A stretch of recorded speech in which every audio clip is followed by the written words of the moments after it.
welcome everybody to the Qatar Airways GKA Kite World Tour.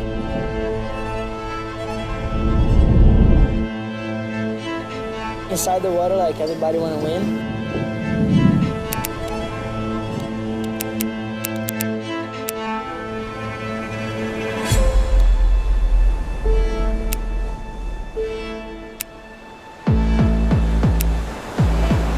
It's gonna be a good show.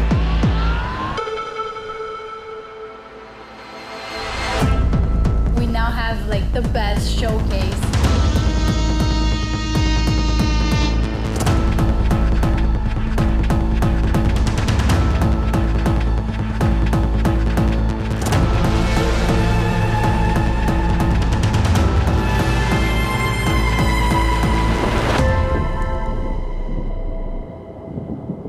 I'm here to win.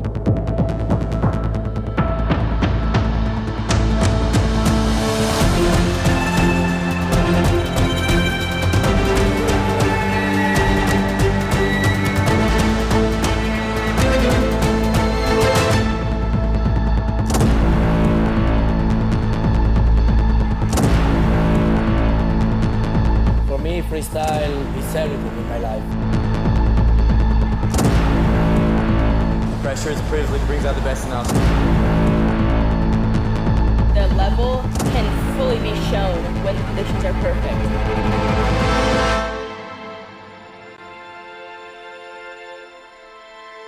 It's time to show it.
Wherever you go in the world, one airline goes further to make it feel exceptional. Qatar Airways, going places together. Good morning everybody and welcome to day 5 here of the double-header event of the GKA Kite-Surf World Cup.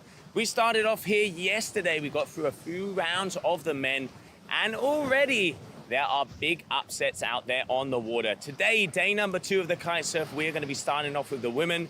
Forecast is looking great, about 20 to 25 knots of wind, 1.4 meter waves, 15 seconds. We are waiting for the action to happen as we're about to hit the water.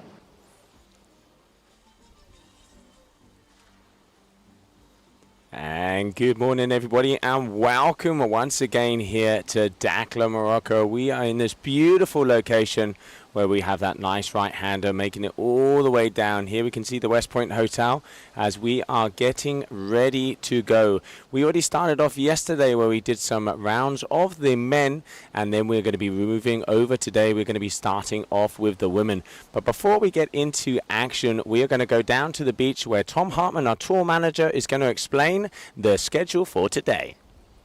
We're down here in Dakhla, Morocco. It's day 5 of the event, the World Cup that's combining wing foil and kite. It's the second day of the Kite World Cup. Yesterday we see only our men on the water. We saw some crazy good action already yesterday. Very nice waves. Today the ladies will hit the water first. So we want to progress in the ladies competition probably until the semifinals. There is another swell pushing tomorrow, so we want to keep let's say the best conditions for the end, obviously, and probably progress also another round in the men. Conditions are a little bit smaller at the moment than we had yesterday, but it's also still early in the day, and usually in the afternoon the tide is dropping, the waves get a bit more steep and the conditions turn on. The wind is pretty steady already, so I'm pretty confident we're gonna see some more competition soon. We have changed a little thing on the priority rule because this is a special spot with a point break where you can have a couple of riders on the same sets. And to make it better for the judges, for the media, and also for the competitors, more clear who can take which waves, we're going to change the priority system to how it is used in the surfing competition. So there will be a flag system where either the one or the other rider gets priority. Whoever has ridden his last wave loses priority and the next rider has priority. So there will be a flag shown on the point and the riders know, okay, they are in priority and they are the next ones to choose a wave. We'll see how this is going to work out. I can't wait to have the competition back on. Tune in and hopefully you're going to enjoy the show. All right, well, there we can see everybody getting ready down here. Welcome to West Palm, Dakhla. We are here for the GKA Kite-Surf World Cup, and we are going to be deciding who are the best riders in the world over here this year. Let's not forget that we had that final event over there in Brazil, but the name of the game right now is the pure wave discipline. So far yesterday we saw the likes of Sebastian Ribeiro with the highest combination score of the day and the best wave of the day. So the Brazilian is looking very, very strong. Then also standouts have to be the South African Matt Maxwell, putting in a big fight against Pedro Matos. Just at the end, Pedro edged past him, but I reckon we're going to be seeing good things of him. Reese Maesco, he said that he had a playground like this back at home and always enjoys this wave. The first time we really saw Reese appear and get up there on the podium was here in Dakhla, and always a force to be reckoned with at this nice little right-hander. Forecast is saying we're going to have about 22 to 25 knots. We got 1.4 meter swells at 18 seconds. Going to be up on the push, and let's see if we're going to have even better waves than we did yesterday. And we are now going to go down to the beach as we have one of our judges, Alvaro Nieva, to explain what they are looking for. Here at this specific spot in Dakhla, all the judges were looking for the competitors to really be very selective with the wave selection. That makes a really key factor to get on the wave, and also especially how the rider is capable to connect in between the section. This is a really key element to really show that variety as well, and the degree of commitment in the critical section, and the variety and speed of flow. All those factors we have in consideration for the final score.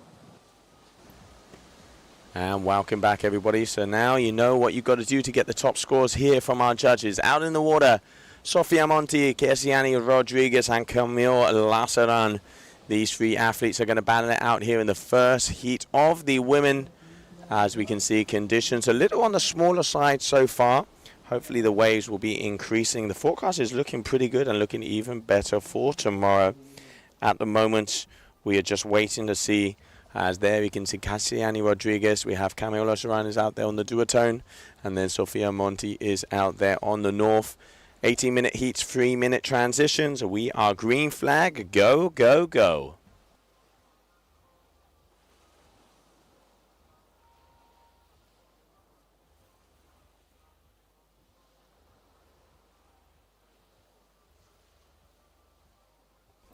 And we've just gone past that high tide at the moment. Normally this spot has been working better with the low tide. As soon as it's right down, we've been seeing some of the better waves come through.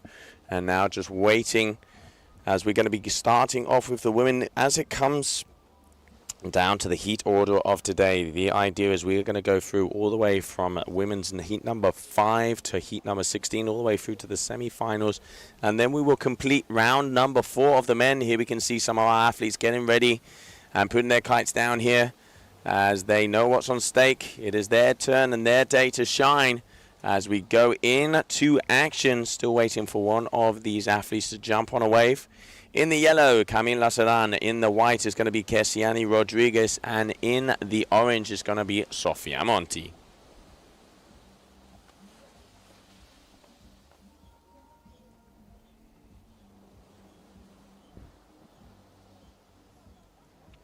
All right, here we can see Sofia Monti dropping in.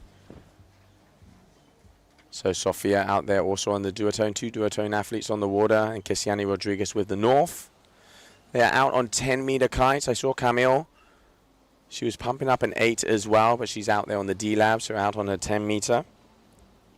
Let's have a little look at the overall ranking. At the moment, it is Capucine Delanois who leads the pack. Camille is 3rd overall. She got 9th in Cape Verde, 4th in Brazil, and 2nd in Germany. We caught up with her a little earlier this morning. We'll bring that to you guys and girls very soon. If you're just joining us, good morning and welcome to the GKA Kite-Surf World Cup over here in Dakhla. Yeah, I'm Josie Ashton. I'll be your commentator for today as we are going to be getting action of the surfing style pure wave discipline. What that means is the judges, as Alvaro Nieves said, they're looking for the flow. And here we can see some of our athletes starting to get ready.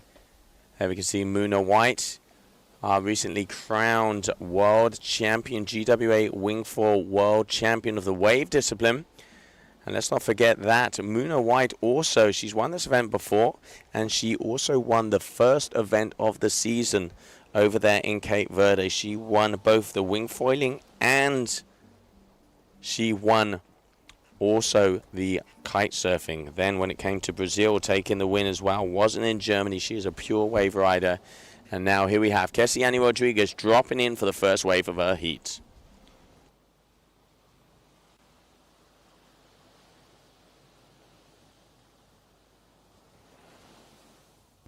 All right, here we have Kessiani.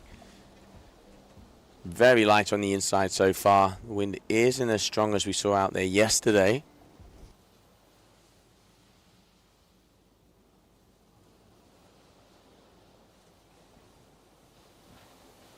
All right, there we can see some of the athletes getting ready. All right, Capucine Delanois, if I'm not mistaken. No, excuse me.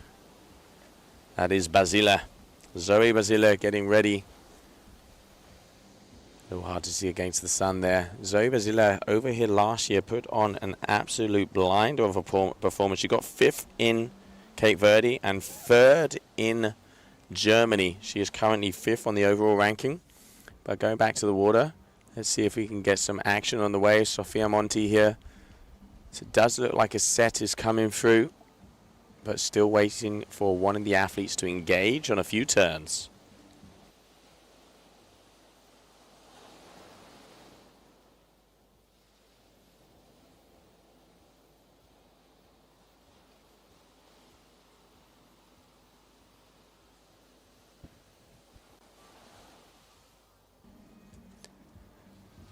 All right, so we can see all 3 athletes up on the top of the competition area.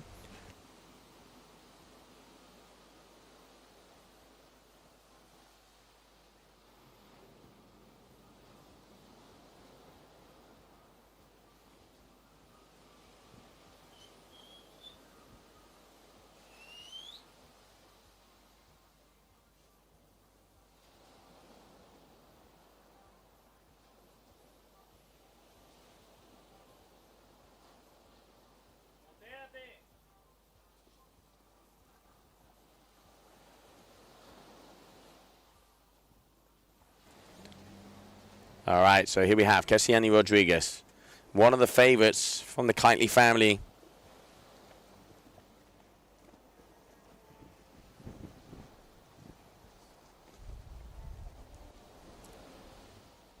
And making her way back out. So scores, nothing really big up there so far. They've kind of dropped in on a couple ways, but nothing too... No real scores yet. So they're just kind of testing out the waters at the moment. We have 0.5s and 0.5 Kessiani and Sofia. Camille still waiting to jump in on a wave. And here we have Sofia Monti. All right, finally looks like Sofia Monti dropping in out there on the whip.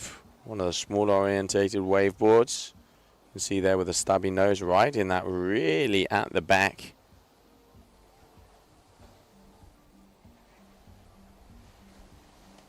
And I can see getting ready here also Zoe Basile. You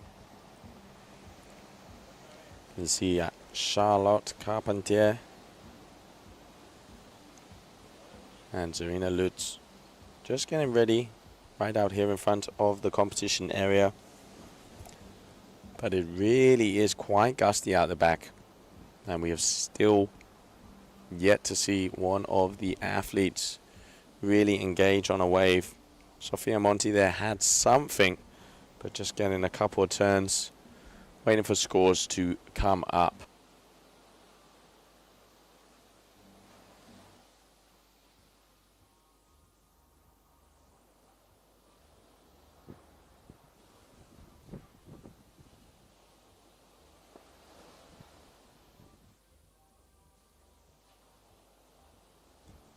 All right, well, you know what? While we're waiting for our athletes to find a wave to come on and get some scores, I caught up just earlier this morning before she went out with Camille Lasserin with a small interview.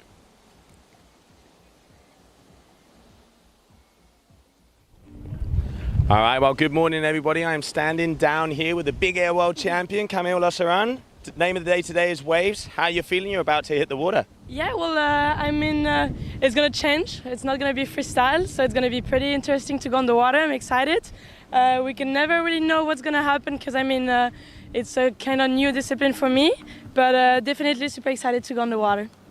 So, Camille, obviously you come from Tarifa. You're originally from Switzerland, but living out in our hometown over there in Spain. Very freestyle orientated, but then you've been putting in a lot of training in the waves. How has that been for you? Because that is, like you say, a completely different mindset. Yes. Well, it's all new for me, but I mean, I'm very excited to keep pushing on the waves. I mean, I need to train a lot more because I'm not doing much, but for sure I will, after this event, I will do a lot of new places, traveling a lot in wave spots. So, I mean, I will see, but it's going to be fun for sure. Well, I wish you the best of luck as you're about to go out in the water. Go kill it, and we will see you there.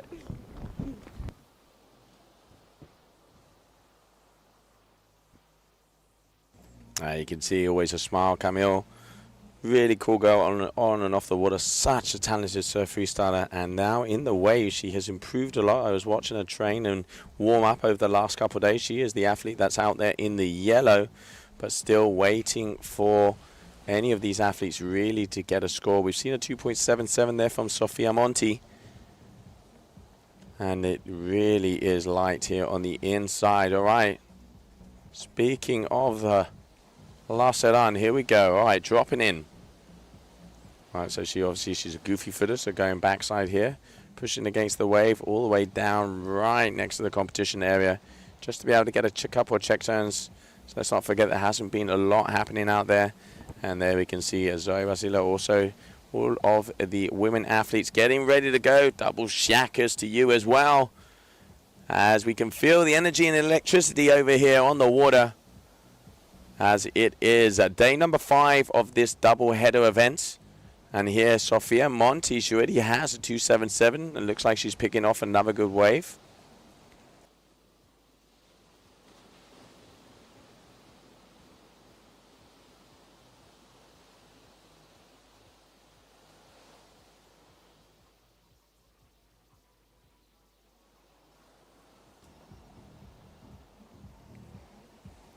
All right, just coming in on a halfway through a little bit more. Let's not forget we have 18-minute heats, 3-minute transitions.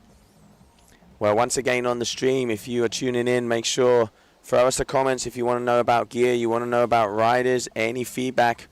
Always a pleasure to have you guys and girls watching us here. And there we can see Barbara also getting ready.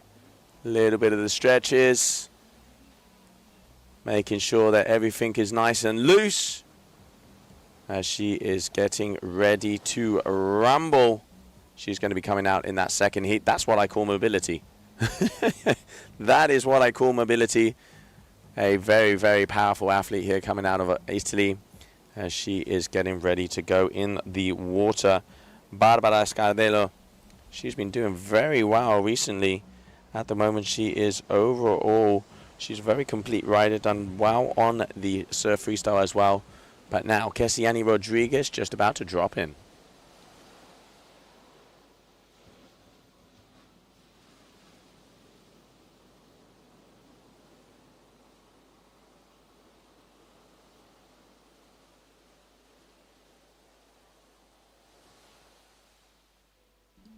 All right, here comes Camille. This is looking like a nicer wave right in the middle of the competition area.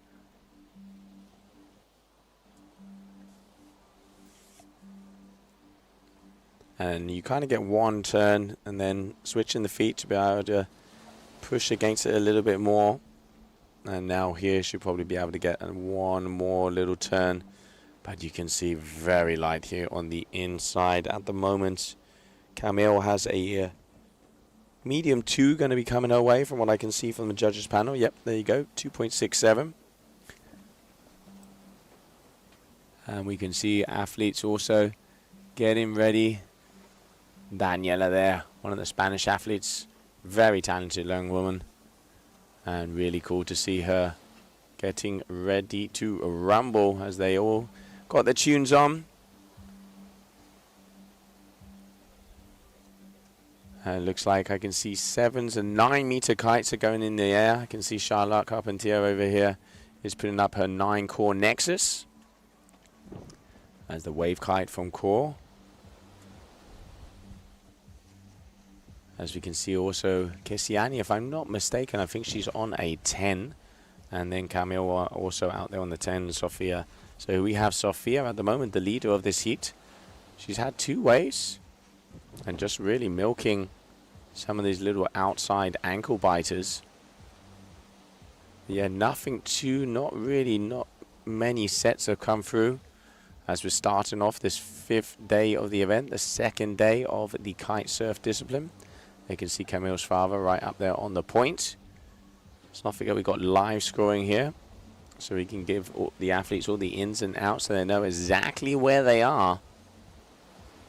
As we continue on, here we have Kessiani Rodriguez. What she got, 5.27 there from Monty. And here we can see Camille going switch. Let's not forget, most of the time you see her riding backside, so going switch here. But it is as flat as a pancake out there on that wave.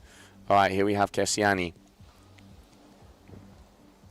Picking up on a little ripple. Really, they have not yet to score any decent waves.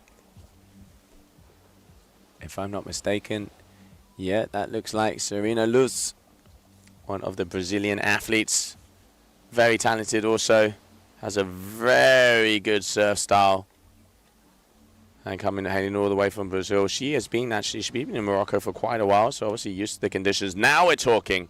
All right, Kessiani Rodriguez dropping in on a good wave. Patience is a virtue, they say. Wave selection and picking up on a nice one. But just going down on that.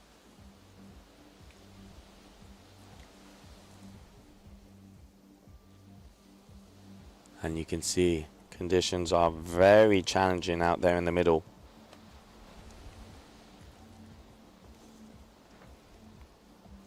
So obviously it's not an elimination round.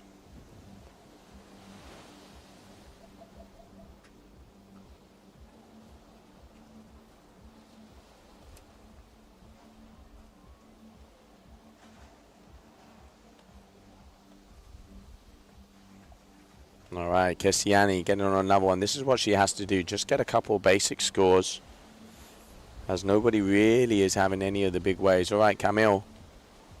She is on one of the sets. Does she do anything with it? No, she's going to be turning around. So 2.5 minutes on the clock. It is Sofia who has that first place. And Camille is in second so far. But to be honest, nobody really has had any sets. There we can see Charlotte Carpentier getting ready to go, as she is going to be coming into the water next.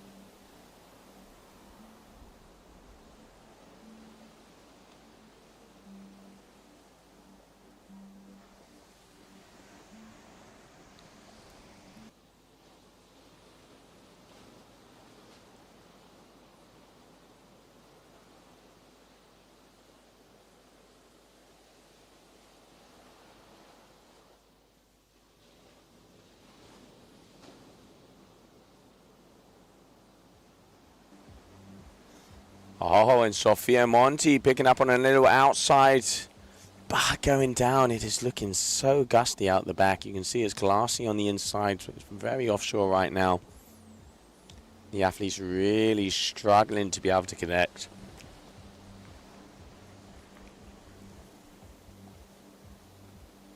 You can see 9 meters all the way. Seems to be the size of choice by our athletes. Daniela Moreno there on your screen.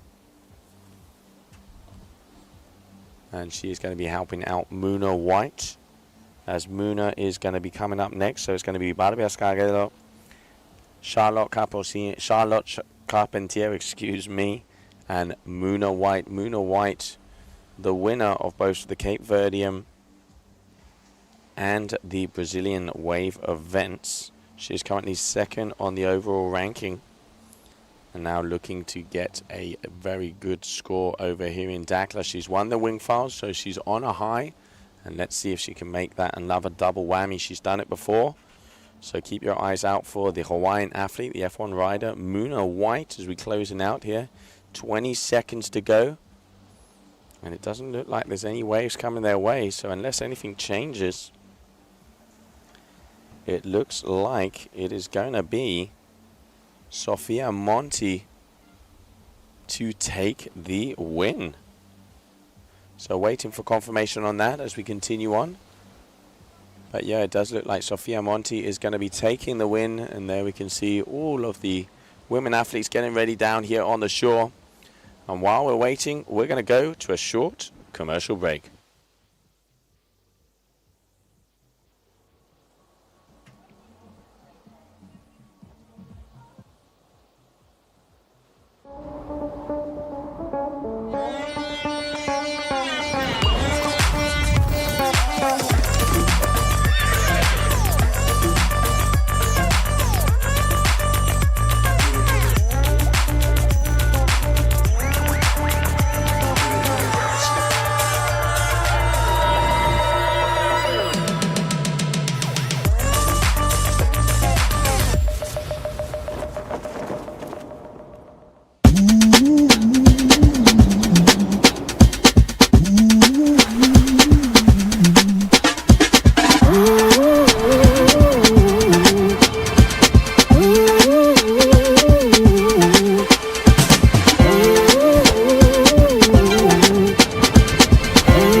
There we have the winner of that heat.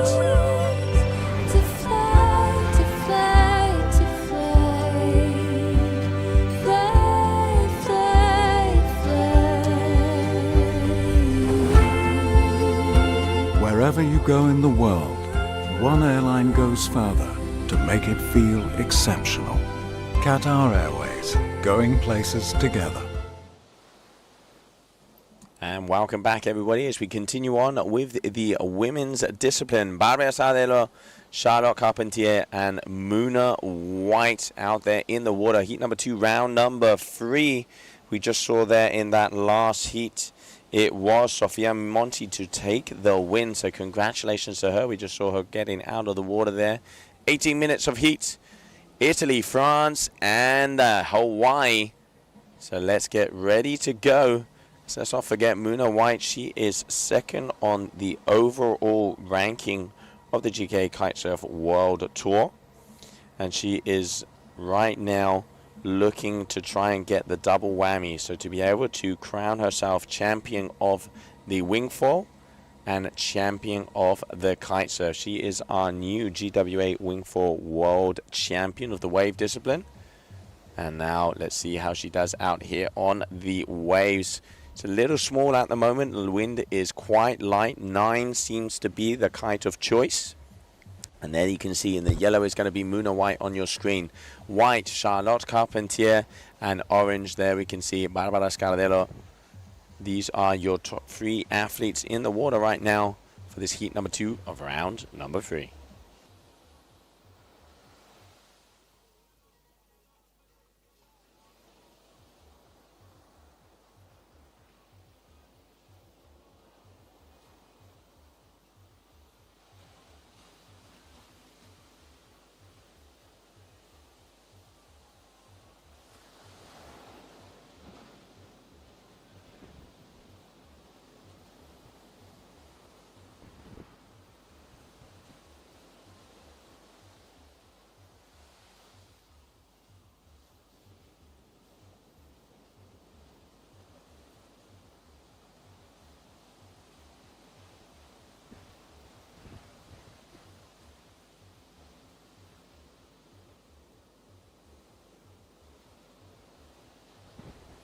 All right, here we have Muna. She's already picked off what looks like a little ripple here. They are right up next to the West Point. Waves are very far and few between at the moment.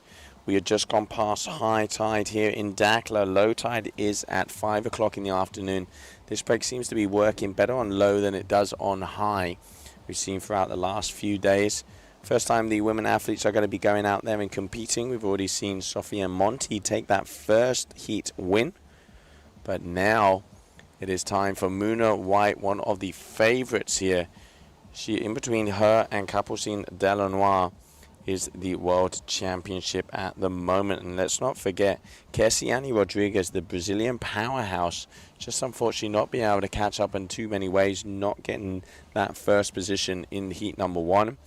And now it starts to get interesting as we advance through the competition. The idea is to go all the way through to heat number 16 of the women, meaning we will make it all the way through to the semi-finals. Leaving the semi-finals and the finals for tomorrow. And then we will complete round number 4 of the men. On your screen right now, Charlotte Carpentier, hailing out of France, but living a lot of time in Cape Verde.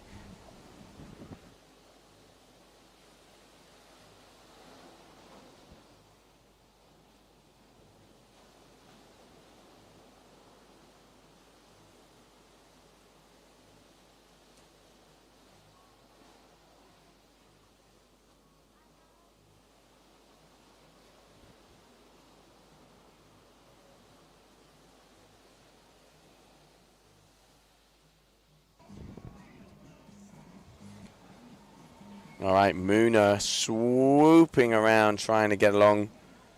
But conditions are very, very light. I'm just having a little look up here at our race director, Juan Antonio, to see what he says. Also, let's not forget there's that priority that we had Tom explain to us. So they're going to having to be going past that line in between the Red Bull boy and the point. And when they go past that, they can get the priority. If not, their waves will not count. So obviously, new rules out here.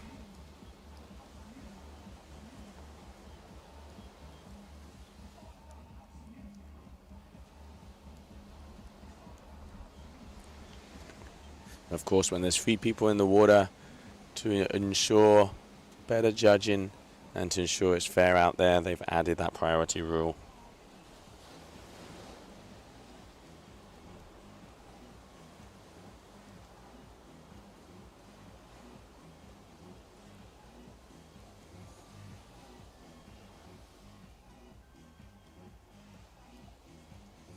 I can hear the music starting to hit down here on the competition areas. We have our DJ making sure the vibes are always happening here at the GKA, as it is the 5th day of this double header event.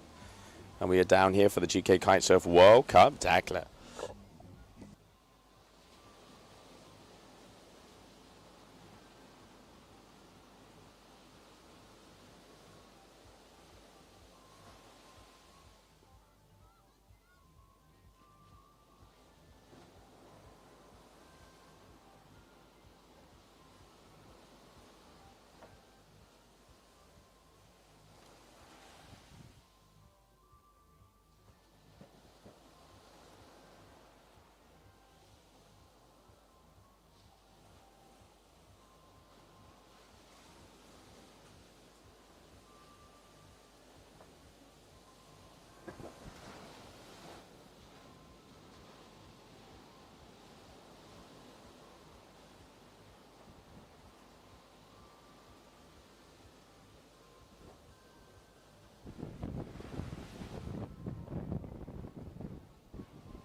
All right, well, here we can see Charlotte Carpentier coming back towards us. While we're waiting for them to grab some waves, as there hasn't been a set to hit, we caught up yesterday just at the end of the day with her on the beach with Tom Hartman. Okay, we are here with Charlotte Carpentier, one of our veterans, I would say, most experienced female competitors on tour. You've been on tour many, many years. You've been to Dakhla many, many years. How do you like her? Is this one of your favorite places on tour? Hey Tom, hi everybody. Yeah, this place is really nice. We have some really nice waves, and it's really good, a really good spot. We are riding on the last heat of the day today, so I hope the wind is going to be good. Yeah, I've seen so far. I mean, I think the conditions all the last days have just been getting better and better throughout the day. Some days the wind gets a little bit more fickle in the end of the day, but hopefully it's going to hold on. You've been now out in Dakhla already for quite a while because you've been busy with another project here. Can you tell us a little bit about it? Yeah, we have been working last week on the Kite and Connect. Kite and Connect seminary with 250 people. We were coaching all week long. That was very nice. We were in Dakhla Attitude in the lagoon. That's such a nice place also for freestyling. And yeah, now we arrived here today and the conditions are perfect. So I'm really, I can't wait to go in the water. And did you have any time to train a little bit here in the waves before, or you went mainly in the lagoon? Yeah, I trained 1 hour yesterday morning after the briefing, and 1 hour the day before, and also this morning. So yeah, and there was nobody in the water, so so that's the good. I think everybody trained before, so I was the only one in the water for a while. So I was like, yeah, getting waves on waves. It was nice. Yeah. All right. So you're feeling prepared for your heat? We're being prepared for the competition. I'm feeling pretty confident, but also I'm against Muna White on the first heat and Barbara Sgardello. So let's see what's going to happen. I'm really happy to be against Muna and Barbara, and let's see how it goes. Yeah, for sure. And in the first round, as we have our dingle elimination, nobody can lose. So it's just going to put you either straight to the round 5 or straight to round 3 in that case, or you have to go again.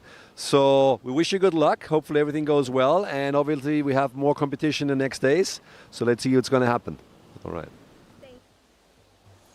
Well, thank you very much, Tom. Very cool to catch up with Charlotte. We caught up with her yesterday evening as they were about to go in the water. Then in the end that they cancelled that and they have gone and battled it out here this morning.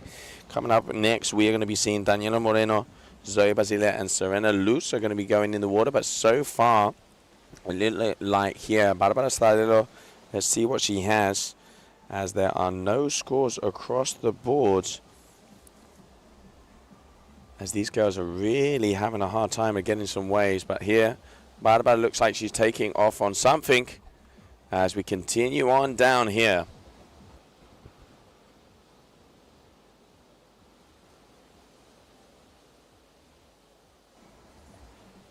It is very hard on the bottom side of this competition area. There we can see Muna White in the back, Barbara in the front. All right, starting to get some surfing. Now we're talking. Barbara and Muna. Barbara taking off on a little bit of a longer one. Being able to ride this one all the way. And just pushing up against it as much as possible. And off she goes. Straight liner, but still the first wave we've really been seen ridden in this heat. Barbara Stradillo from Italy.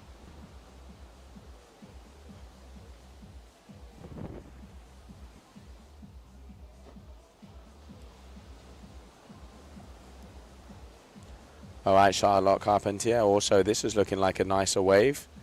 A little bit of a set out the back. Looks like she's riding a little bit of a wider board there. You can see how it moves nicely through those flat sections. Got some volume to it. Charlotte here on the Nexus, the core athlete. Just going around the back there, so not quite connecting, but still 2 decent turns.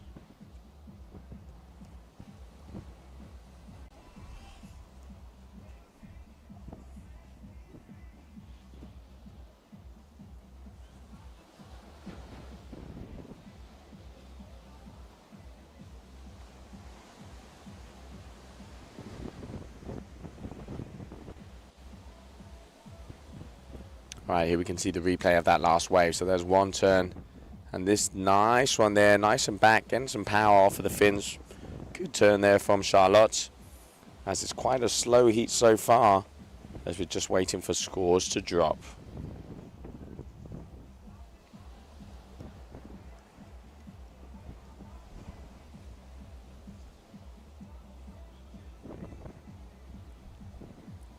Oh, Muno unfortunately going down with a kite there. All right, so yep, that is official. That's official, that heat is cancelled, as it looks like there are no scores. So the AP flag is in the sky and competition is going on to standby as we are waiting for scores to appear.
All right, so information in this heat has been cancelled, and we are waiting for the conditions to improve. As you could see, it was very, very light out there, and they did not have any scores whatsoever. So the competition is on standby. Bear with us. As soon as the action, as soon as the waves come back into Dakhla, we will be all steam ahead.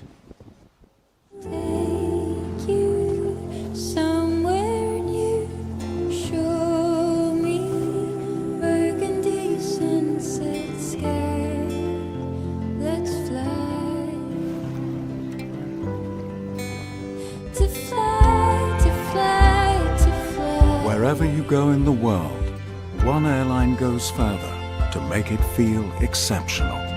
Qatar Airways, going places together.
faire gagner le sport.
All right, so welcome back. We are back in action. Charlotte Carpentier there on your screen. We caught up with her before with the white lycra. As we mentioned before, waves are quite small out there at the moment. Here you can see a replay picking off one of the nicer set waves. That board is looking like it's working very nicely for her. Being able to get through those little flat sections. This is going to be the first score there for Charlotte, as we're just waiting for those numbers to come in. Before we saw we had to abandon this heat due to the lack of conditions. And now it looks like the wind has shifted a little bit more to the side, meaning that they can get a bit closer. 5.07 there for Charlotte Carpentier.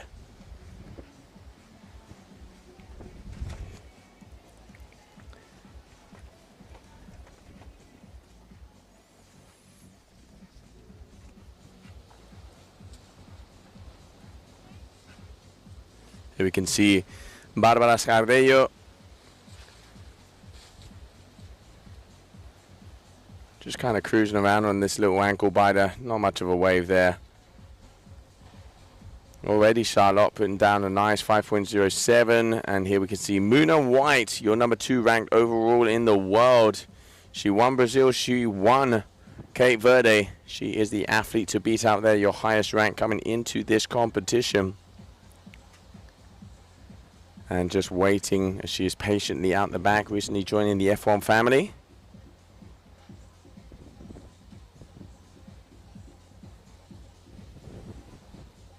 And looking to see if she can find a wave.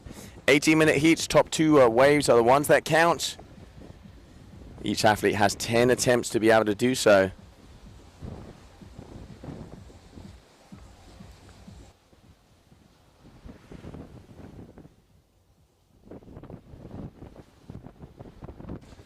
All right, Muna, nice first turn. Off again. Muna loving the right-handers here. She did, got the World Championship title on the wing foiling side. And then also on the kite surfing, those last 2 events. She's definitely the number 1 athlete on the water so far. 2.80 there from Barbara Scardello. And then we have a waiting for a score to be dropped for the kind of 2-turn wonder there from Muna. Now it definitely, I can see out of the corner of my booth, it definitely looks like the wind is starting to improve. Forecast was saying it was going to be getting better. Let's have a little look-see. All right, so it's saying that today by the evening we're having about 20 to 25 knots.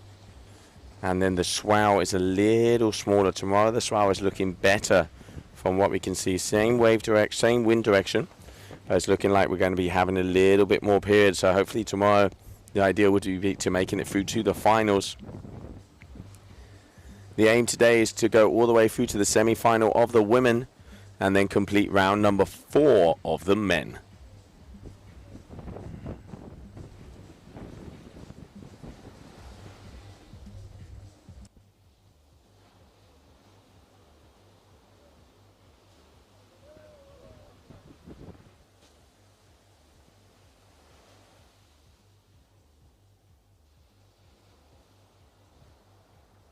All right, Charlotte keeping herself busy here. Waddy picking up on another nice wave. Just getting dropped by the gust there, you can see. Losing the power on the turn.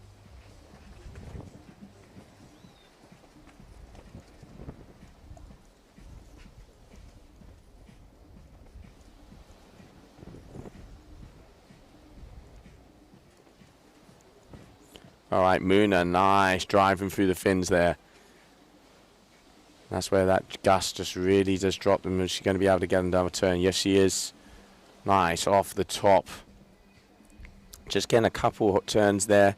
Staying a little bit closer to the top side of the competition area. That was a nice wave there from the Hawaiian.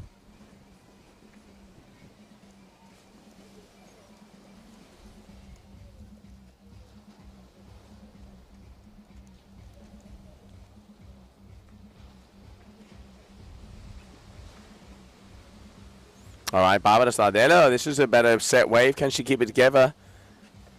No, unfortunately, that kite a little bit too high, not being able to get it on. As she makes her way along, coming down the line I can see out here we also have all of the athletes starting to get ready, all of the women athletes.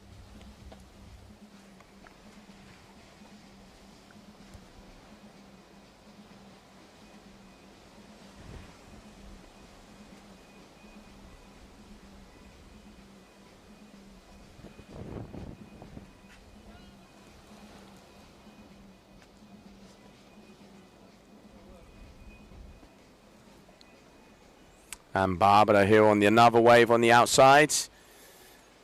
But yeah, it was really just a little ripple.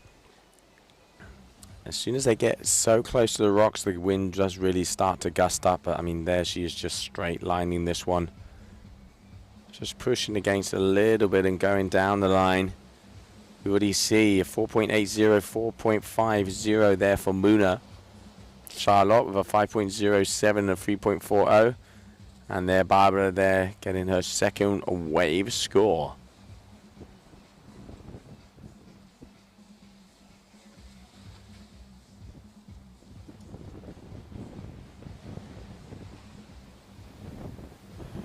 And welcome to the Qatar Airways GK Kite World Tour, ladies and gentlemen. There we can see Zoe Basile getting ready as she is going to be going out into the water very shortly. All of the girls, smiles and shackers all around. That's what we're talking about, the vibes down here. Second to last event of the season for the kitesurf discipline, as we will be closing it out over there in Brazil at the end of the year. Muna White, oh, with power, hitting that section. The things you can see with Muna really just commits to every turn. And they're hitting that right nicely on the sweet spot. Once again, staying a little bit closer up, because that's where those waves are really breaking off. And that is a good score for her. Let's wait to see what the judges are going to be giving, but definitely I reckon that's going to be the best wave so far. 10 minutes coming up on the clock.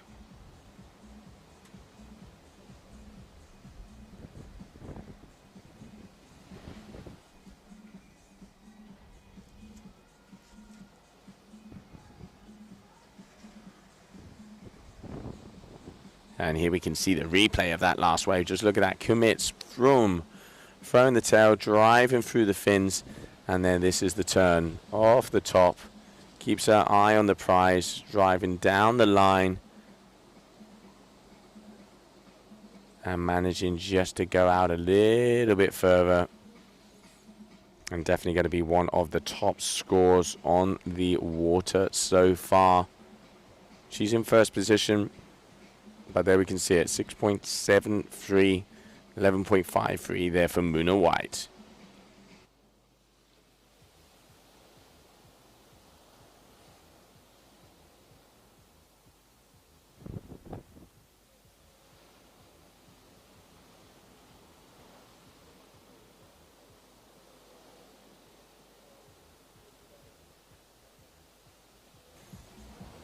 And all of the athletes getting ready down here. As I said before, 8 to 9 seem to be the weapon of choice. Daniela Moreno. There's the smile on Camille's father. Daniela, a very, very talented young lady coming out of the Canary Islands. Always a smile, always great to have her at events. Si estáis viendo en casa, ahí la tenemos a nuestra canaria preparándose para darlo todo.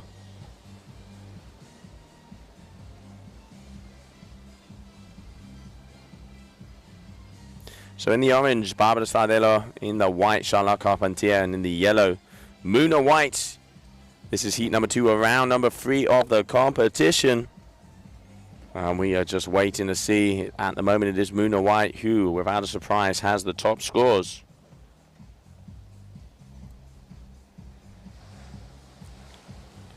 But Charlotte also doing very well on some of her waves.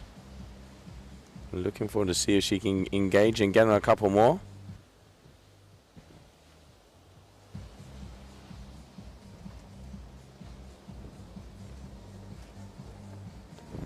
All right, here we have Barbara.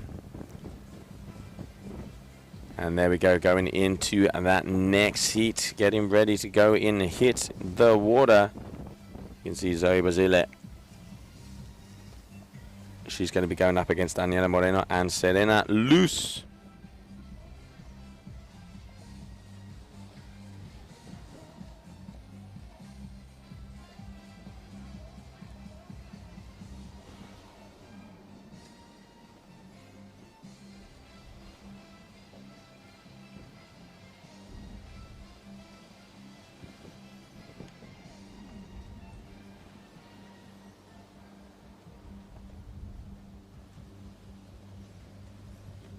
All right, Muna dropping in.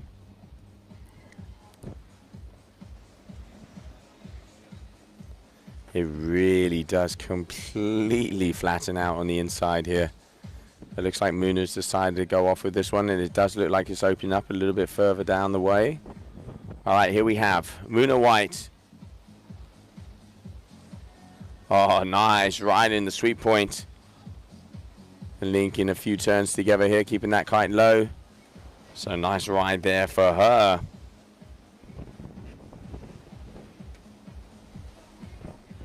Let's have a look at that last section there for Muna. It was a very nice turn. You can see just aiming it up there, that wave starting to pitch up, and it's here. Boom, straight, exactly in the power spot, right. Timing here from the Hawaiian, and this is why she is getting the top scores of the heat so far.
All right, so still Muna increasing her lead there, 13.33. Here we can see Barbara Sardello. She's got a 3.30 and a 2.80, 6.1. There has been a couple of sets make their way through this heat, and hopefully it's going to be staying there and just increasing. We've already gone past high tide, and it's looking like low tide is going to be around 5 something in the afternoon, if my memory serves me right. Low tide, yep, 5:17. So this wave is working better when it is low. So by the end of the afternoon, I reckon we're going to be getting the best conditions where we start to get to those heats that make the difference. The idea is to go through all the way to the semi-finals of the women, and then we will be doing round number 4 of the men.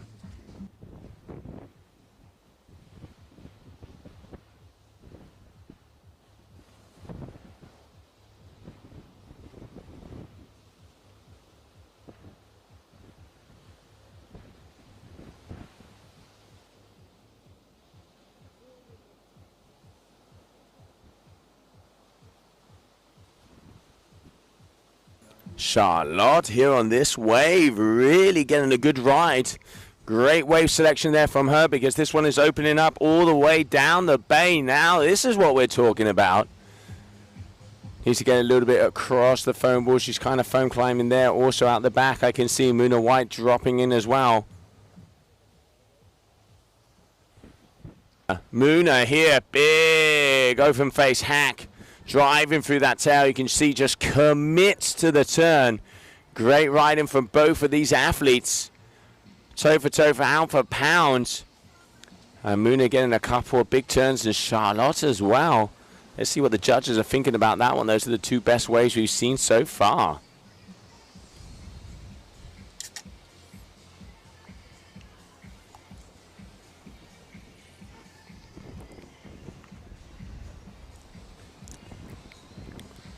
All right, Muna there, you can see just a little check turn there, and this is where she really starts to engage. This is where she gets the speed. You can see just driving through that bottom turn, fully committed all the way down, boom, off the top, keeping the speed and linking it together. Judges are really going to be liking that.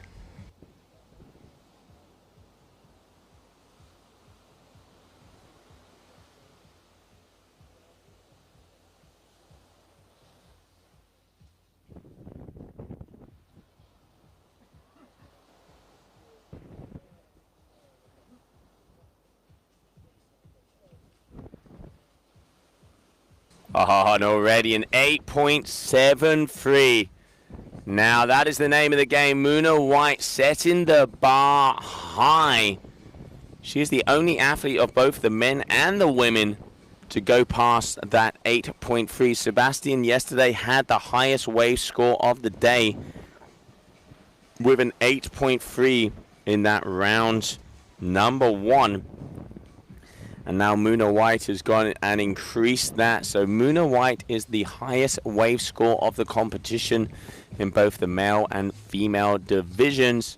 And we are going to be coming to an end and closing that off as we continue on here for day number 5, but the second day of the GKA Kite-Surf World Cup.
There you can see Muna White Smile says it all, getting the highest combination, so the highest wave score of the day.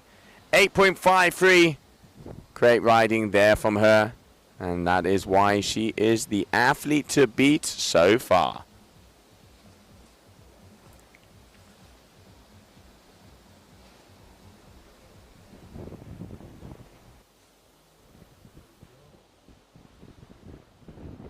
Here we can see the beautiful location. That is West Point Dakhla. Daniela Morena, Zoe Basile, and Serena Lutz are your next athletes up.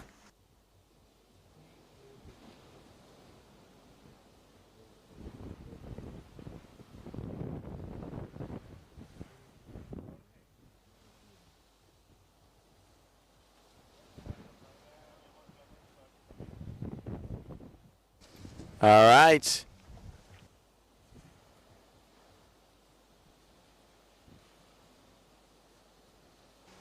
All right, so Muna White taking the win in that last heat now. Daniela Moreno, Zoe Basile, and Serena Lutz. We caught up with Zoe yesterday. We'll be bringing that to you as soon as we get a little bit of action out in this heat. Let's not forget, second day of competition here. The idea is to make it all the way through to the semi-finals of the women. And then we will be moving over to round number 4 of the men.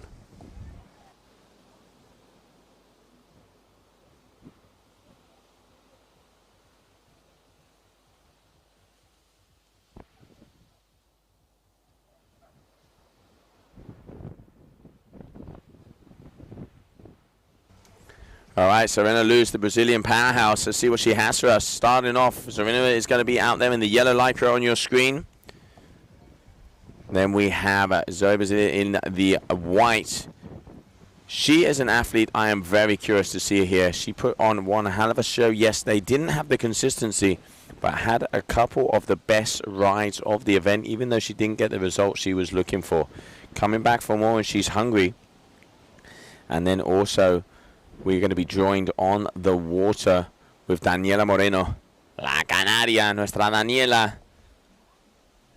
And there we can see her on the screen, but now just waiting for some sets to come through. Sets are very far and few between.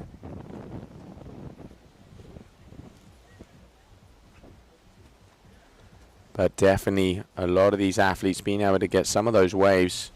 And we could just see Muna White, how she's done that with an 8.53 on that last one. The highest wave score of the competition so far.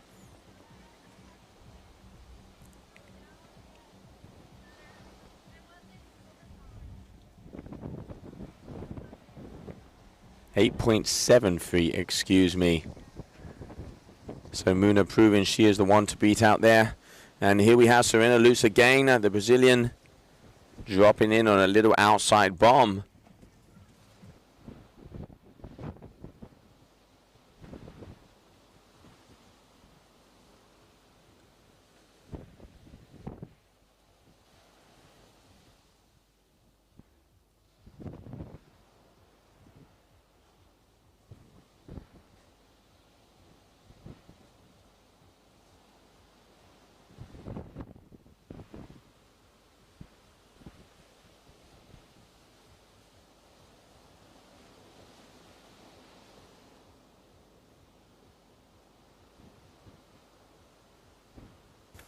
All right, Serena here, having a couple good turns.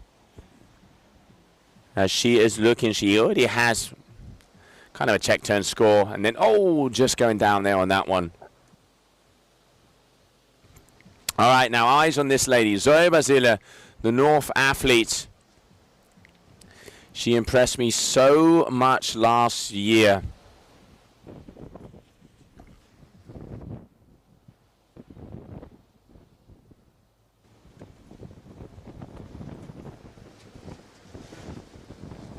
A little bit of back to future there. So Zoe Basile, as I was saying, impressed me so much last year. Very powerful athlete. And really pushing through on the waves. It's a little bit smaller. Hopefully that's going to change as towards the afternoon and tomorrow. Waves are looking better as the forecast has now changed. But you know, Mother Nature is always best. and a 5.07 there for Serena. We are currently in round number 3 of the women. And we're also going to be going into round number 4 of the men. So we will have to see who is going to be making it through. As already we have in those quarterfinals, we have Sofia Monti and Muna White. So already made it through to the quarterfinals of the competition after that win in that round number 3. And on the water now, Daniela Moreno, Zoe Basile, and Serena Luz.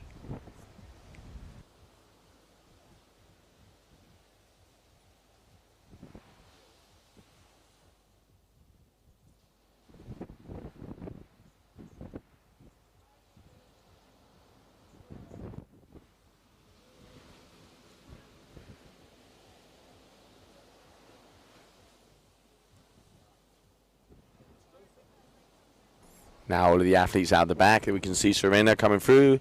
Daniela here. Let's not forget we got that priority rule where they have to go past the Red Bull boy and the point. As soon as they go past that line, they have priority. So all of them start off equal. And then whoever catches, you know, the first person to catch the wave has that priority. And then they have to go past that line and back. Especially when there's 3 athletes, it's important.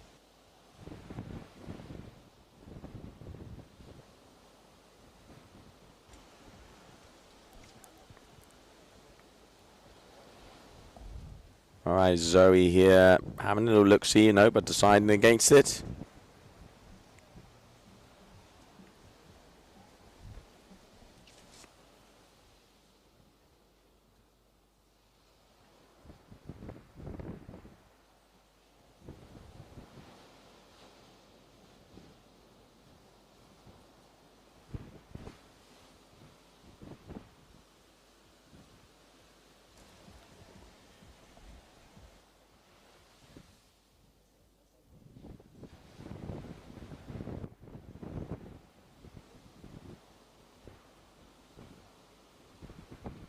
All right, Daniela Moreno here pushing down. Apriétale fuerte. Nuestra Canaria making her way over here to Dakhla. Always a smile, this young lady. But just not being able to get the wave she wanted there. And here we can see Zoe Basil. All right, let's see what Basil can get for us. Here we go. Dropping in the North kiteboarding athlete out there on the carve. What she got for us? It's a little check turn. This wave is looking very, very small.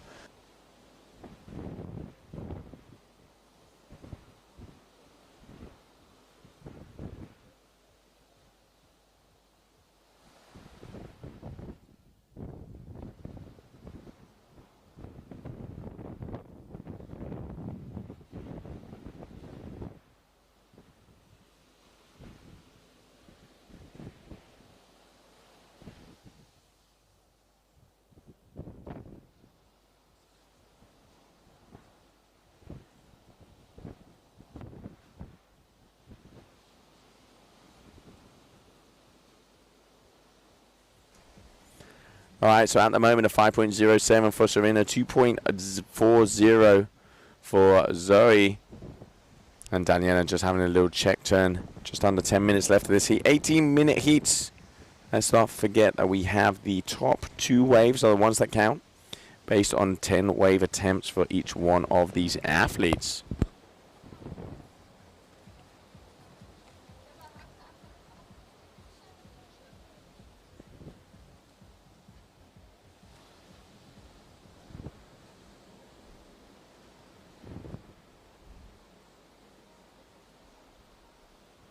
All right, Zoe. Zoe Basil. But it is very small out there at the moment. You can really see the athletes having the trouble picking up on anything decent. 2 kind of just little check turns here for her. Making sure she stays in and close to that foam ball to be able to go along. That's nice. Making the most of what she has here, the French athlete. And as I said before, she is definitely, for me, she's the underdog and the one to watch here. Already seen a very big score come out from Muna White with that 8+ ride. And she definitely got one of the better sets of the day and highly performed on it. But now, waiting for a score to be dropped there from that wave from Zoe. As we continue on here, heat number 3, round number 3 of the competition.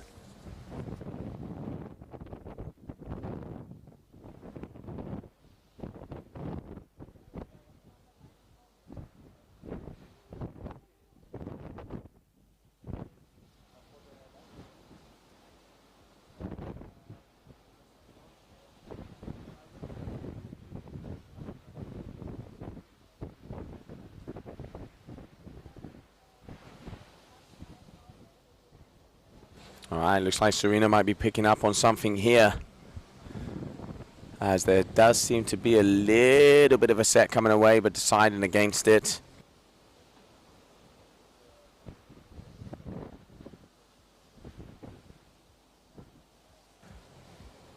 All right, here we can see Daniela Moreno as well out there in the orange. It doesn't look like there's much there. Just wait and see if this set is going to turn into anything. It's very far out in the bay. Let's not forget that high tide was just at 11 o'clock. We are right coming up on 1 o'clock local time now. All right, so Daniela Moreno dropping in. Let's see what the F1 rider from Spain has for us. Ahí la tenemos.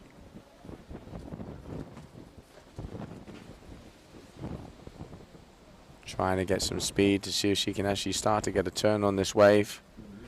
Right, here we go. Daniela, just one turn. Going a little bit too far out in front of the wave. Not going to be able to, and it just ends up being nothing.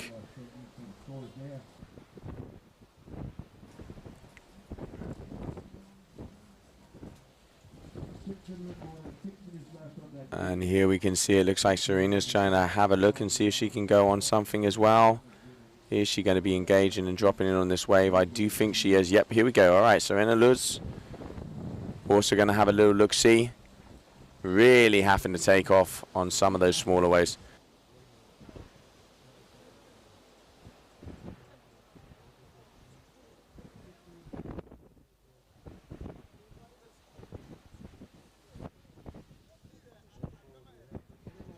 All right, Serena, boom. Little handbrake turn here in the middle. And this one picking up a nice one that's being able to get a couple of turns on. At the moment, getting a wave that you can hear the turn is a present out there. Conditions very far and few between. And as we wait, we are going to go and grab an interview with Zoe Bazil, as we caught up with her yesterday just before the cancellation of their heats. So it's already the end of the day here, day 1, and with me is Zoe Bazil. Zoe Bazil is from France. So we will not get on the water today anymore. We will not have enough time to run your heat, but you're going to be on tomorrow. And I heard you are competing with Daniela Moreno and Serena Luz. One competitor from Brazil, the other one from Canary Islands. So I think all of you train in different conditions. How do you like the spot? Is that something you feel comfortable in riding in this kind of conditions here? Yeah, I love this spot because it's easy to ride this wave because it's not too bigger.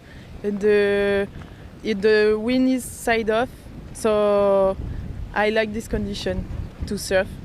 It's easier than other spots like Cabo Verde. Yeah, we have a similar situation here. Obviously, side-off conditions, right-hand wave. It's a little, like you say, smaller wave maybe than in Cape Verde, for example. But is that, what is your spot where you mainly training for competition? In Brittany, in France, in the west part, with side-on condition and side-shore condition. We don't have a lot of spots with side-off wind, but I like this condition. Well, you've been having a really good result the last time here. You've been finishing in the semifinals, and it's your second time in Dakhla. So I guess you're aiming for even higher than that. What is your goal? Where you want to reach this in the end of this competition?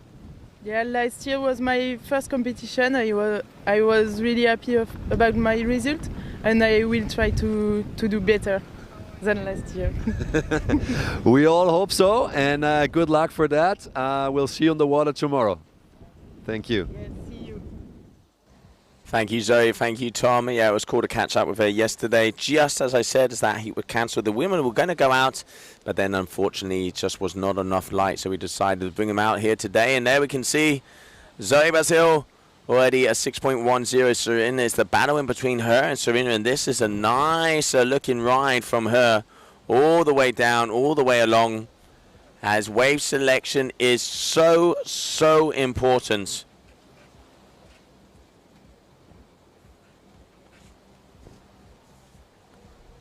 And getting down to that second part of the wave.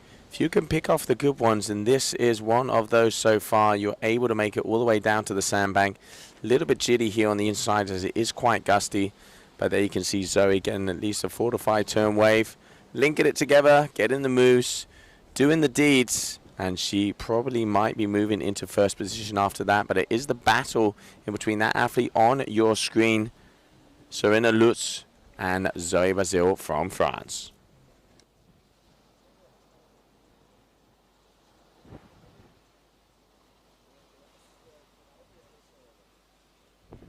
Oh, nice set wave here for the Brazilian. What can she do with it? She turned around as now, but going off and around the top. Side off wins. Really got to get that kite down. Talking to Matthew Lopez yesterday, he said it's so important to have that kite position because when you hit the wave off the top, if it isn't pulling you in the other direction, you are going to be going off the back, and especially when it's backside. And can she keep it together on this one? Oh, she just unfortunately going down because that wave was looking like it was opening up nicely.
All right, here we are down at the beach. Last heat winner, Serena Luz from Brazil. How was your riding out there? You've been happy with your performance? You think you can do better? I can do much better, but yeah, the wind is so gusty and the wave, it's so hard to see the wave, you know? But yeah, I'm happy because I'm still in the first, and yeah, it's this.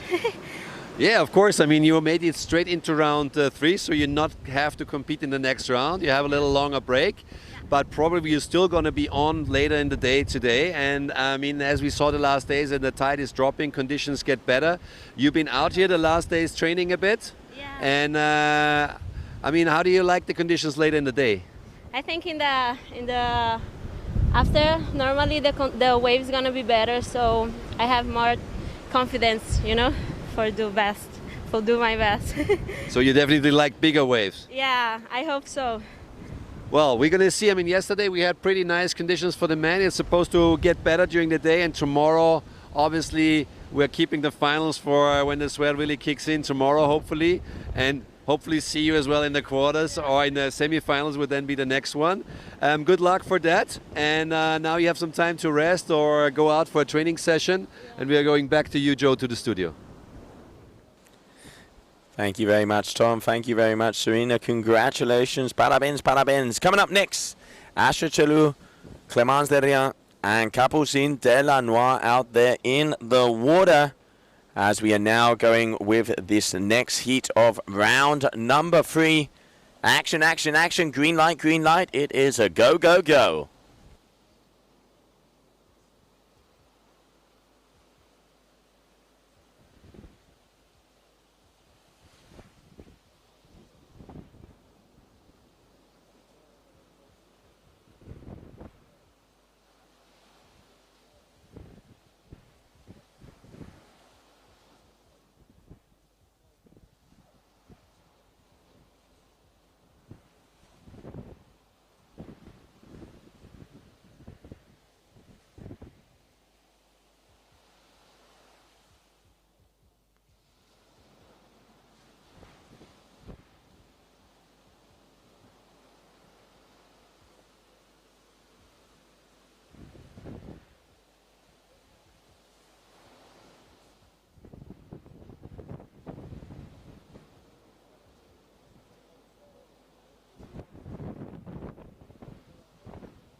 All right, so here we can see your top number 1 in the world at the moment in the water.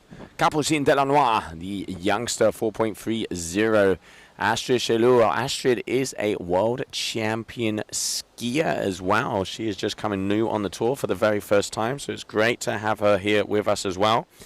Really good to see so many different athletes from different sports around the world, and can't wait to see how she is going to be throwing down for us. Already she is junior world champion. She runs on the Pro Tour. And yeah, she's also been, 2 times freeride junior champ of the Europeans. She's been 3 times a French champ. So interesting to see how she does here. First kite event already, a 2.77 up there. And let's see how she does for the very first time on tour. So I say, bienvenue, Astrid. Also Clémence Derrien out there as well, and Capucine Delanois. The battle of the Frenchies, 1, 2, and 3. But at the moment, it is Capucine looking like she is in first place.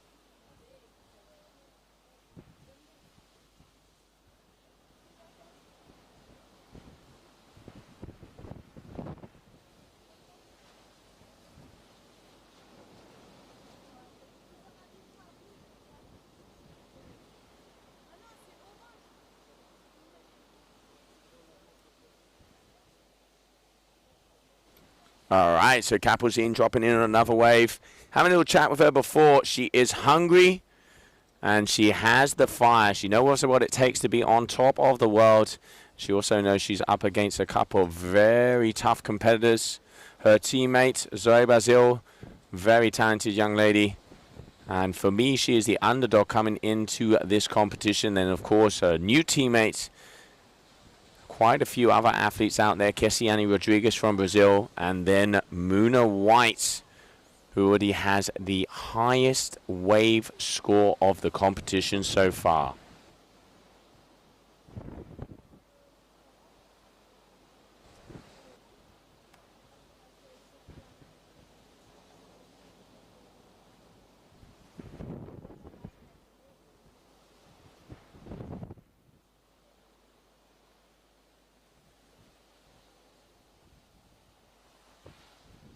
All right, well, we can see it looks like Capucine is changing the kite there as it looks light. Nothing like having the gear, the old F1 pit stop. She have her brother and her father. Family of kiters, the Delanois. And they have a beautiful posada over there in Prea, in the strapless freestyle heaven. Even the younger brother also, Teva, big brother, excuse me, Teva, I'm sorry, is getting and starting to come up through the ranks. And now we're just waiting, as at the moment it is Capucine Delanois in first position, and in second position we have Astrid Chelou.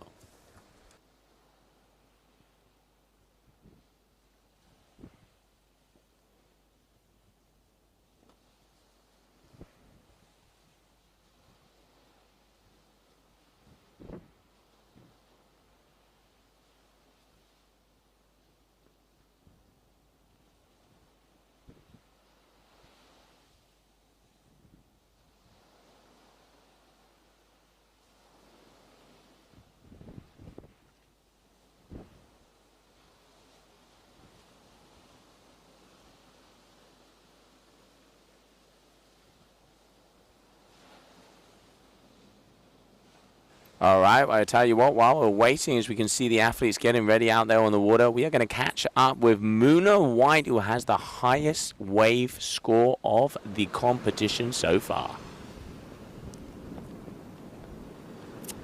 All right, we're down here at the beach with Muna White. We had her in front of the camera already a few times in the last couple of days. You've just been claiming world champion on the wingfall discipline. You won this event on the wingfall. You definitely want to make it a double with winning the kite probably as well. You've been winning the competition in Cape Verde this year, the first World Cup. You've been winning in Rio. You couldn't come to Germany, but you're definitely here in the hot seat of taking also a win here in Dakhla, making it then three in this season.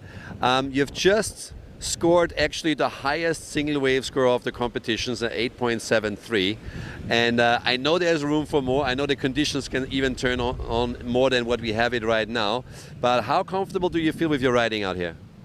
I'm pretty comfortable with this wave. I like this right-hand point break, side offshore wind. Today was definitely a bit tricky. It started pretty offshore, and yeah, it's gusty right up at the start of the wave, so that's why you see people like sometimes falling out the back or struggling there. And then once you pass it, it gets a bit better. So yeah, definitely tricky, but conditions can improve. I'm sure they'll get better this afternoon, and hopefully we keep some swell. And yeah, it looks good for the next couple days too. And yeah, I love this wave, so pretty comfortable here. Just yeah, a bit tricky sometimes, but yeah, it's always fun here. Yeah, we have a forecast that's increasing the next days, and the plan for today is, if conditions are suitable, we're going to go through the next 2 rounds of women. You are already skipped 1 round, so you don't have to go for the next round. You're back on again. But I'm sure you are analyzing and watching what the other girls do. Who are the ones beside yourself mainly to watch out here? It's definitely a battle right now. It's the whole year between me and Capucine, so she's definitely ripping, and Camille has always been at the top too at all the events, so yeah, she's definitely one to watch out for. And then I think Serena just got some really good scores as well in the last heat, so lots of girls to watch out for in this event. Yeah, it'll be exciting. No, definitely it will be. We got a lot of ladies here in the mix, and all of them are strong. You're definitely one of the more experienced ones. You've been here many times. I know competing, you have won this event a couple of times already. So I think they have to watch out for you. But as you said, you know, any heated something can happen. You never know. You have now changed sponsors as well. You are now with F1 kites and also wings. You have already proven how good the gear is working. You feel comfortable with your gear? You like riding with on the gear here? Yeah, I'm really happy with my new sponsor, F1. Liking the kites, and obviously the foils and wings worked very well the last few days. So yeah, I'm stoked with it. Awesome. Well then, best of luck from our side. That's all we can say. I'm sure it's going to be an exciting battle. We're probably not going to crown the winner today, but tomorrow. And I'm looking forward to see you in, I don't know, 2 hours probably in round 5 again. Thanks. Good luck. All right. Back to you, Joe.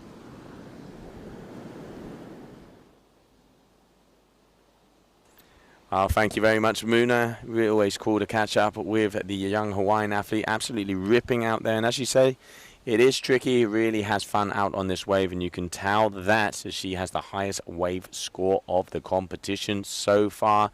Now going back to the water, Capucine Delanois, 7.80. Astra Chalot has 2.77 and a 2.50. Clémence Derian, unfortunately, still has not been able to get a wave. We've had about 1 or 2 sets coming through at the moment, as we're just under 6 minutes to go. Heat number 4, round number 3 of the competition. And this is where it starts to get interesting, because let's not forget, we are going to be going all the way through to the semi-finals of the women, and then we will move into the round number 4 of the men.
All right, so we're just waiting for a couple of scores. I can see that we have some numbers are going to be dropping in for Clémence Derian.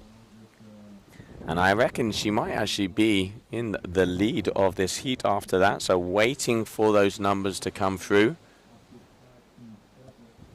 And there we can see her in the white out there.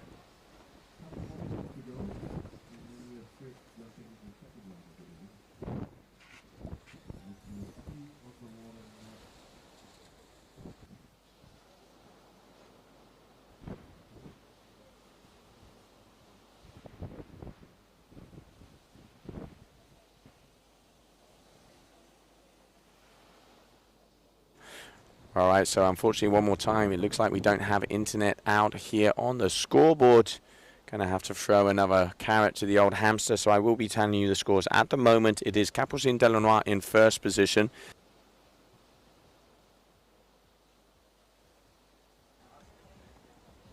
Then we have Clémence Derrien with a 9.10 and Astrid Cheluz with a 5.27. Once again, Astrid, a world champion freeride skier, coming here for the very first time. But it is that athlete on your screen, Clémence Derrien. Even though it doesn't appear, she is your ranked #1 in this heat so far.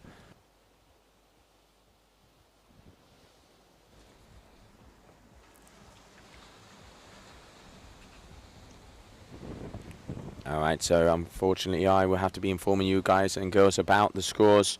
So it is Capucine Delanois in the lead so far, the ranked world #1. Let's have a little look at her journey. She was second in Cape Verde, second in Brazil, and first in Germany. Muna White, first in Cape Verde, first in Brazil, and then she didn't go to Germany. So that is your top 1 and 2. Who is it going to be? Who is it going to be coming off at the end of this season? We will soon find out.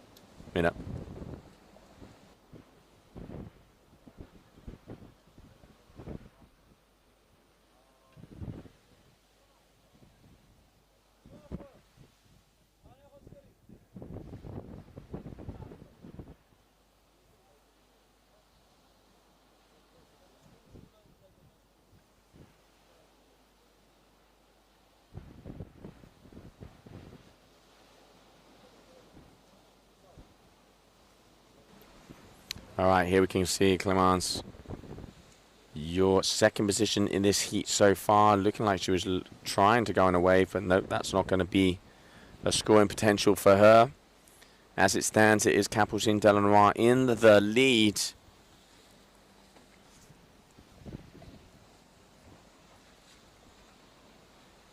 And all of the athletes going on their way out.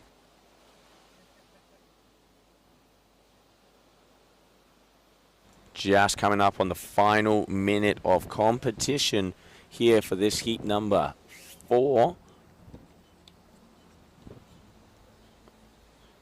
And will we be able to see another wave? Yes, we can. All right, Astrid dropping in. Oh, just getting pulled off the back there. Such a shame, but she comes back on. All right. Astrid Cheluz, let's see what she has for us. Competing for the very first time over here on the Qatar Airways GK Kite World Tour. And welcome to the GK Kite-Surf World Cup here in Dakhla, Morocco. Already got about 2 to 3 foot sets coming through. Says that tomorrow the waves are going to be even better. That's why we're leaving semi-finals and finals in the top rounds of the men for tomorrow. The idea for today is to make it all the way to the semi-finals of the women, which would be ending up on heat #16. And then we will complete round #4 of the men. We already saw upsets yesterday. The likes of Ayrton Cosolino going into that round #4. But we know it ain't how you start, it's how you finish. We have a battle on our hands in between Ayrton and Matthew Lopez. And also some news for you guys and girls back at home if you haven't noticed yet. If Ayrton continues on and makes his way into round #5, he will be going up against Ayrton Cosolino, so we will have a battle there for that top seed.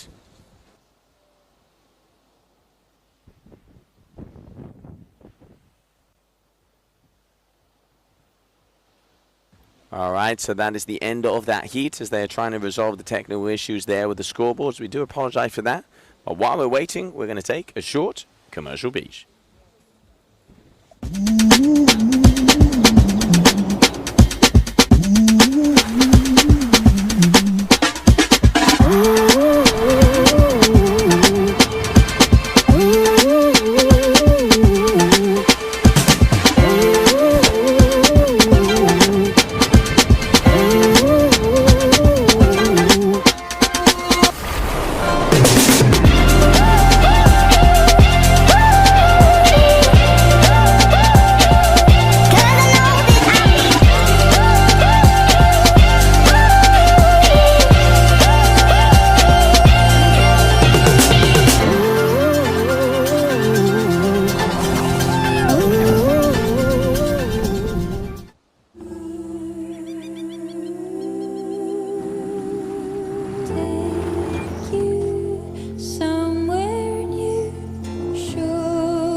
Wherever you go in the world, one airline goes further to make it feel exceptional. Qatar Airways, going places together.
Here we are down at the beach with Capucine Delanois, and she's our current world champion. She's still young, but she has already plenty of experience, and she's been competing here many times already. I know you've been out training quite a bit the last days. How are the conditions compared today, compared to what we had the last days? The wind is super strong. Like, honestly, I was not expecting that. I didn't even have, I didn't pick the right size because it's really, really strong. And yeah, I think it's also the biggest waves I've got since I've arrived. So yeah, the conditions were just really good, and I think they're getting better and better. Yeah, that's what is predicted. I mean, the tide's getting lower through the afternoon, usually gets a bit more phase, gets a bit more power on the wave, and the swell is even increasing for tomorrow. We're probably not going to finish the women's today, but get up to the semi-finals. You're already in round 3. Nowadays, you're gonna skip one round. Yeah. You can take a little bit of a break. Yeah. I mean, not too long. I think we have like 4 heats before we go into the last round of women. But yeah, you're feeling comfortable. I think you're sitting in a good position. Who are the opponents you are, let's say, afraid the most of here in this event or in this spot? I'm not really thinking about it. You know, I'm really on this event. I'm really focusing on myself and on my riding, and I think that's what works best for me. But yeah, in the past competition, Muna has been a really great competitor. We had a few finals together, and yeah, we were the 2 on the way to the world title, and it's between her and me, I think. So I think, yeah, she's the strongest competitor, and she's gonna be the one to beat. Yeah, absolutely. It's going to be an exciting fight for the title this year, and we're not done. This is not the last event. There's another one in Brazil in a bit more than a month's time. And we know you're always traveling, obviously, with your brother, who is on tour as well. Your dad is supporting you as well. How much of advantage is it to have that support at an event? Well, I think that makes a really big difference. I couldn't do it without them, you know. Like, I was there in my heat, and my dad was on the rocks, and he was like, okay, do that, and it's a big support just to know they're here, and like, yeah, they know what to tell me at the right moments, and I'm really grateful to have them with me. Now we see you guys having a great teamwork there, and I'm happy to hear that it pays off. Good luck, obviously, for the next rounds. You have a bit of a rest, as we said, and we're going to see you back on the water a bit later today. Back to you, Joe.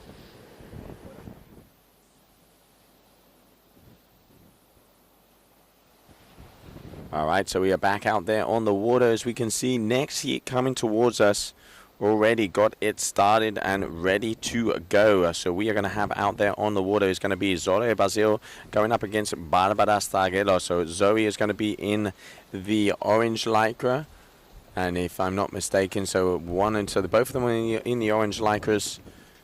So on the duotone, that is Barbara Stagelo, and on the North kiteboarding is Zoe Basil.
All right, so we're already back in action. Zoe Brazil has a 6.03 in this heat and a 4.77, so we've restarted and back with the scoreboards. We do apologize for that, as the internet is very up and down over here in the desert. 9.5 minutes on the clock. Zoe Brazil is in first position of this heat.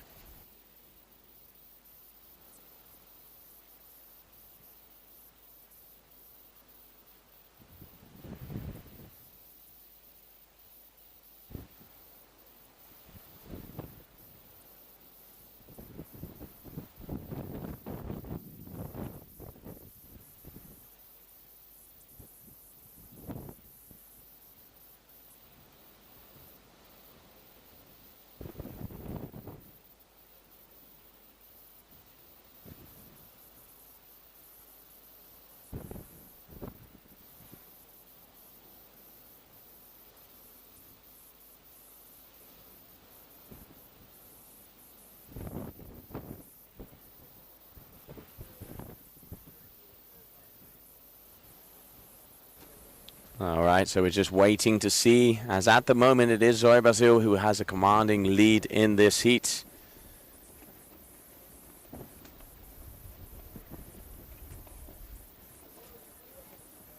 And so far, the winner of this heat will be advancing through, and she will be going up against Serena Luz. So now we have elimination rounds on the water. Whoever loses is out of the competition. So the winner of this heat, number 9 of the women, will be going into the quarterfinal against Sofia Monti. So our idea is we are continuing on until heat number 16 of the women, so 7 more women's heats, and then we would go over to the heats of the men. Round number 4 of the men, as our top athletes will come out, and we will see who will be making it through to round number 5.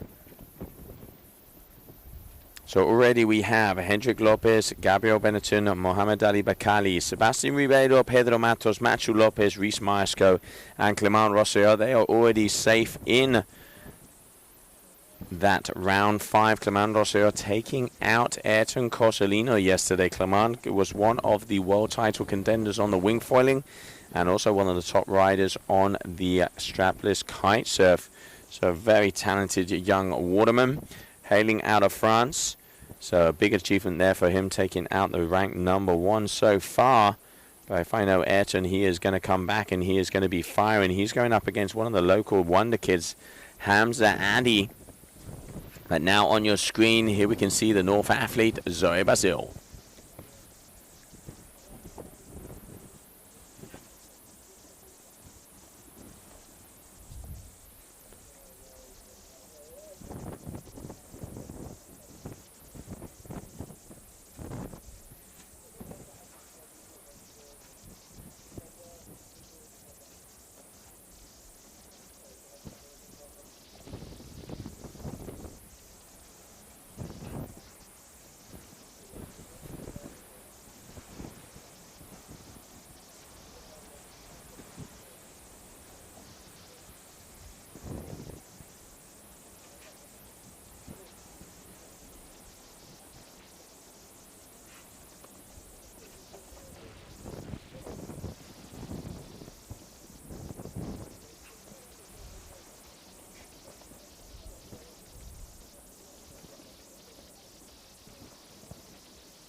Quite a slow heat, this one. Not many set waves coming through. But here we have Barbara. This is a better wave. Oh, but gets caught. Can she do it? No. She gets caught up on here on the inside. You can see a bit of frustration there as we're just coming up on 5 minutes left. 18-minute heats. Top 2 waves are the ones that count. 10 waves. 10 wave attempts are what they can go on. And that is looking to give a smile to the judges to get those extra scores.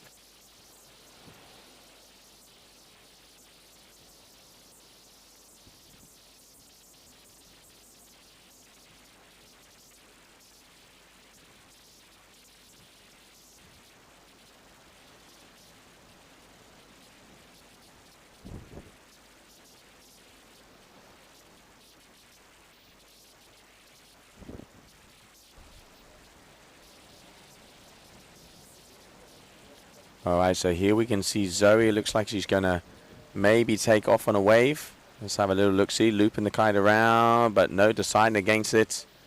So while we're waiting for our athletes to find another wave, we're going to go back one more time as we had one of our judges, Alvaro Nievo, telling us exactly what they're looking for to give those top scores. Here at this specific spot in Dakhla, all the judges were looking for the competitors to really be very selective with the wave selection. That makes a really key factor to get on the wave, and also especially how the rider is capable to connect in between the section.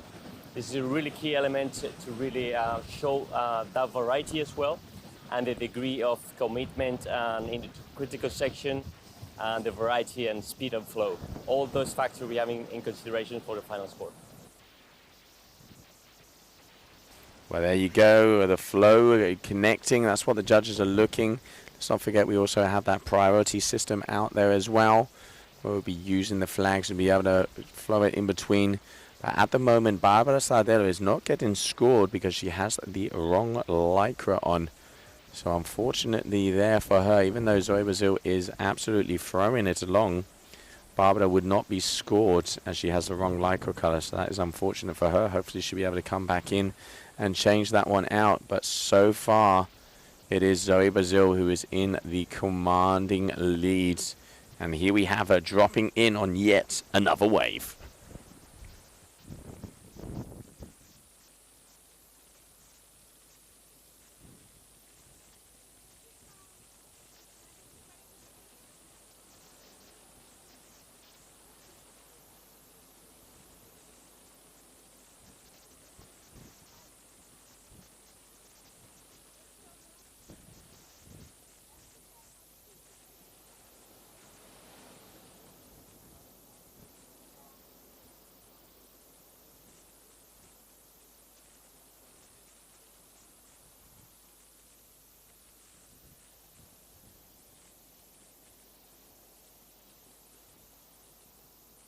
All right, just coming up on 2 minutes left of this heat. And now it is unfortunate for Barbara until she changes that lycra. She is not going to be scored out there at all. She should be in the white. So obviously the athletes have to be in the right lycra color or they will not be getting any points on the leaderboard. So unfortunate there for her, meaning that she is, by the looks of it, as we are already in the closing moments, she is going to be out of the competition so far. And now it is Basile, the French athlete, the North kiteboarding rider, who is going to be making it through to that quarterfinal, where she is going to be going up against, let's have a little look at the old leaderboard here. She is going to be going up against Sofia Monti, as Zoe will win this heat, and she's going to be going up against Sofia Monti in the first quarterfinal of the day. So there we can see on your screen as she is going to be the winner, as it's more than 10. Even if Barbara had changed the lycra and got a 10-point ride, it would be it. As we continue on here, round number 4, heat number 1 of the competition of the women, we're going to be going through all the way through to the end of the quarterfinals. That is going to be heat number 16, currently on heat number 9. And then we will be changing over to round number 4 of the men, where the first heat is going to be in between Charlie Martin from the Reunion, and he is up against Araf Bentajar, one of the top Moroccan athletes. 30 seconds to go.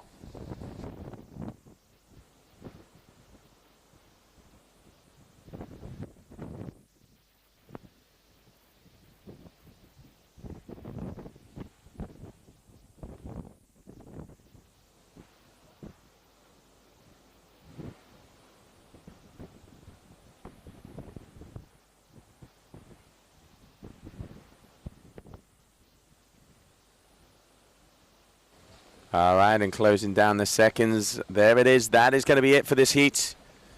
So Zoe Brazil continues on in the competition, making her way through to the quarterfinals.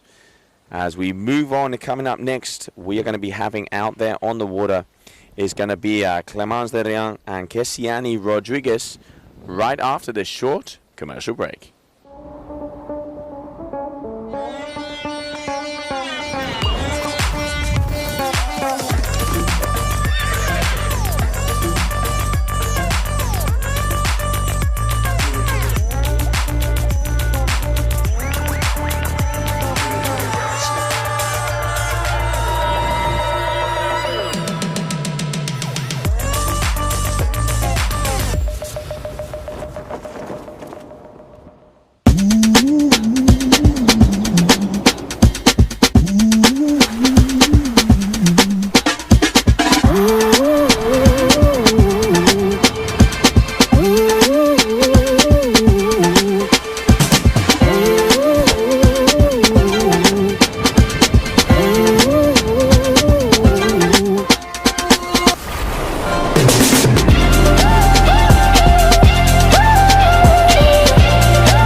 Wherever you go in the world, one airline goes further to make it feel exceptional. Qatar Airways, going places together.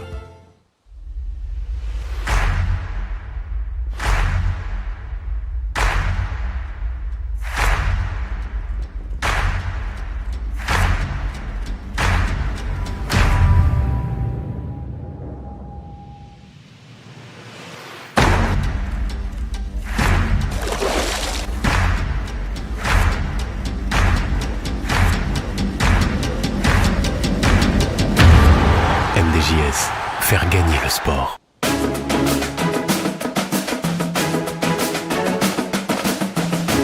Here we are in the Mecca.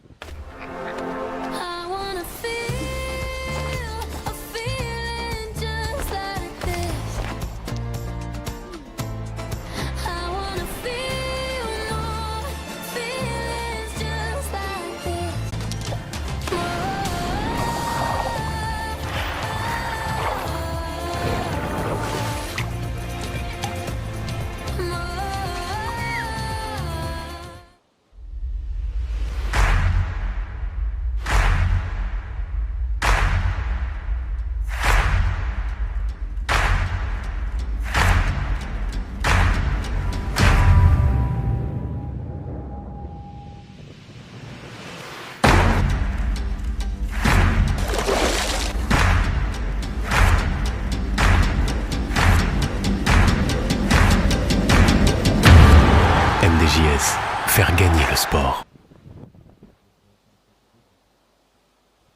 And welcome back, everybody. There you can see the West Point Hotel, where our nice little right-hander peels off the end. Coming up, Clemence Derian up against Kessiani Rodriguez. Let's not forget, this is an elimination round, so whoever loses here is done for the competition. Whoever wins will be making it through to the quarterfinals. At the moment, we've already seen that Zoe Brazil will be going up against Sofia Monti, and now the winner of this heat will be going up against ranked number 1 Muna White.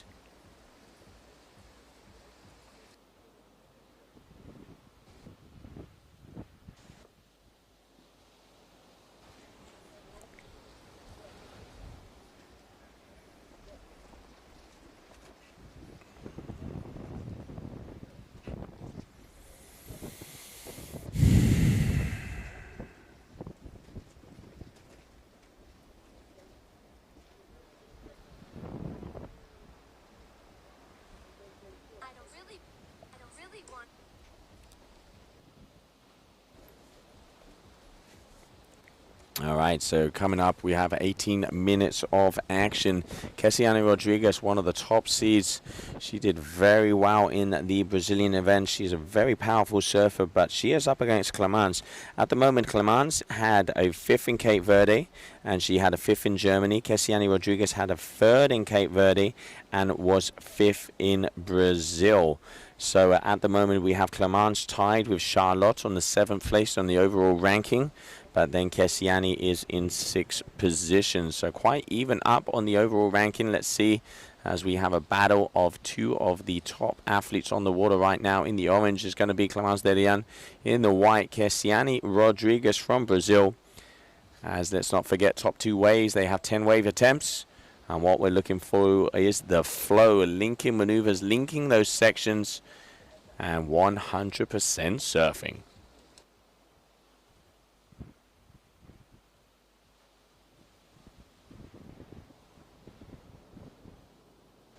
And while we're waiting for our athletes to get another set coming their way, we are going to go down to the beach with Zoe Brazil. Here we are with our heat winner of the previous heat, Zoe Brazil. Zoe, you've been actually last year it was your first competition here, I think, and you've been having a top 4 result here. So actually a pretty good start to your professional career here on the tour. And this is now your 2nd time in Dakhla. You're a bit more used to it. Did you come a bit like some days time in advance to train here? Yeah, two days before, just 2 days. But it's okay to train, to know the spot. Maybe more it's better, but I can't. Yeah, well, it seems like you are comfortable. I know you've been out training a bit also, obviously, the previous days whenever we can, because we had a pretty full spot. The conditions today are improving, I have the feeling. It looks it gets better and better, but it's still tricky. That's what I hear from all the other riders too. What is the gear you're using? What is it? What you need to look out for on your equipment? It's so hard to choose the good material, the good size of your kite, because I was with 11, it was too much, and I was with 8, it's too less. So it's hard to choose, but it's okay. I won, so it's okay, but I don't really happy about my ride today. I can be better. I want to be better. Well, that's always good and eager to be eager to improve and show an even better performance in the next heat. For sure, you're going to have also more hard opponents. Do you know who you are against in the next round? No, I don't see. Okay, I didn't check either, but we're going to find out. You have a couple of heats now to relax, but we're going to be back with the round 5 quite soon. So I think around an hour and a half, you might be back on, and we wish you good luck for the rest of the competition. We're not going to finish the women today, but hopefully you can make it to the semi-finals. Thanks. Maud, si tu regardes le live, j'ai ton short. You. Oh yeah, here you see, she's one of the few ones in shorts. C'est le short porte-bonheur de Maud, merci.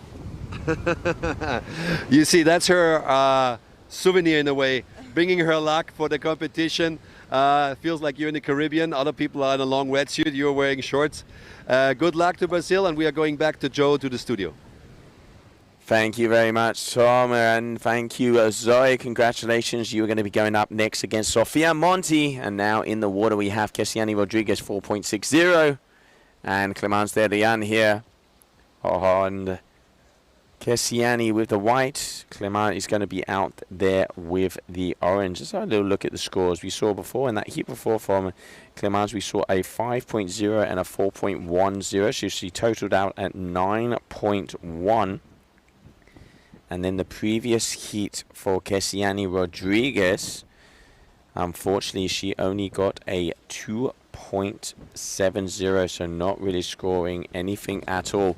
Looks like she's definitely in a better position right now, as we got a 4.6 already out there on the board. But we're expecting to see bigger scores from both of these athletes.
All right, so Kessiani Rodriguez. But now, once again, Clemence Derian has taken the lead. She has the biggest wave score of this heat, of 5.0.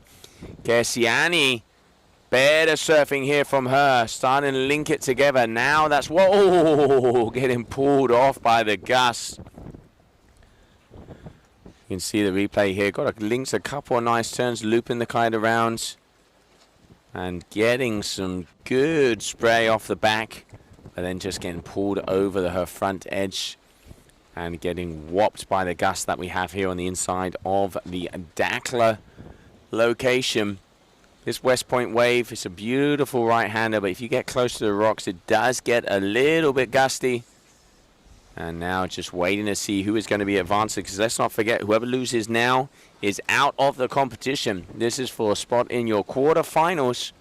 So far we have Zoe Brazil, Barbara Stadelo. We saw that heat, and it was Zoe who prevailed. Muna White will be waiting for the winner of this heat patiently there for that quarterfinal, as we were going to go all the way through to heat number 16 of the women. So we would complete the quarterfinals, and then it's time for round number 4 of the men.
All right, so Clemence here. Kessiani Rodriguez, that last wave, a 6.07. Clemence looking to try and get, she has. It is kind of close, but Clemence needs to pick off another wave. There's 6 minutes, but Kessiani, unfortunately, looks like she's dropped her kite out the back. I can see on top of my live stream booth here. But she's going to be getting that one back up in the air very shortly. And hopefully we will have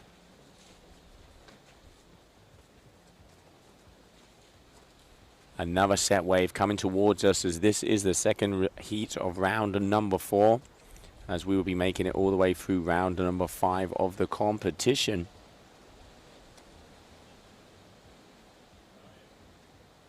And Kessiani Rodriguez, 9.07, starting to get a groove on, 6.07. Those are the scores that we used to see the Brazilian athlete achieve. And it seems like the wind has picked up ever so slightly. It is gusty on the inside, as it is a little bit more offshore than normal. It does get a little bit protected there. And it's hard for them to be able to get right close. You really have to pick off on the waves that are a little bit further out to be able to have that kind of little wind zone. And that way you can kind of go along the wave and get a couple of turns. It's only really been Muna who has been able to ride this one nicely all the way to the end. And then also Charlotte Carpentier in that first heat, even though she didn't get the win, we saw her getting some decent scores with a 9.37. And then, of course, Capucine Delaran, no surprise there, with 13.10. So coming up next, we will have Camille Losselin going up against Astrid Chelou, the world champion freeride skier. And then it's going to be Charlotte Carpentier and Daniela Moreno to close out that heat number 4 of round number 4 of the women.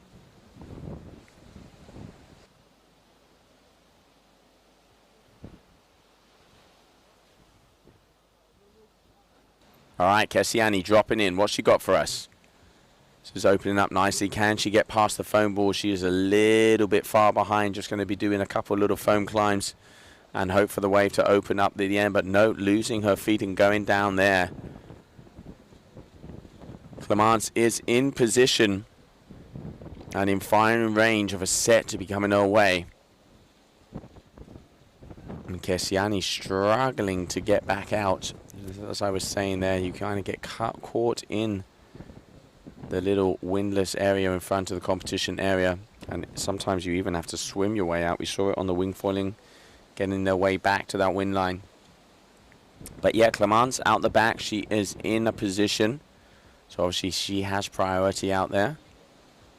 And let's see if the ocean will send her a set, and we were able to see her linking on some turns.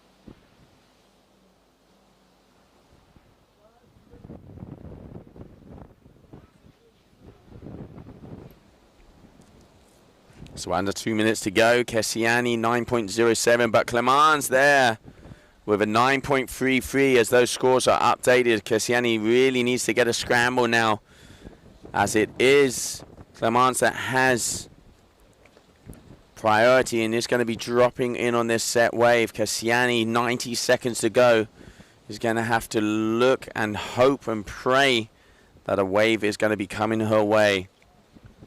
Clemence deciding against it. I can see it is going to be her that has priority still, but I wonder if that's going to be swapped.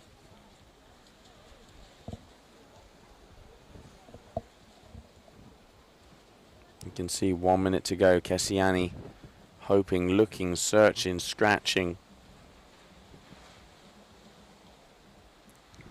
and having a little look-see on this bump. You can see her looking behind her as well.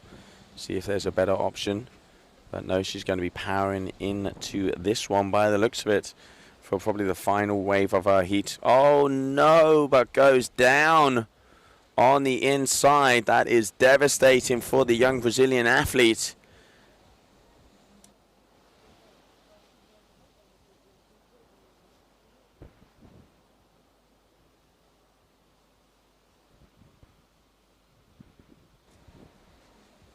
All right, Clemence here.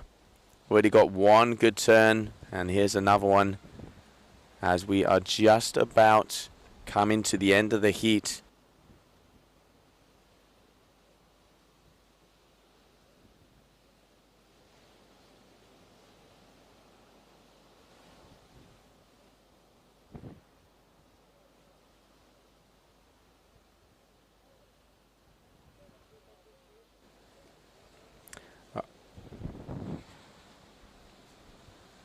All right, well, ladies and gentlemen, there you have your winner of that heat, Clemence Derian, who has just taken out one of the top seeds, Kessiani Rodriguez, meaning that Clemence is going to be joining Muna White in the next round in that quarterfinal. And while we're waiting, let's go to a short commercial break.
go in the world, one airline goes further to make it feel exceptional. Qatar Airways, going places together.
And welcome back, everybody, as we now have out there in the water, Camille Losseran is going up against Astrid Chelou.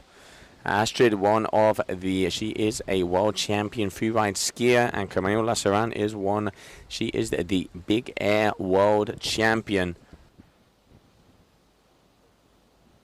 While we're waiting and getting, as we can see, we're going to be starting off as they have a couple waves. We are going to go down to the beach as we have Tom with Clémence Derrien. All right, here we are down at the beach. The last heat, it's been a nail biter, I would say. Really close one, 0.2, but you took the win over Kesiane. We saw the scores. You didn't take a lot of waves, but you choose the right ones. You put your scores down. You made what was necessary to do in a clinical way, I would say.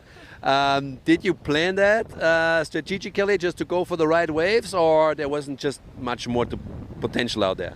No, I was trying to be super patient.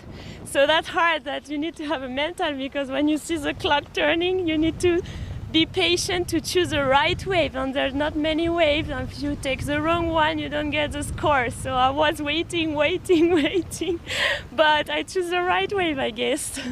Yeah, no, absolutely. You made the right move. You had two solid scores, 5 and 4. Kesiane had one higher score than yours, but her backup score was just not enough. So it's been a close one, and that's how competition is sometimes. You know, sometimes it's closer, sometimes it's not that close. Yeah. Here the conditions are, I mean, I know you've been out here before. You've been not the first time in Dakhla, but where are you from? Tell us, what are the conditions like back at your home spot where you mainly train? I'm from Bretagne, Crozon in France, and it's a really, really nice spot, really nice place where you don't often have this kind of condition with offshore wind. So this is not my kind of condition where it's more onshore at home, but I really enjoy it, and I'm improving my offshore condition now. Yeah, no, absolutely. I know this is a very special break. It's also, I know the wind is not so clean because it comes over the land, but the waves are beautiful. The waves are clean, they are long, you can do many, many turns on it. Yeah. So you enjoy riding this spot? Yeah, a lot. Now the wind is pumping, the waves are starting to be better, so I really enjoyed it. Yeah, that was nice. Well, awesome. You are in round 5. You're in the quarterfinals now already. So we're going to see you actually maybe in an hour and a half again back on the water. Oh, again? Yes, we're going to do the next round of women as well. We're going to keep the semis for tomorrow, like our race director explained today. Yeah. But as long as the conditions are improving, I'm sure we're going to keep competing. So good luck for the rest of the day and the next heat you're on. And we'll go back to the studio to you, Joe. Thank you. Thank you very much, Tom. Thank you very much, Clémence, and congratulations, as yes, we continue on in the water as we have the two athletes. We have Astrid, and she is going up against our Swiss athlete coming all the way from Tarifa, Camille Losseran. So Astrid Chelou and Camille Losseran. At the moment it is Camille. She's got two little check scores. But let's see, Astrid is already with a 1.87.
All right, so small scores for all of the athletes out there on the water at the moment, as they haven't really have any sets come their way.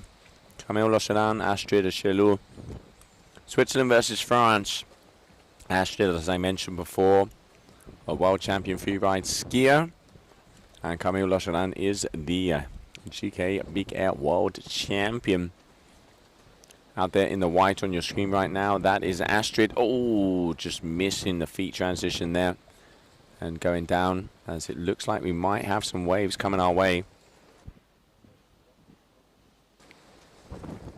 All right, Camille Losselan dropping in. This is looking like a nice set. Now we're starting to get some more waves.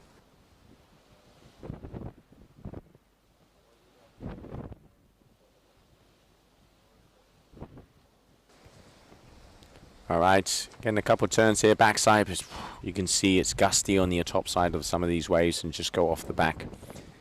Judges are going to be penalizing that quite harshly, excuse me. But still, she's going to have a little bit more than that 1.87. So we will, after that wave, I think we're going to be seeing a change in the leaderboard, even though still no really big set waves have been ridden.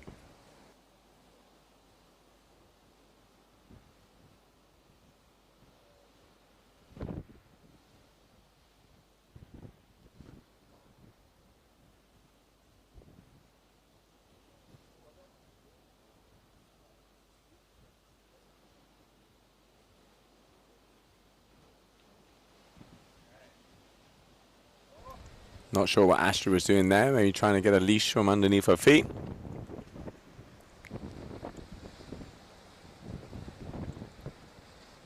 And there we can see that is Camille Losselan, what was coming on our screen.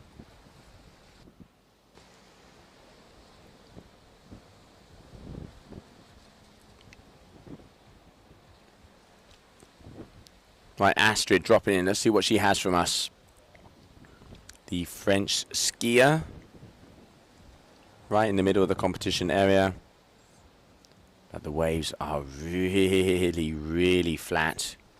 You're pretty much just kind of mowing the lawn out there at the moment, unless you're on one of those sets. We just saw Clemence Derriam take out Kessiani Rodriguez. First big upset of the competition. And there we can see out the back also Camille taking off on a nice set wave, as both of these athletes are synchronized surfing.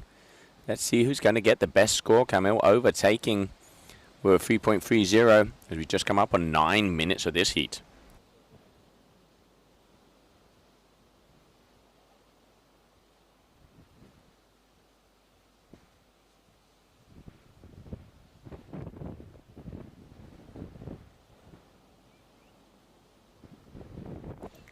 All right, that's definitely better here from Camille. Already 2 check turns. Let's see. All the way down right in front of the competition area, and this is where it really flattens out. You can either decide to ride it into the beach break or to turn around and go for some of the bigger set waves. We saw Muna staying a lot further up and being able to get some of those bigger sets, but here Camille just wanted to get a couple of scores on the board, and better riding here from the young Swiss athletes.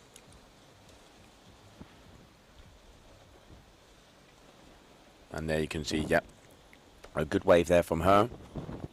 And let's see what kind of scores are going to be coming up on the board. And there also you can see going past that Red Bull Boy means that now priority is going to be going to Astrid, as they have to go past the line in between the point and the board. And then you will see a white flag in the air, which I can see from our live stream booth, meaning that the white lycra has priority, which is Astrid Chelou.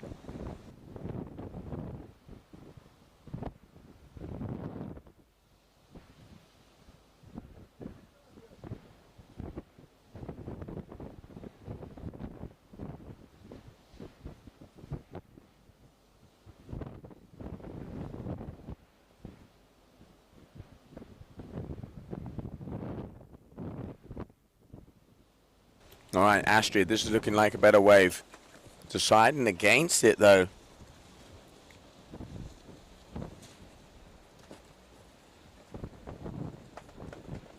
7 minutes to go out in this heat. This is heat number 3 of round number 4. We're going to be making our way all the way to the quarterfinals of the competition. So we will complete the quarterfinals of the women. We'll be leaving the semi-finals and the finals for tomorrow, as the forecast is looking better for tomorrow. We want to say the best will last.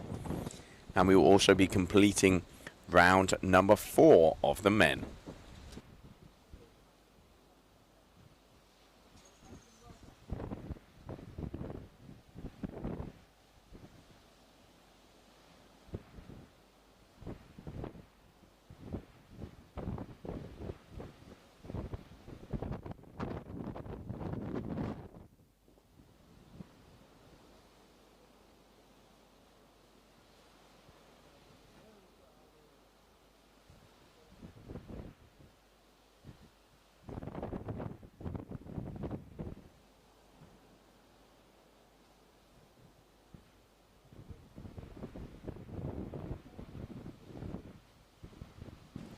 Astrid there on that foot switch. Once again going down as we're waiting for another one of these athletes to jump away. So a 4.57 for that last one there from Camille Lossadam. So a better score there for her. Highest score we've seen of the day was an 8.57 from Muna White. That's the highest competition score so far.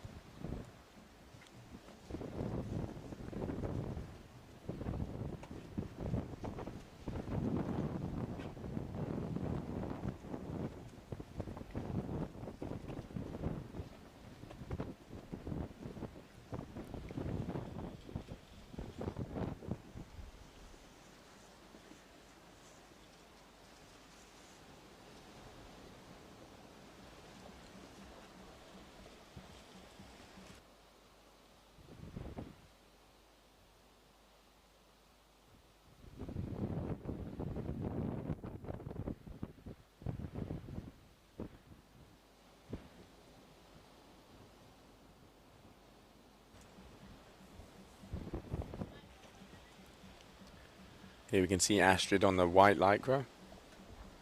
Both of them back up the top of the competition area, trying to wait and see if there is going to be a wave. There you can see Camille turning around in front of her, trying to maintain that priority, as she does have it. As sets are really taking their time.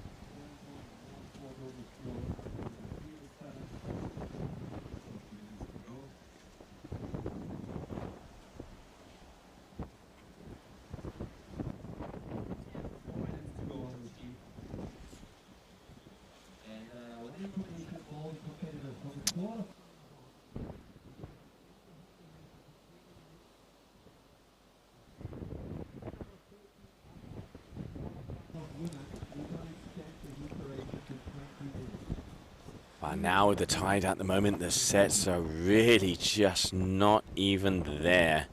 Hopefully this is going to be picking up as we go through.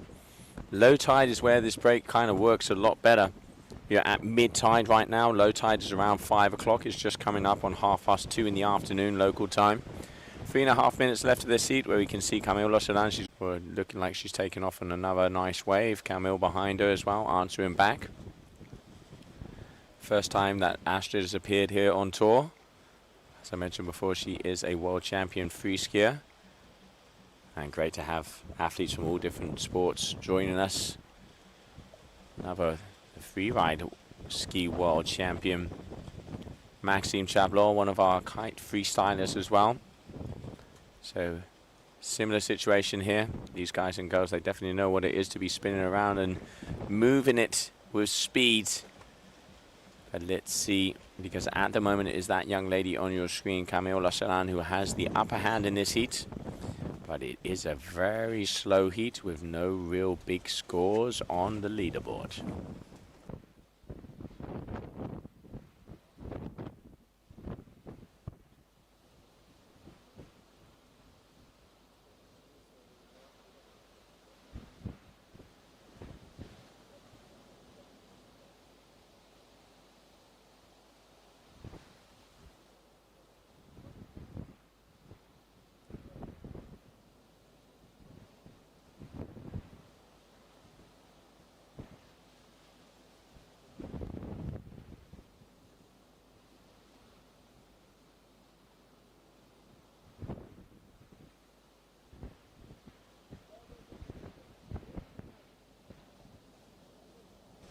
Right, coming up on 90 seconds on the clock.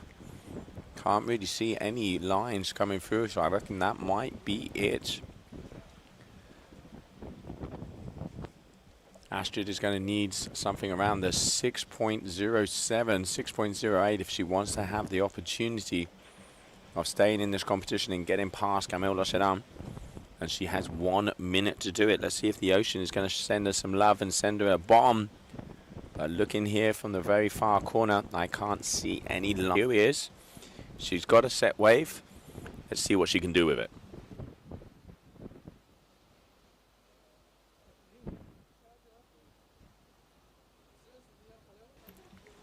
You can see how gusty it is here on the inside. The kite really does pull them off if they don't have it in the sweet spot. Little one-turn wonder there. That is not going to be what she's needing, what she's looking for. Camille also having a look here as we approach the 30 seconds. She's going to be looping that kite around.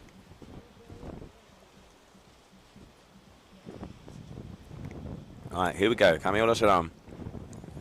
Engaging, better turn there from her. Keeping herself low. Let's see. You can see pulling it again.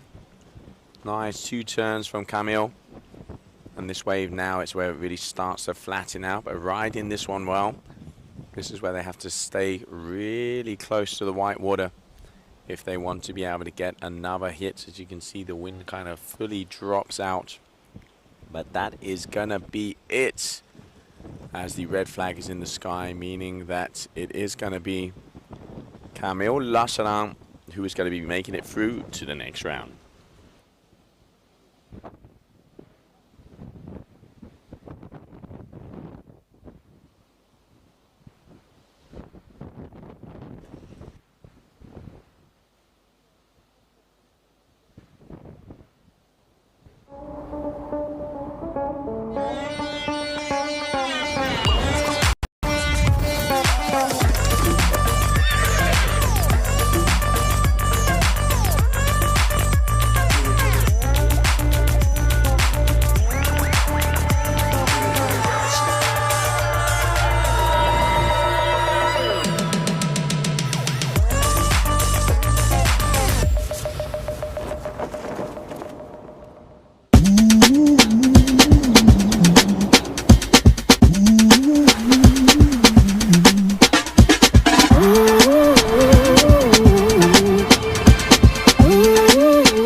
Going places together.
go in the world, one airline goes further to make it feel exceptional. Qatar Airways, going places together.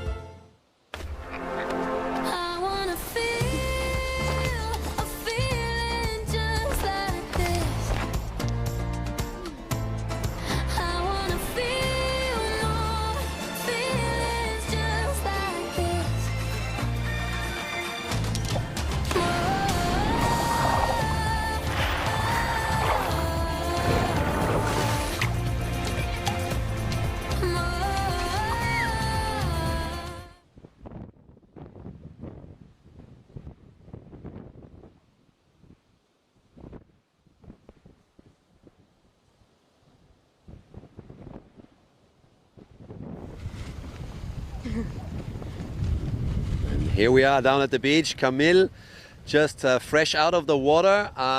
Winning your heat makes you advance into the quarterfinals of the women. You're currently ranked number 3 on the world ranking. We have 2 more events to go. There is some strong competitors here. Would you say the conditions here are something that is in your favor for like what you like to ride?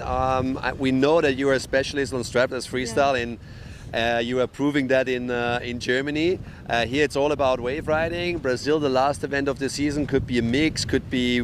We'll see what is going to happen there. How do you see your chances of claiming the title this year? Well, yeah, for sure I'm a bit out of my comfort zone, I would say, because it's waves. But I'm having a lot of fun in the waves lately. So I mean, I just want to keep going with this, training in the waves. So we'll see, but I'm very happy that I managed to go to the quarterfinals. I was against Astrid, which is a Frenchie, and we were both riding backside here, so it's a bit tricky, but it was fun, yeah. And I mean, there's one more event to go, so we'll see if I do good results here in Brazil. But yeah, I'm just having fun, and I'll see where I can go in the ranking at the end of the year.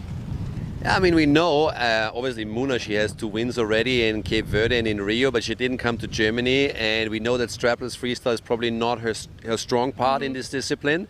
And knowing that the next event in Brazil probably will not be a pure wave event, I think it's still open. Did you make any calculations where you're going to end up in which result, or you're just going for the win every time? Honestly, not really. I'm not calculating anything. I'm just having fun in the competitions, doing the best as I can. And yeah, I mean, I'm 3rd in the ranking, so I'm trying to see a bit what can I do to make better every time. But yeah, in Brazil it can be mixed, so it could be better for me, but we'll see. Yeah. Well, we know you've always been doing well in Brazil. You like Brazil, I think. It's conditions that suit you. You didn't come on the tour actually too long time ago, and you're now already fighting in the top 3 positions and even having chances to win, definitely. Do you still feel like you can improve a lot, or are you feeling very confident when you're riding here? No, of course I can improve all the time. I mean, I can be in freestyle, but in waves as well. But I definitely need to train more in waves. But I will do it this year for sure. I finished high school now, so I will have more time as well to go on the water. So yeah. I mean, for sure, you're known to be one of the most focused riders. You're very I would say on point when it comes to training. You know where you want to be, and I'm pretty sure we're going to see you claiming a world champion title in the future. The earlier or the later, we'll see. How old are you now? I'm 19. Yeah. So 19 years old, already adult, but as you said, you finished your school, you can fully concentrate on doing that sport now. And well, we wish you good luck. You're in the quarterfinals. I know you with Serena Luz. She's a surfer, or also more a surfing competitor from Brazil. You have any strategy against her? No, not really. I mean, she's a good friend of me as well, and she's treading on the water. So it's going to be a tough hit for sure. But it's going to be a fun one to watch, I think. Yeah. Awesome. We're going to see that in just an hour probably. So stay tuned, and we're going to continue. Already are serving the drinks here. Also one for me. Thank you very much. Our sponsors are treating us very well here, I have to say. It's an awesome location. So we are happy to continue the day here down in Dakhla. And back to you, Joe, now in the studio. Thank you, Tom. Thank you, Camille. Congratulations. As we continue on, as you say, out there in the water right now. We have Clemence Deriani. Let's not forget she's going to be going up against Muna White. And here Charlotte Carpentier is going up against Daniela Moreno. So Carpentier's out there in the orange. Daniela Moreno is in the white. And even the guy's getting a couple of drinks in there down at the interview. Brave man.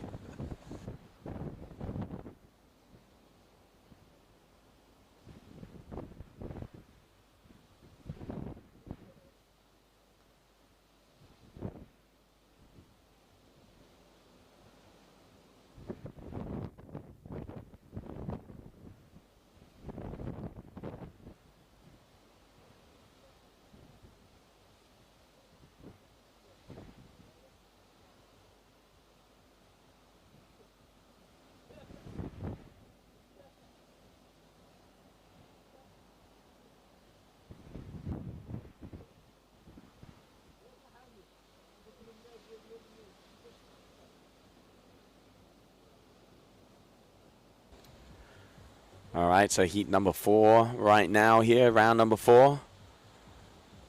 Charlotte Carpentier already 4.30 and a 3.53 out there, 7.83. And then we have Moreno with a 2.80. Just waiting to see if there's some sets coming through. It is taking its time. I will say this, it is taking its time.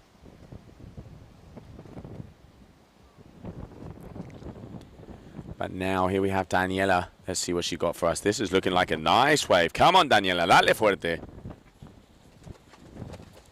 All right, Daniela Moreno dropping in the F1 rider from the Canaries. Getting caught up on the foam ball here. And unfortunately, you can see that wave just completely flattening out and not giving her much options of getting a ride.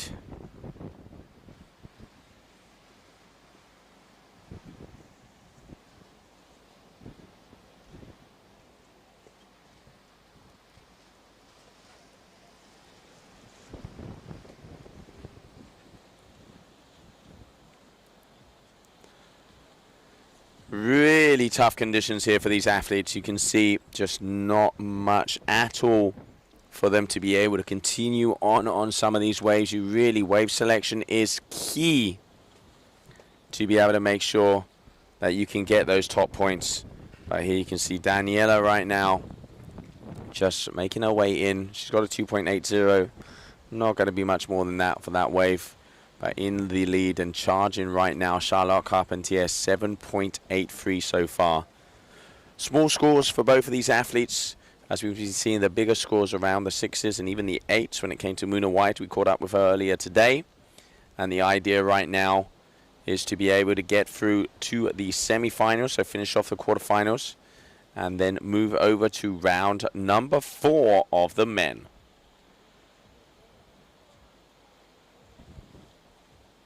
All right.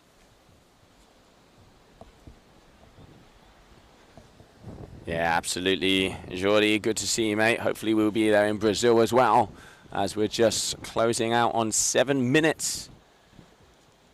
And there we can see 2.93 for that other one there from Daniela Moreno, as this is heat number 4, round number 4 of the women. Coming up next, we will be moving over to round number 5 of the women, which is the quarterfinals. And that is going to be in between. So far, we have Zoe Basil is going to be going up against Sofia Monti. We have Clemence Derian is going to be going up against Muna White. Camille Lacharan is going up against Serena Luz. And the winner of this heat will be going up against Camille Capucin Delanois.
So just coming up on 5 minutes now. So it is Charlotte Carpentier is in the lead and winning this heat.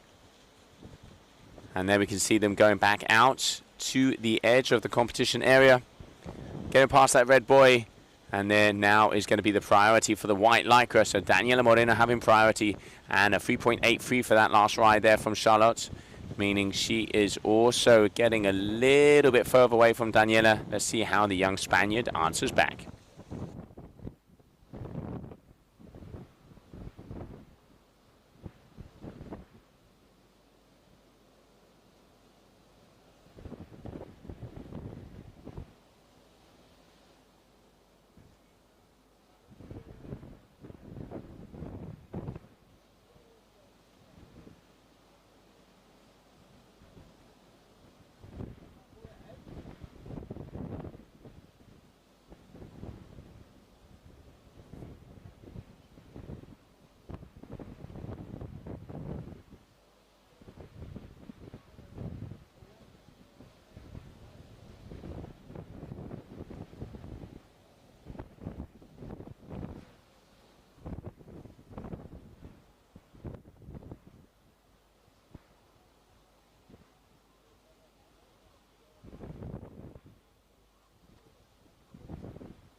All right, Daniela, still the white flag in the sky, so she still has priority as she is at the top section of the competition area.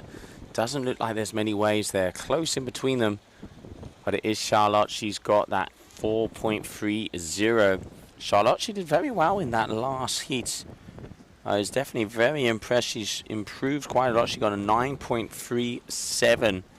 So she already had a couple of decent scores of 5.07.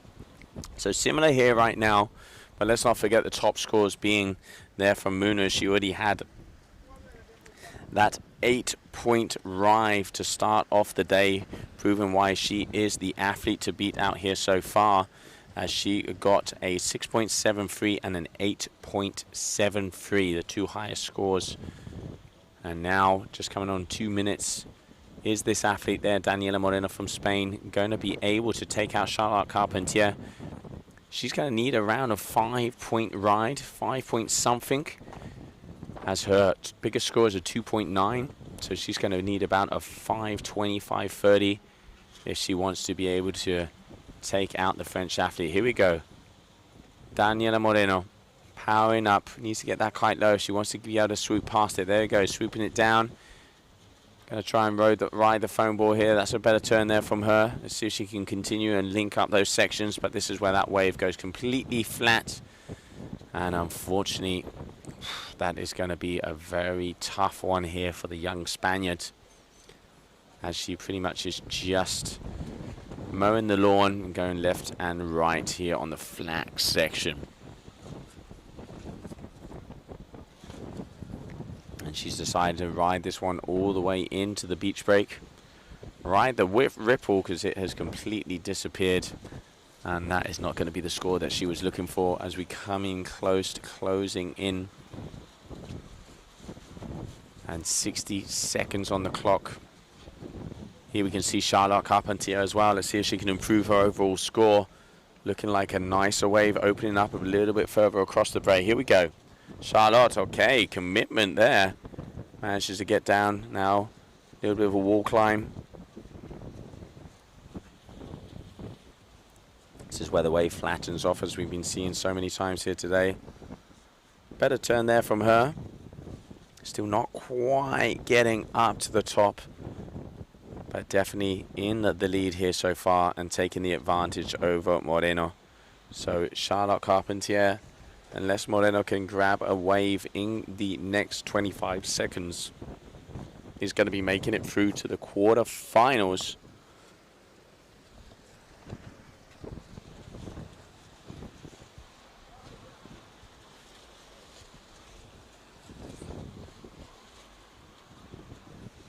And there it is. So that's going to be it. So Daniela did improve her score, but not enough. So it is going to be Charlotte Carpentier who takes the win.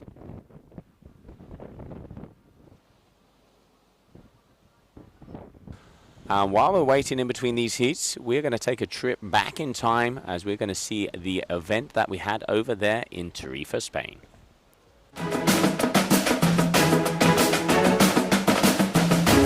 Here we are in the mecca of kitesurfing, Tarifa, for the Qatar Airways GKA Awards for the second year in a row.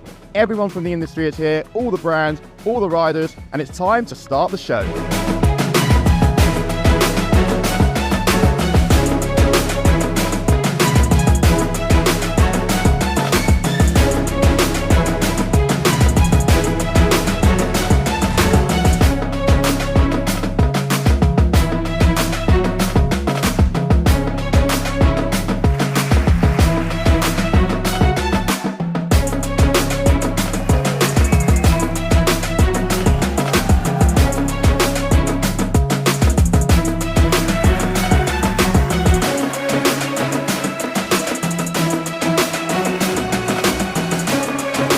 So the winner is Graham.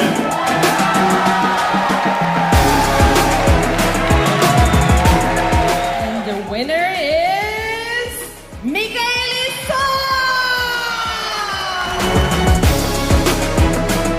So congratulations to the winner is Gian Maria Pocaluto.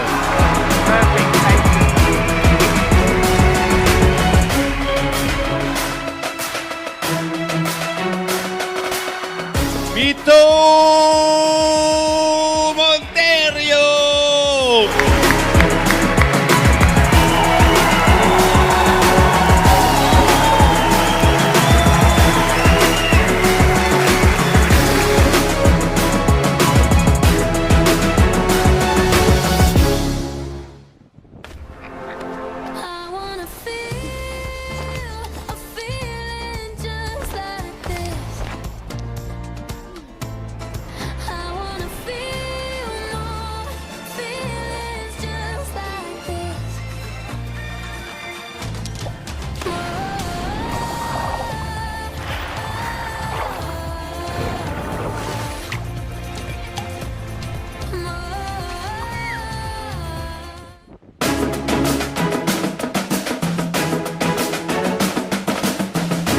Here we are in the mecca of kitesurfing, Tarifa, for the Qatar Airways GKA Awards for the second year in a row.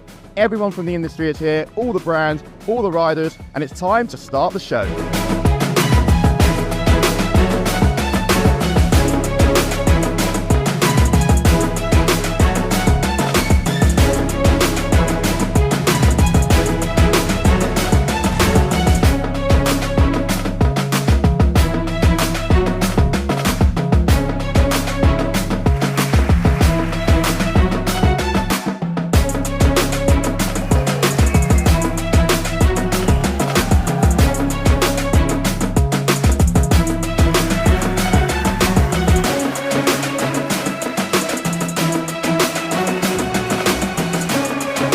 So the winner is Graham.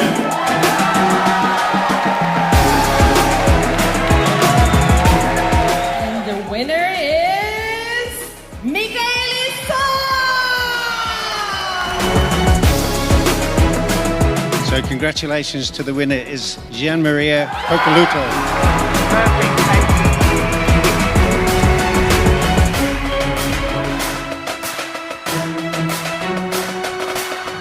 Vito Monterio!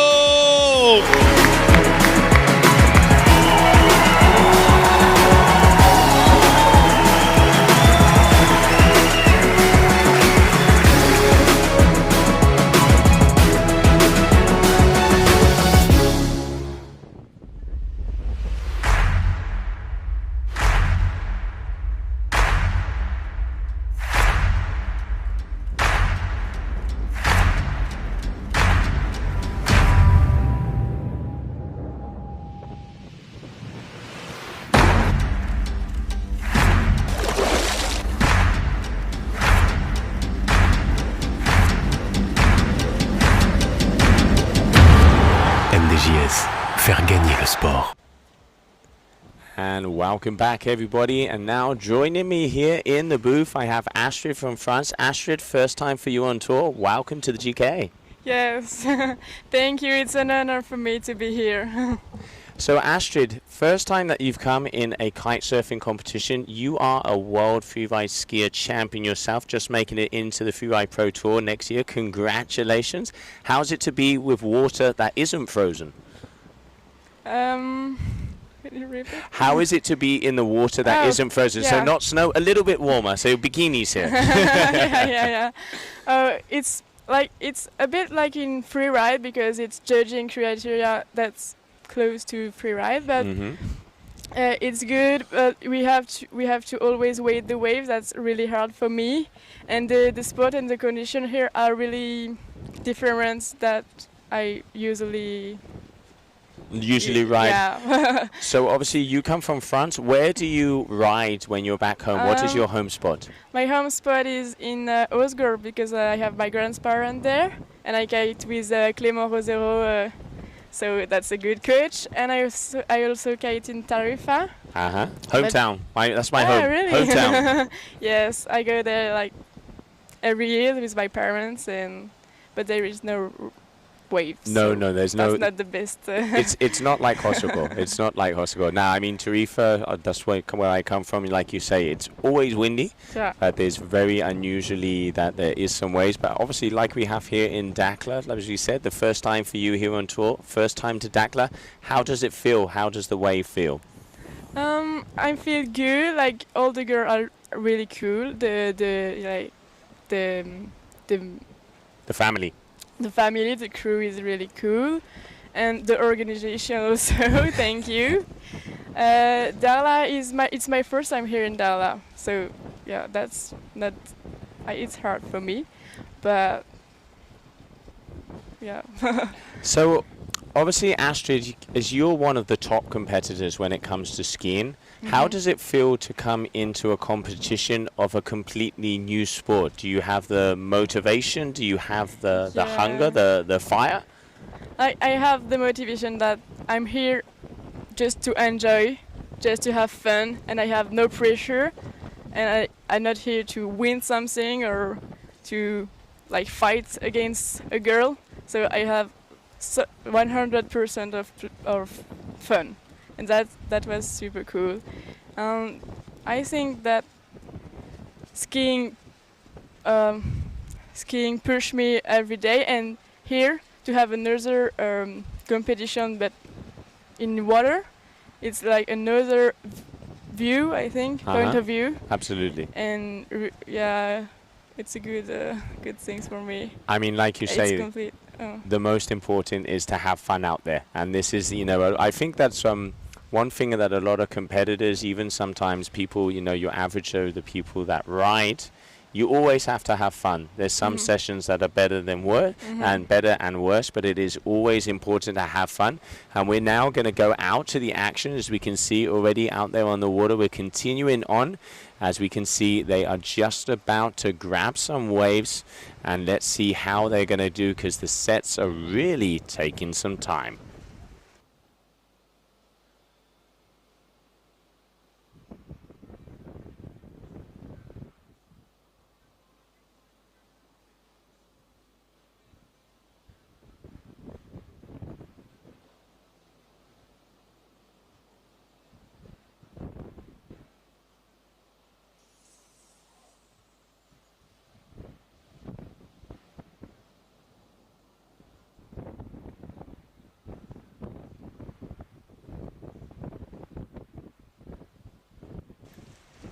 All right, so here we have the first quarter-final out there on the water. So we have Zoe Basile and Sofia Monti. Zoe Basile, French athlete, very powerful. Yeah, really. So in the white lycra, Sofia Monti, she won her first heat, and she is now going up against, for me, Zoe, she is a person to be watching. Yeah. Last year she did very well.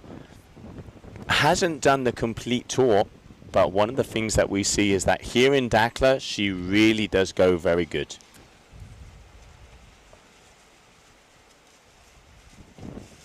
So Astrid, as this is your first time here in Morocco, in Dakhla, how are you finding the place? It must, it's a completely different culture. The people are really nice. The food is really good. Yeah. And then, we have the waves. The waves are pretty good these last few days.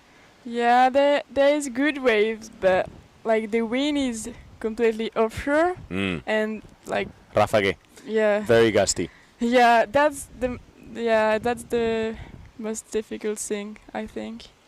So obviously you're a rider, from what I can see, you're a rider for Duotone, and then obviously Yeah. with O'Neill, you've been with Yeah. O'Neill from the very beginning. So them supporting you in all your adventures. Yeah, I'm lucky to have O'Neill with me, and also Oakley, Dakhla, that I have winter, but also for the summers, like all the stuff, and that's a good thing. And where is the next location for you? Because you were just mentioning to me before, you won the Challenger Series that gave you your spot in the Freeride Pro Tour. Once again, Yeah. congratulations. Where's next?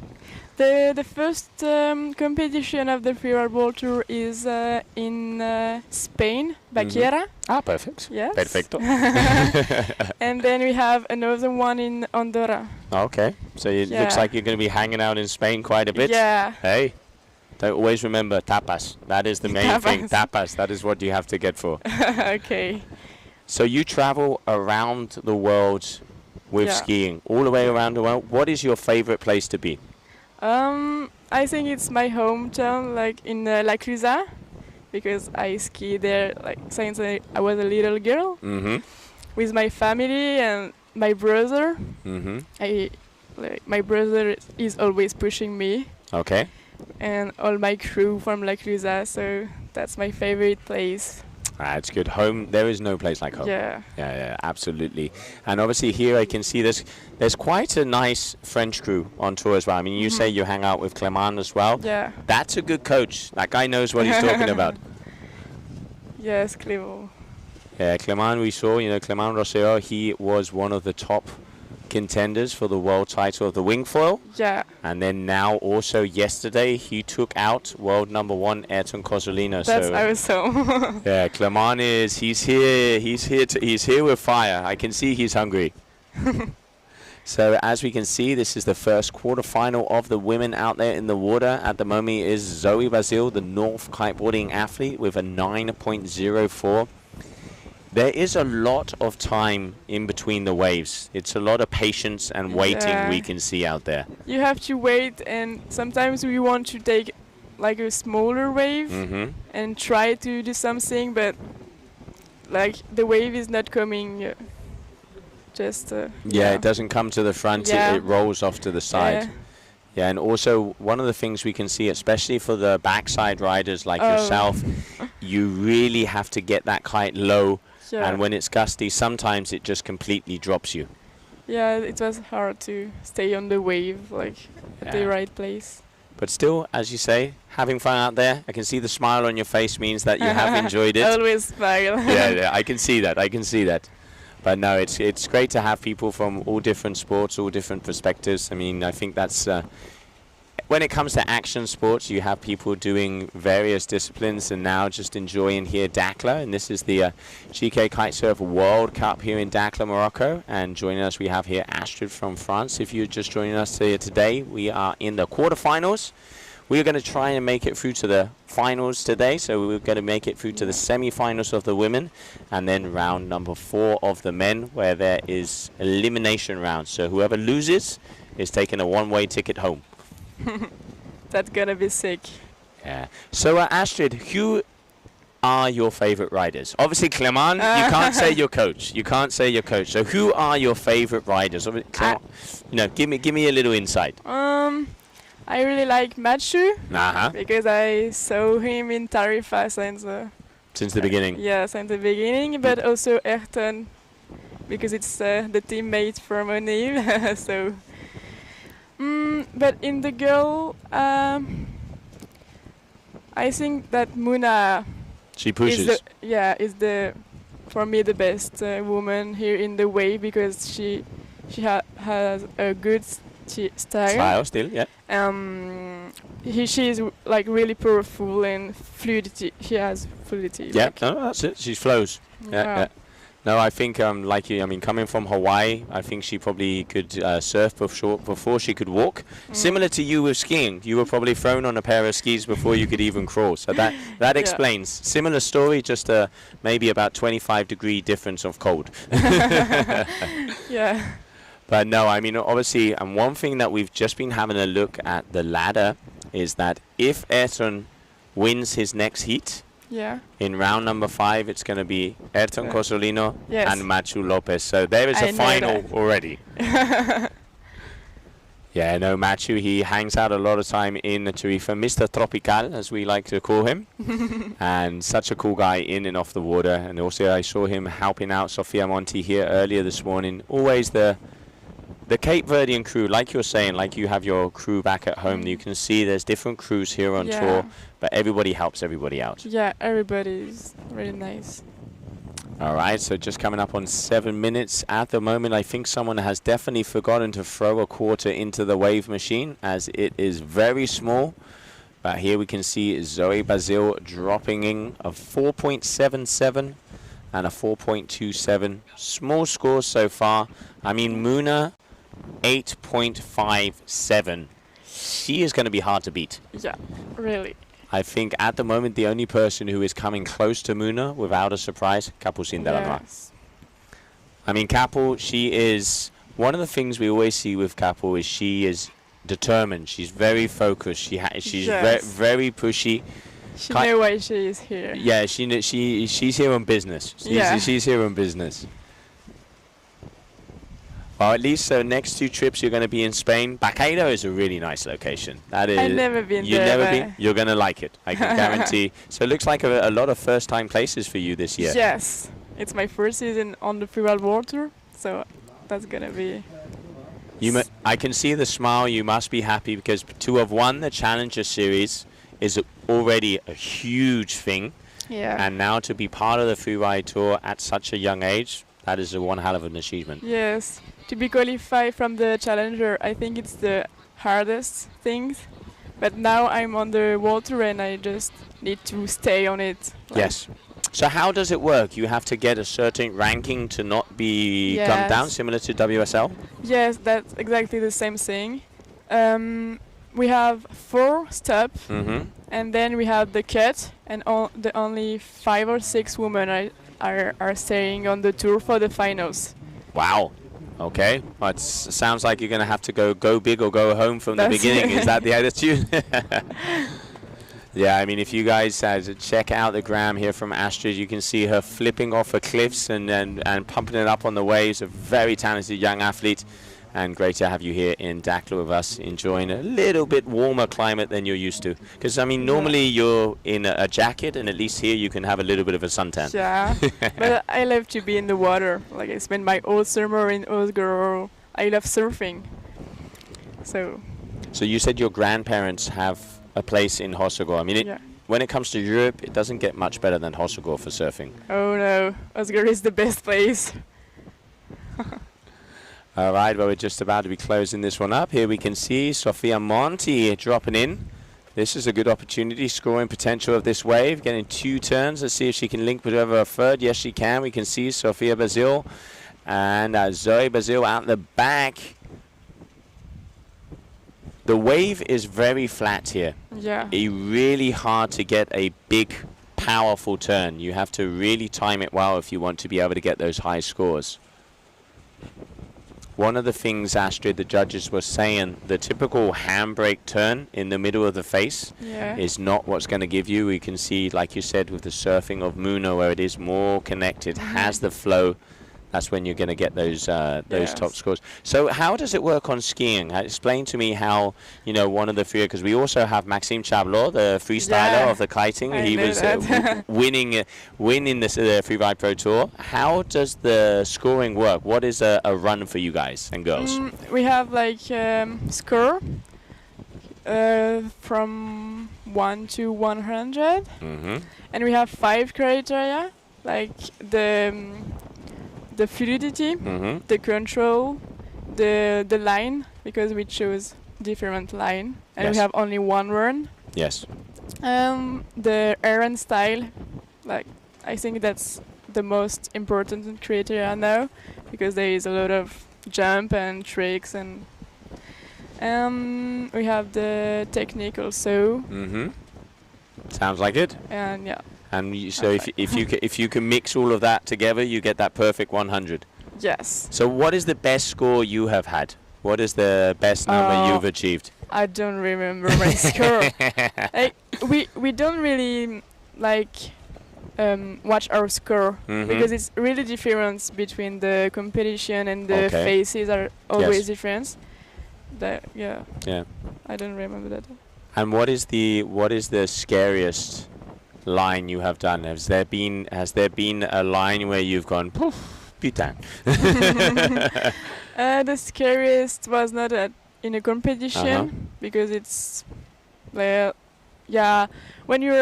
we are in the competition, we want to ski at 75% to be sure to land the run. Of course. And the scariest is that it was like really steep. Yeah. Yeah, I mean, I've seen some of the stuff you guys and girls are doing. You are crazy. At least water hurts, but I think snow hurts more. Yeah, but the scariest things is avalanches for me. Of course. Especially in the free ride, it's something you have to always be alert. Yeah. We train a lot, but we can't stop the risk, you know. Of course. No, the risk is always present, but obviously with the different technologies, and I think also super important to listen to local knowledge, people who know the place, and people listen local, but also listen like ourselves, and not go because the other guys are come. That's the most important thing. Okay, so if you have a weird feeling, no, I'm not doing this today. No, I think that's super important. You don't have to prove anything to anybody. You just need to prove it to yourself. Yeah, I think it's same maybe in kite. Like you have day with good day and bad day, and you have to listen yourself. Of course. Well, there you go. All right, we're coming to the final minute of this heat. It looks like one more time it is going to be Zoe Bazil, so she is going to be making her way into a semi-final unless anything changes, because I can see Sofia Monti making her way back up the top. She is turning around. Now, is there going to be a set wave? Because not too much difference. She would need about a 5.9 6-point wave, but 25 seconds, nope, she is not going to be making that. So 25 seconds probably left, and let's see if Sofia Monti can have one more ride, or if it is going to be, as we're just about to close this one up. And there it is. That's it. That's all, folks. Red flag is in the sky, and your new winner here, Zoe Bazil. And we'll be right back after this short commercial break. You.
go in the world, one airline goes further to make it feel exceptional.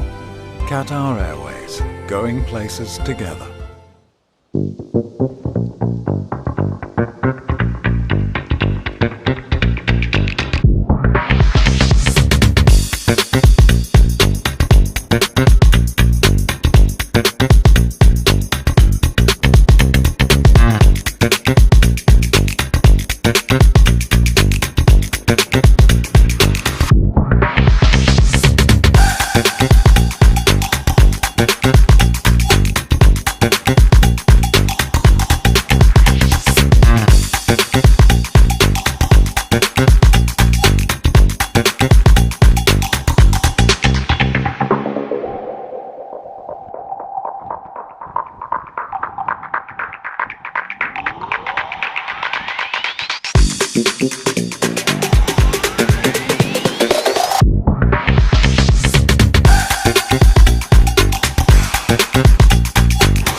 All right, so we are here at the beach, Zoe Basile.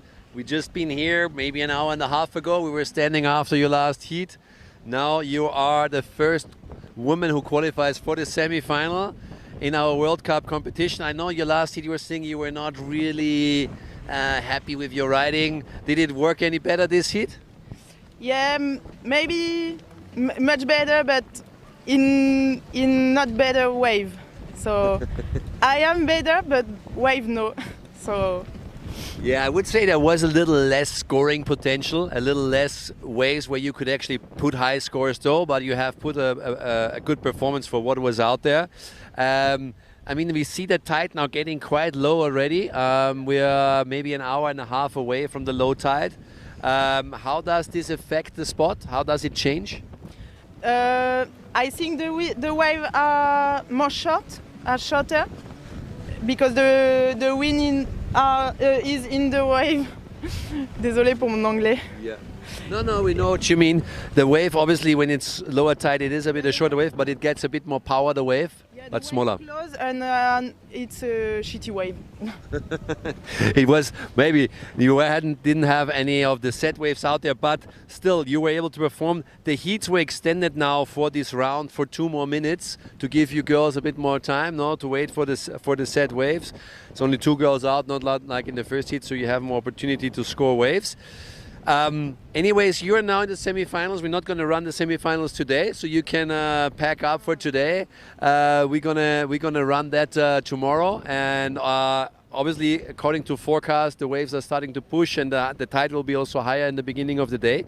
So we're going to see who are the other 3 women who are going to join you in the semi-finals. You're going to be at least 4th place in this competition. That was the same result you ended up last year.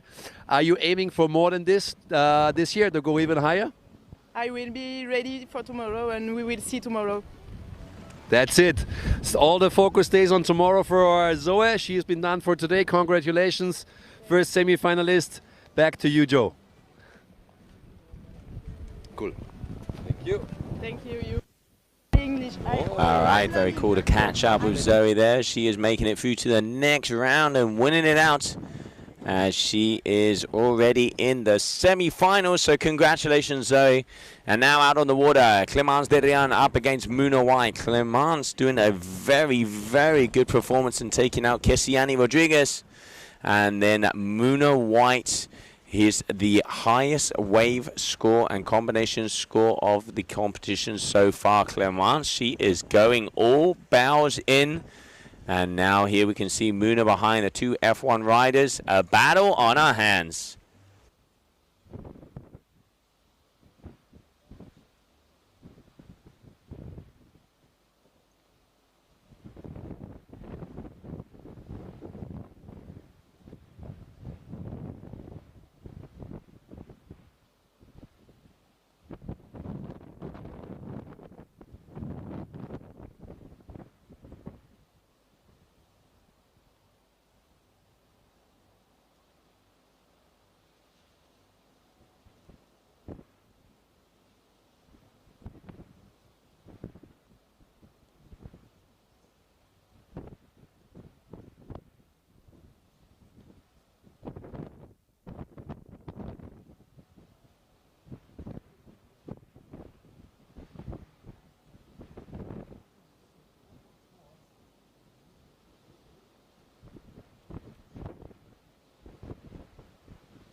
All right, and we're back, ladies and gentlemen, as we have a very, very close heat out here on the water.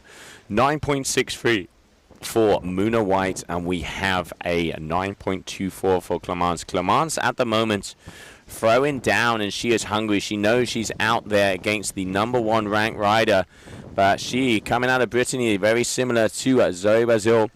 And once again, we can see both of these athletes taking out on the set wave and racking it and rolling it all the way down the line. So turn for turn, move for move, both of the F1 riders.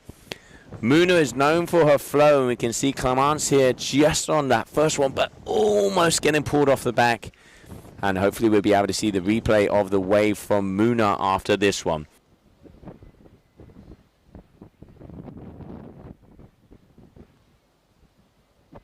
All right, Muna has gone all the way from the top corner. Look at that. It's that determination, that's commitment, how she pushes and drives on the fins. Muna White all the way down here in Dakhla. And currently she is your heat leader by 9.63 total points. And I reckon after that wave, that one is going to be increased because her backup score is a 3.80. And her top score a 5.83. But this wave turning out to be the diamond in the rough. Let's see the finisher. Boom! And Muna White from top to bottom, rail to rail surfing here from the Hawaiian.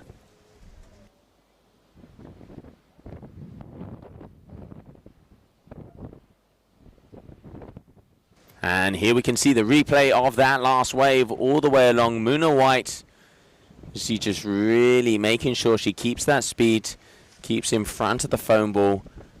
And it is the commitment that she has on some of these bottom turns. I think it was this turn. Look at this. Powers it up. And when she digs that rail, she just makes sure that she can get and hit that wave right in the sweet spot. A few check turns. And then here, that second sandbar is when she's able to power up and really able to start to get some decent hacks here on this right-hander. Here we go. Boom, off the top. Nicely releasing the tail. Again, commitment in that bottom turn. Setting the rail and drawing it all the way to the end. Great ride in there for Muna White, as she is going to be our heat leader. And waiting to see, we're going to be having another big score come in here from the Hawaiian. At the moment, we've got a 4.77 and a 4.47 there from Clemence.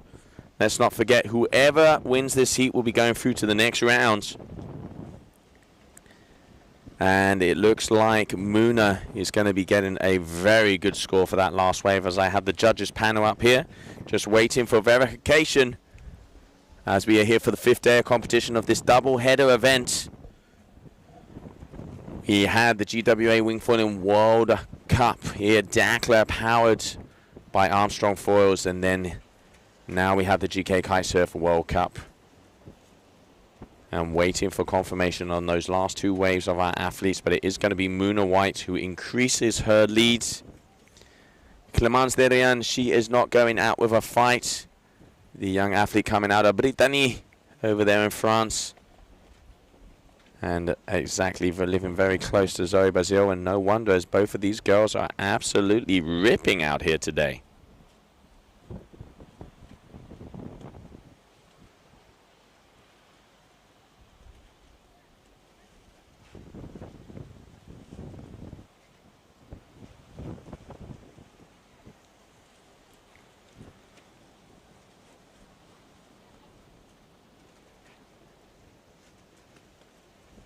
All right, 7 minutes to go. 13.60, 777, triple sevens, ladies and gentlemen. Muna White, the 2 top scores of the competition so far. She got that 8.67 for the highest wave, and now a 777, 10 points. So we're waiting, as it looks like, for some reason the scoring dropped that, but there it is. Yep, 7.77. And a little bit less than 7 minutes to go. It's all about sevens here at the moment. And here we have Clement dropping in one more time.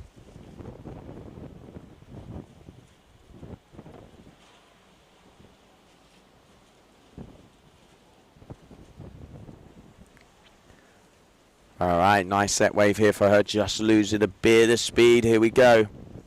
She needs to start to get some big scores. She's got a nice 5.77, but she wants to be getting towards those top 7s if she wants to be taking out the number 1 seed, Muna White. That's a better turn, leaning back and managing to get her way down the wave. But is looking a little bit shaky out there, as it is quite gusty here on the inside, and unless you have that kite right in the good position, you are going to start to get pulled around left, right, and center. But still, another good wave here for Clemence, and going down here on the inside as we are just approaching the 5 minutes left of this heat.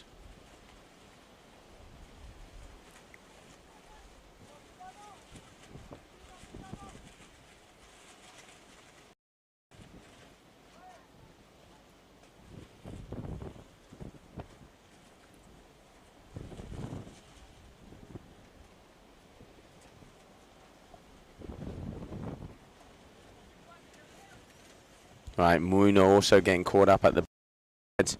That top section, if you don't have the kite, and when the gust goes, it's so close to the rocks that it could just completely drops you. We are now in the quarterfinals of the competition. We're going to be making it all the way through the quarters of the women, meaning we'll be leaving the semis, excuse me, for tomorrow, and then we're going to be completing round number 4 of the men.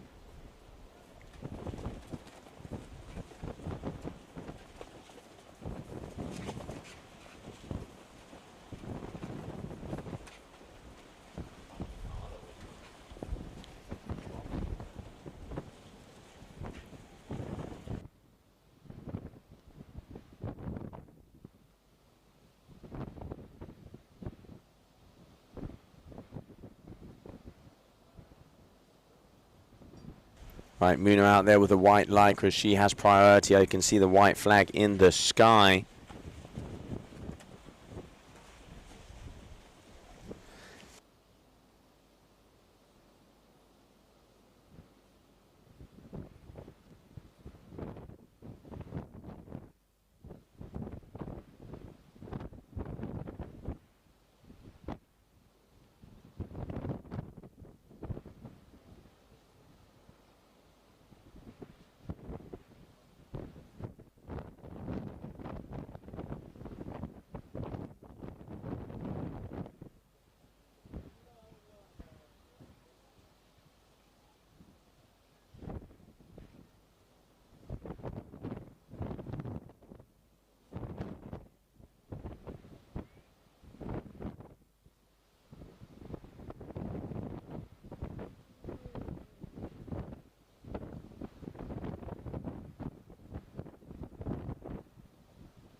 All right, Muna now 13.60. Big carving open face hack there from Clemence.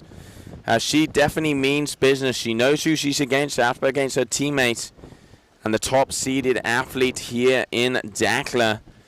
Muna has won the Cape Verde. She's won Brazil, and she is hungry to take this event as well. Currently, your world rank number 2, but she is concentrating 100% on the waves.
Okay, we're down here after our second quarterfinal with the winner Muna White.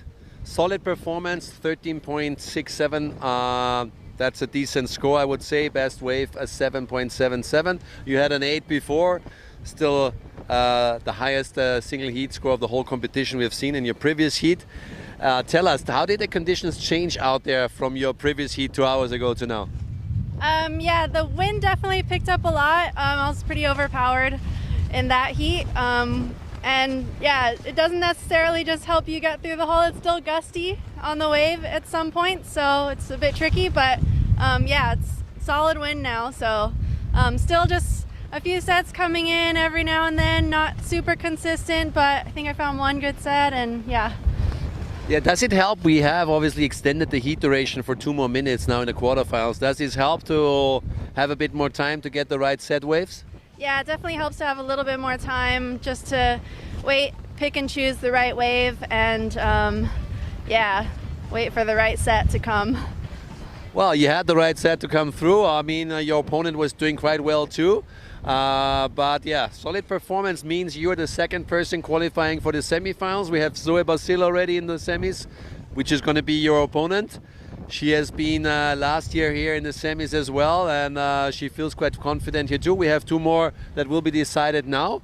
We're not going to run the semis today anymore, so you can take a rest and take it a bit easy. Tomorrow the waves are supposed to pick up, get a bit bigger. You excited for tomorrow?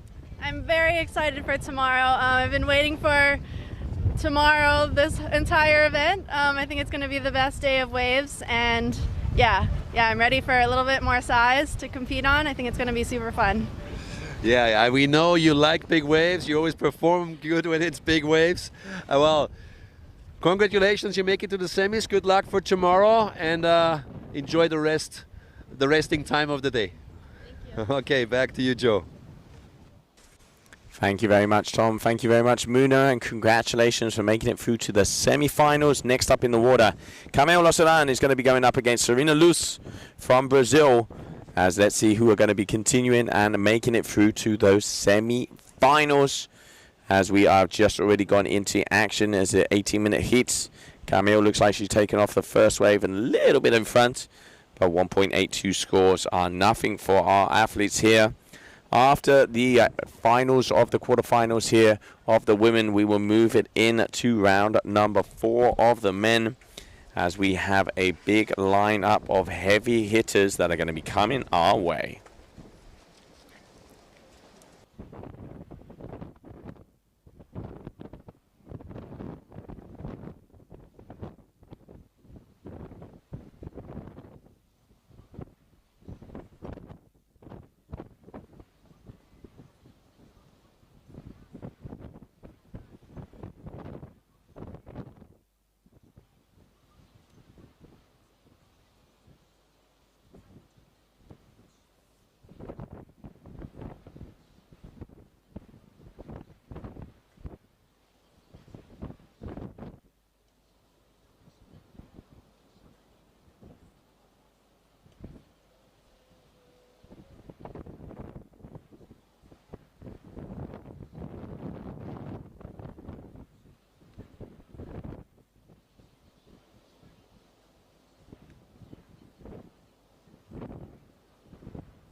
All right, both the athletes, you can see as that tide is starting to go out. Low tide is in about an hour and a half. We have it at coming up around 5:15 in the afternoon.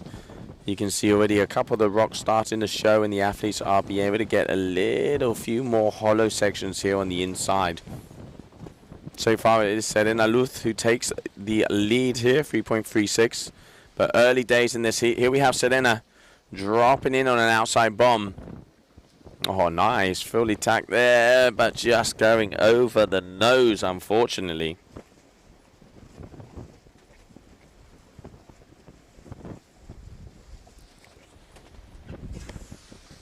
Here we can see the replay. Did set it up, got the timing right, but just unfortunately, as she came down, the wind took that board from underneath her. And that is going to be a wipeout for her, so not the score that she was looking for.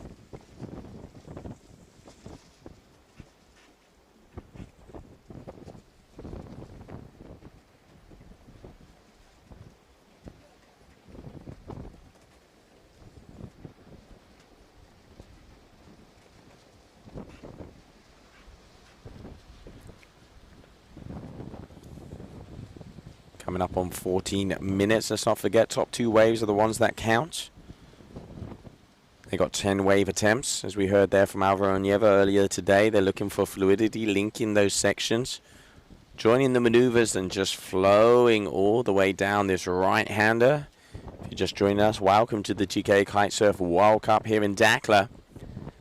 Day number 2 of the kite-surfing, day number 5 of this double-header event, as we also had GWA Wingfoil World Cup powered by Armstrong Foils here earlier on in the week with our sister tour.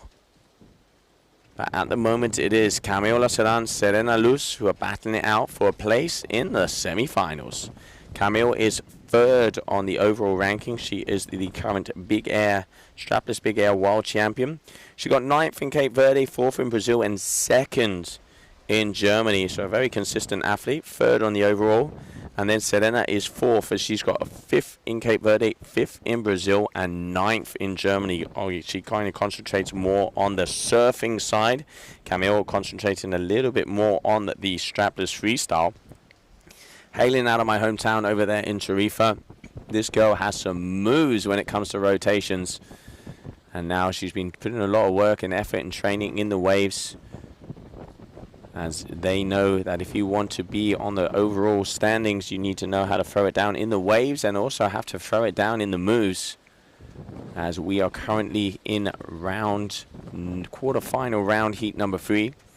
One more quarterfinal, and then we will be moving it over to the men.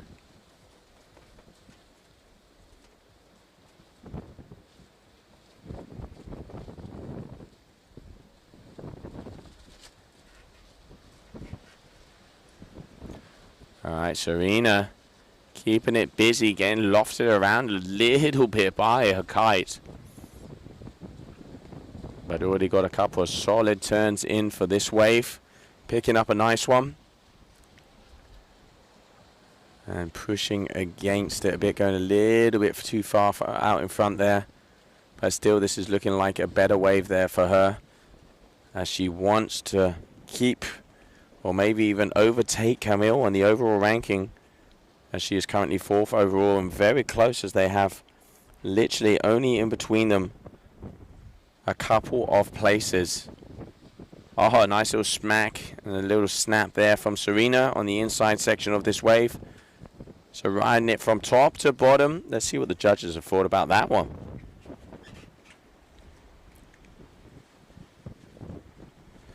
She's already got a 2.23 and a 1.13. And here we can see also Camille Laceran. As while Serena was getting one of the waves, it looked like she had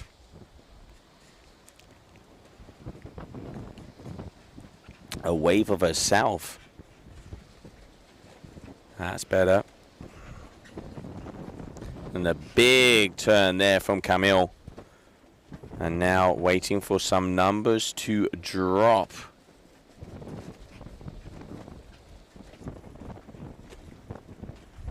Because as it stands, it is Serena who is in the lead, and just going down and losing her feet there on that one. Unfortunate there for Camille. Right, as we continue on, so we got same scores, waiting for some numbers to be dropped in.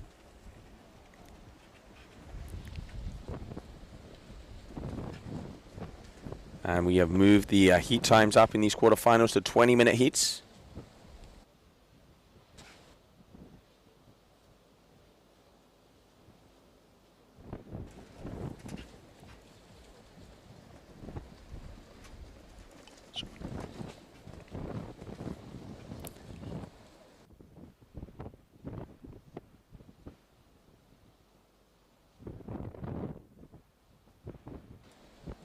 All right, well, it looks like we've got some waves coming our way.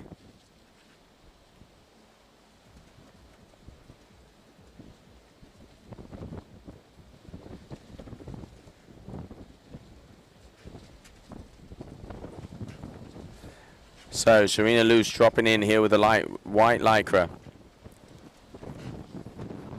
She is on a wave. It's flattening out there. You can really see either you pick off on the good set waves or you get completely dropped here on the inside. Sometimes it's been better to take off on one of the small ones and then it opens up a little bit further down the bay and you'll be able to get a couple of turns in. Here we have Camila Loselan looking to improve on her score. She's got a 4.67 for that wave that we saw in the replay, and looking to get that 1.86, a 6.07 for Serena. Great riding there from her, as she has an 8.30. And Camille, this is looking better. Smaller wave to start off with, but being able to make it all the way down. Boom, off the top. Keeping the center of gravity low, just to be able to get a few little turns on it. So Camille Loselan driving down the line. And let's see if that's definitely going to improve over her 1.82 backup score. Let's see if it's going to be enough to take her into that first position. 8.30 so far for Serena Luz.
Wherever you go in the world, one airline goes further to make it feel exceptional. Qatar Airways, going places together.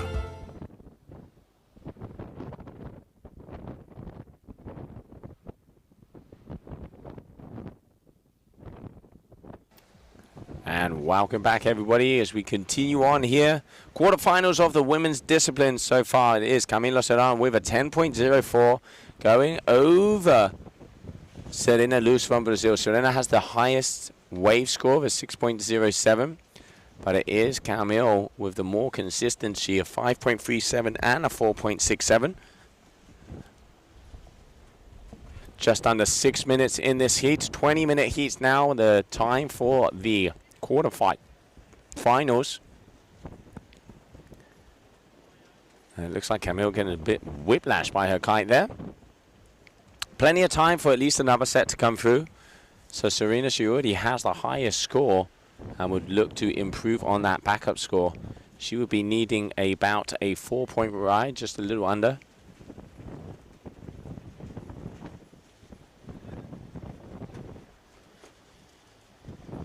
As we can see here, sets are far and few between. And now it looks like she's taking off a nice wave. Let's see if the wind will go with her. Serena Luz, here we go.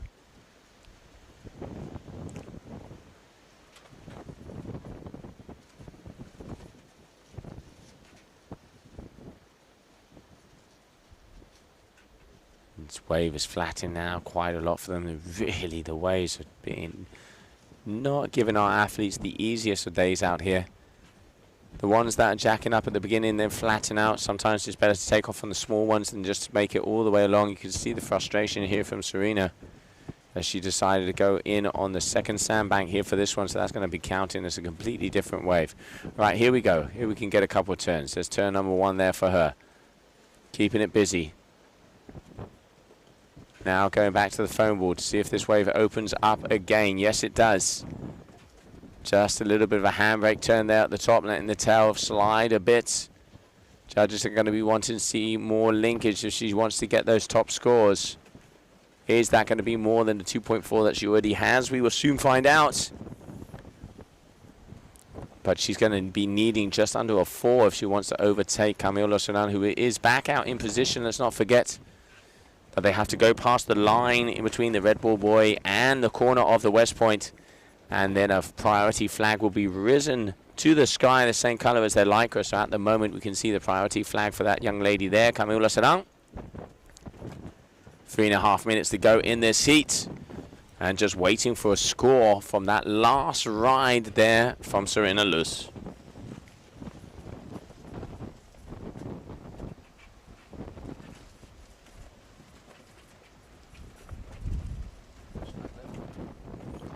We're just coming up on 3 minutes to go.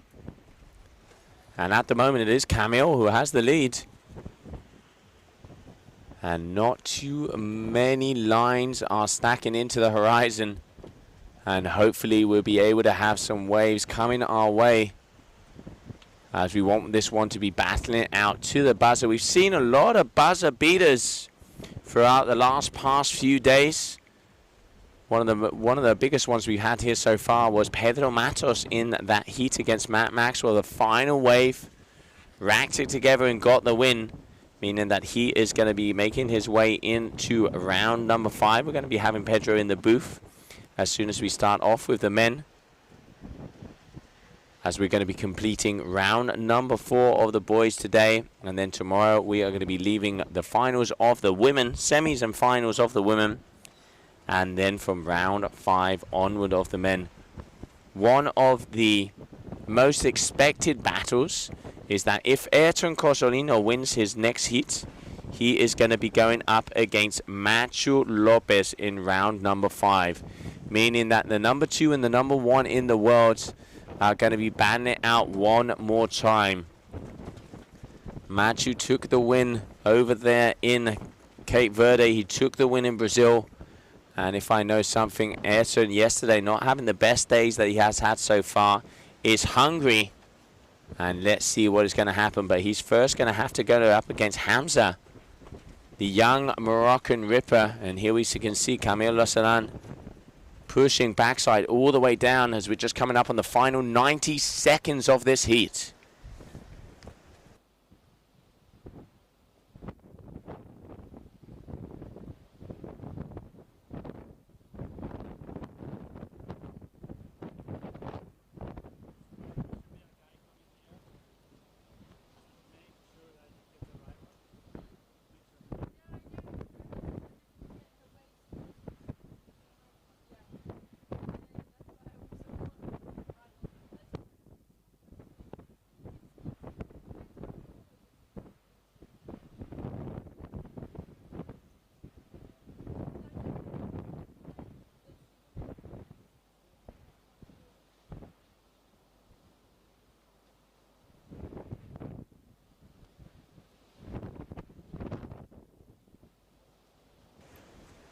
All right, final 30 seconds to go, waiting for a score.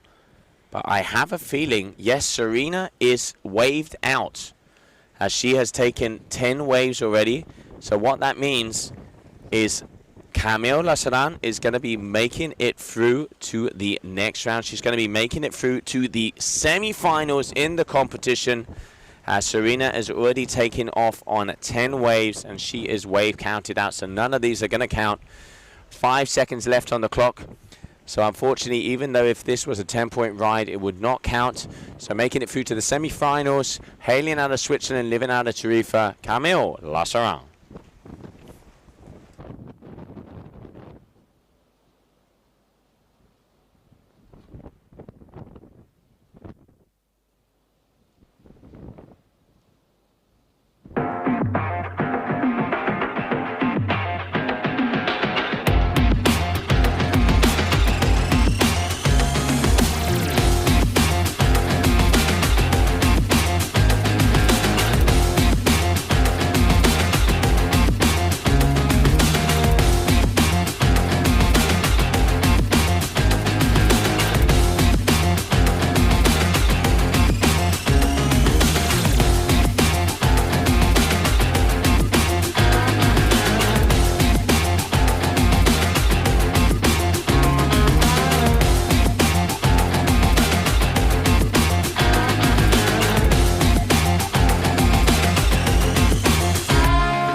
the world, one airline goes further to make it feel exceptional. Qatar Airways, going places together.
So here we are again with Camille Osserand.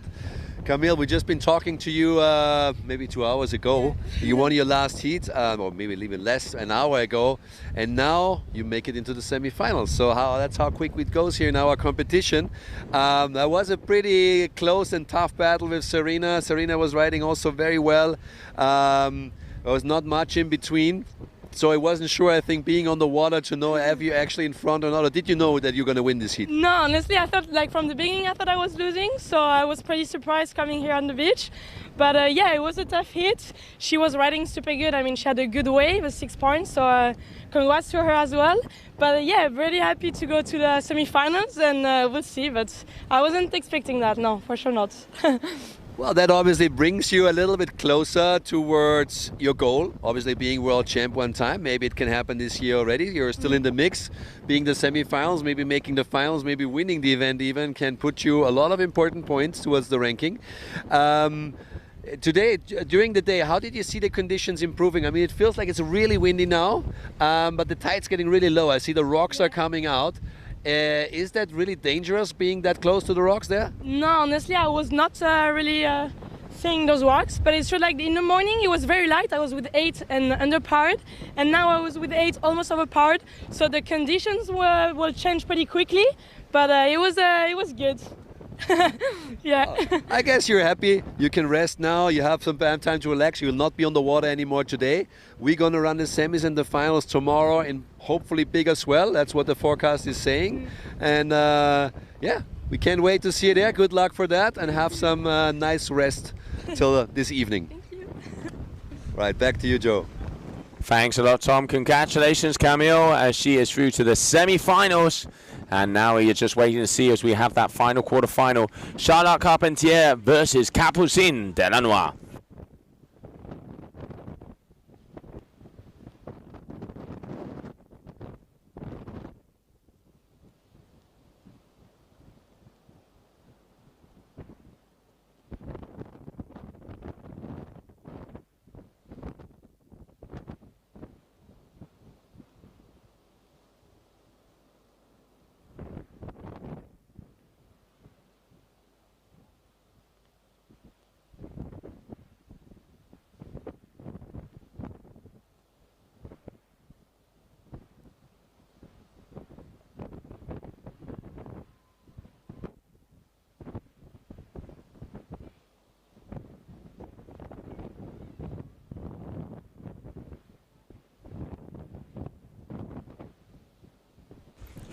All right, so Charlotte Carpentier already, she's got a 5.93.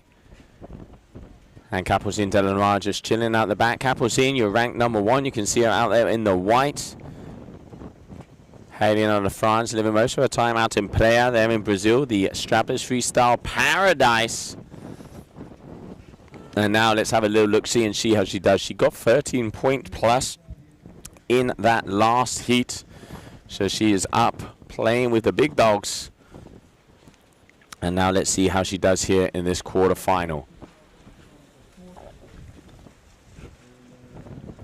As we said, that tide is really starting to go out. 5 o'clock is low tide. This break actually does work better on the low. And Kapuzin deciding to ride this dribble all the way in. She just wants to get a couple of scores up. And that's a couple of better turns there from her. And it comes in to the beach break. And pushing against those fins. Letting the little spray go off. And oh, just getting caught up here on the inside there. Kapuzin Delanois. So at the moment, it is Charlotte Carpentier who is in the lead. She's got a 4.88. And now here for this last wave, Kapuzin.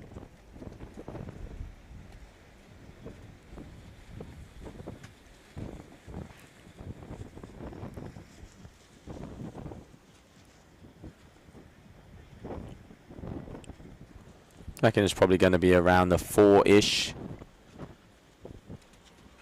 So probably going to be able to put her either in first or very close to. But watch out, here comes Charlotte Carpentier. Let's have a look. Charlotte's been riding very well this competition so far. Her board really working for her as it gets her through those lows. Getting caught up there, the core athlete. Riding out there on the Nexus.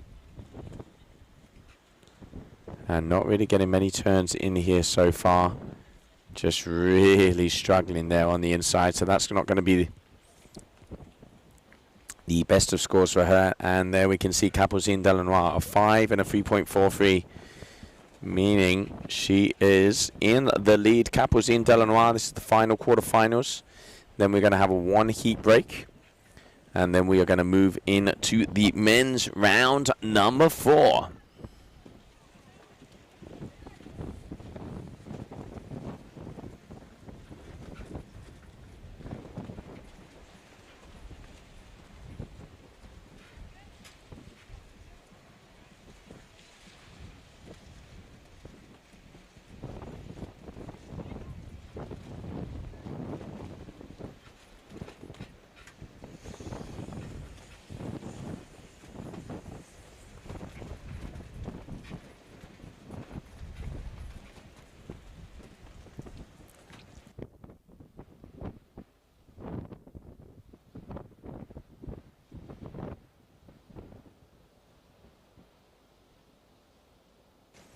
All right, well, you know what? While we're waiting for the waves to be coming back towards us, we caught up with Charlotte Carpentier down there on the beach before her heat. So here we are with our heat winner of the last heat of the round 2. You're making your way into the quarterfinals. Your next opponent is going to be our current world champion, Kapuzin. Not the easiest one, but I think you're good friends and you've been competing a lot against each other in the past already. Tell me, how is it actually to compete with your friends? You know, on one time you want to beat, on the other side you don't want to upset somebody. How is it to be so good friends and still have to do competition against each other? Yeah, exactly. It's gonna be hard because like Kapuzin is really, really good, but she's my good friend also, as you said. I'm really happy to compete with Kapuzin. I think it's gonna be a nice heat. I'm gonna enjoy anyway because right now the conditions are so nice. The wind is perfect, like really stable, and the waves are quite good. So I really enjoyed my last heat. It was amazing. This morning was so hard, I was like struggling, but right now it's very good. So the most important thing is like to enjoy the ride. So let's see what's gonna happen. Well, I mean, you're all up. I would say you definitely had put some of the strongest performance we've seen in the day, you know, having pretty solid waves, pretty solid scores. Everything is open. We know Kapuzin is not an easy one, but we also know you are, you know, quite experienced in this spot. We had a chat yesterday already. You're not your first time in Dakhla. You know the place really well. It seems like you're really confident with your riding. Do you have any strategy you're going to put up against Capucine? Any strategy? I'm not gonna tell you. No, I'm kidding. I'm kidding. No. I'm like I said. I'm just gonna enjoy the ride. I think that's the most important thing. I don't want to be stressed. So I think the worst thing, it's me about me and the worst thing is to be stressed. So I'm gonna go and just relax and yeah. Let's do it. That sounds good. So good luck for the quarterfinals. We're going to see you actually in not too long time from now. Your heat is up. So let's get prepared and we go back to the studio. Thank you very much. Catching up with her just before her heat. So no strategy. She's just going to go out, no stress, and let's go. At the moment, very close in between the two of them. 8.35 and a 10.10 there from Capucine Delanois. As we continue on here, day number 5 of this double-header event. As we also had earlier on in the week, we had the GWA Wingfoil World Cup Dakhla powered by Armstrong Foils. And then now it is time for the GKA Kite-Surf World Cup. In the water, we have your ranked number 1, Capucine Delanois. And she is looking to continue on as she wants to take the win here in this event. She is ranked on top of the world as she had already a couple of very good results. Let's have a little look at her ride so far. 2nd in Cape Verde, 2nd in Brazil, and 1st in Germany. She's been followed very closely by Muna White, who had a 1st in the 1st in Cape Verde and Brazil. Let's not forget, after this event, there's a discard. So what is going to happen is, depending on the result in this event, there could be a switch up in between Capucine and Delanois, depending on their placements, because of course Muna is going to discard not going to Brazil, and then Capucine will discard her worst event that at the moment is a 2nd. So let's see important moments in the Qatar Airways GK Kite World Tour. Just under 9 minutes to go as we are here with the quarterfinals, the final quarterfinals of the women. Then we're going to have a 1 heat break and then fly back into action as the men are going to come out and play for round number 4, elimination round. So whoever loses is going to have a one-way ticket home. So that first heat is going to be in between Charlie Martin and Akraf Bentajar, the local Moroccan rider. And then heat number 2, we have Moji Maji, who was ripping yesterday against Cucuñas, against Arsenio Diaz. So each winner of the heat will be joining into round number 5, which we will continue on tomorrow, as this is the GK Kite-Surf World Cup Dakhla. I hope you guys and girls are enjoying yourself. The best kite surfers on the planet throwing it down here at this nice right-hand wave, this right point break in front of the West Point Hotel.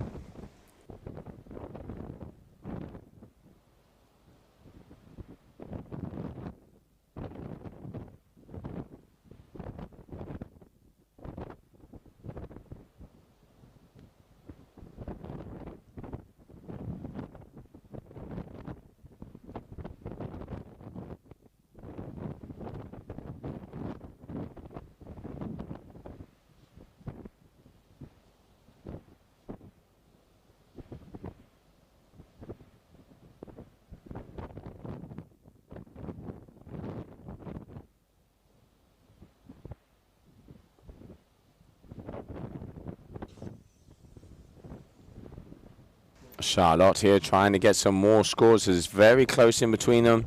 Capucine just slightly ahead. As with just 6.5 minutes to go in this heat, it is Capucine Delanois in the lead. And you can see those rocks are starting to come out as we are getting to that low tide situation. Low tide is at 5 o'clock, so normally this break seems to work better on the low and then with that push coming up. So are we going to be seeing some better waves? We will soon find out. And here we go. Capucine Delanois, what's she got for us?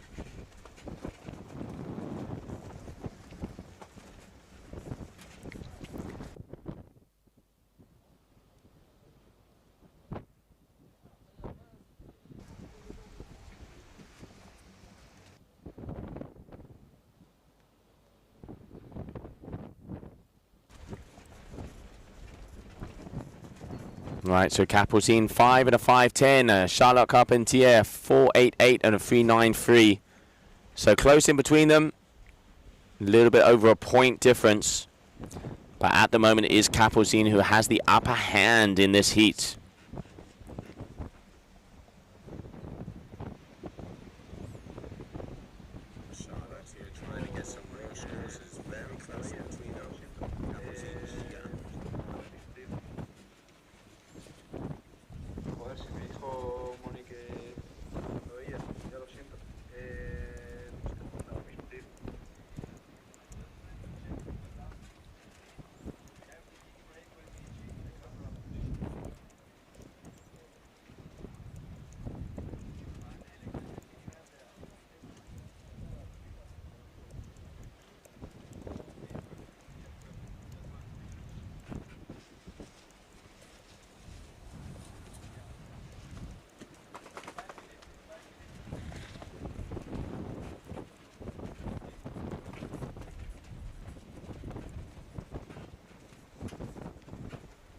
Just under 4 minutes.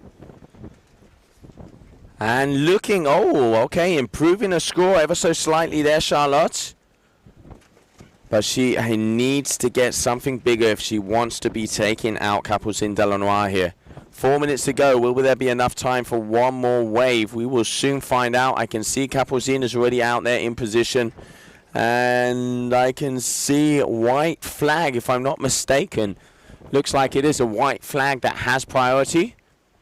So it is going to be Capucine with the priority here on the wave. So what's she got for us? Can she improve on those 5.0 so far? This wave is opening up a little bit along the bay. It's a little bit of a dribble. And then you can see some of these waves reforming at the bottom. They got to use everything they can take as we're approaching that minute number 3. And Capucine knows that Charlotte is close. There's a good turn there from the young French athlete. Ranked wave world number 1. Throwing the tail and doing a little bit of a 180 there. And she's going to be coming all the way down to the beach break.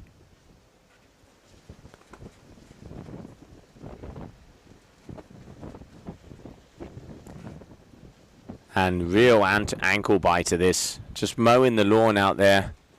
Trimming the hedges.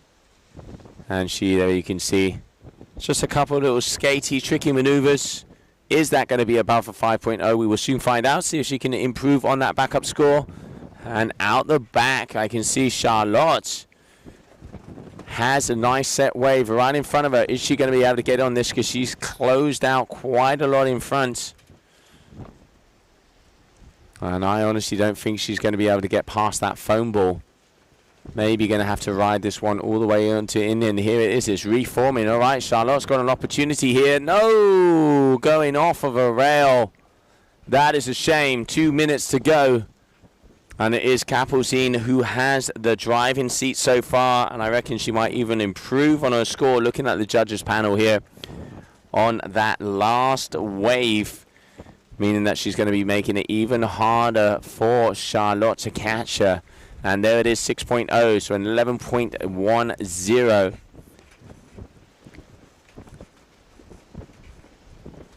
So Charlotte is going to need something above the 6s if she wants to have an opportunity here of continuing on to the semi-finals. 90 seconds on the clock, and she is out of position. I think that could be the nail in the coffin, ladies and gentlemen.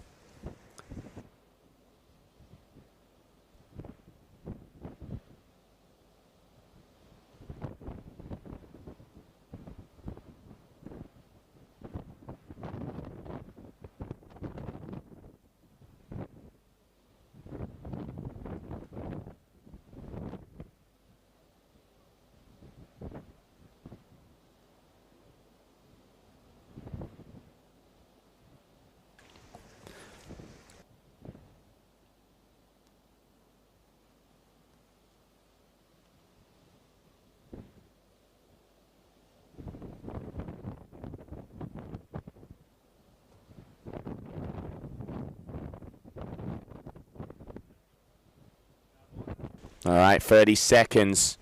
Here we can see white lycra, Capucine dropping in. This is looking like a very nice wave for her. But as it drops off there at the top, conditions are tough to say the least.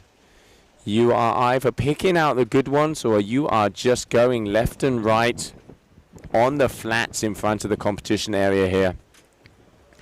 So there we have Capucine Delanois.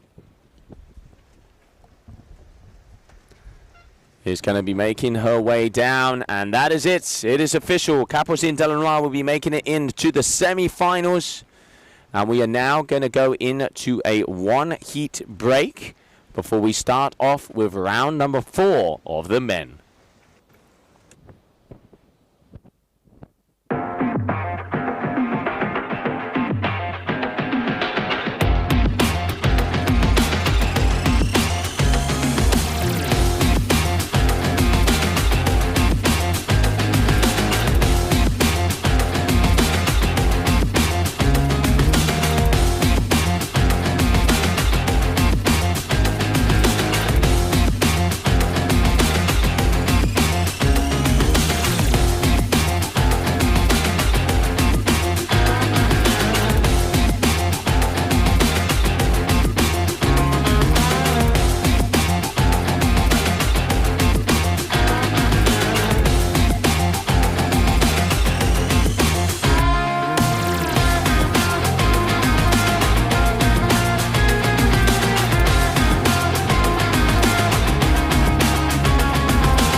Welcome everybody to the Qatar Airways GK Kite World Tour.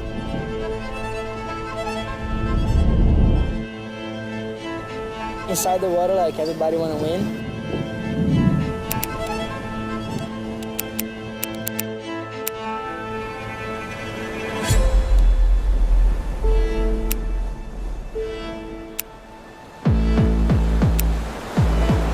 It's gonna be a good show.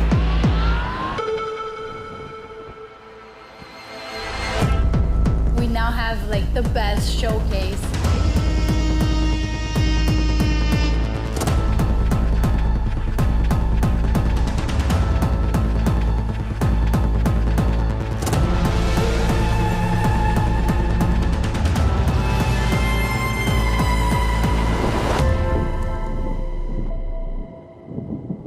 I'm here to win.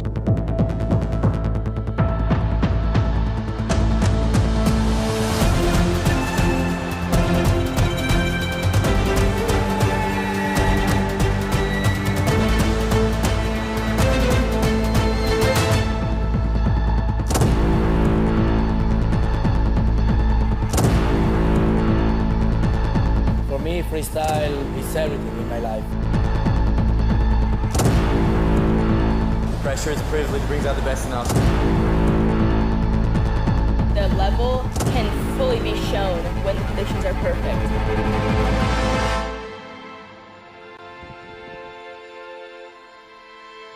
It's time to show it.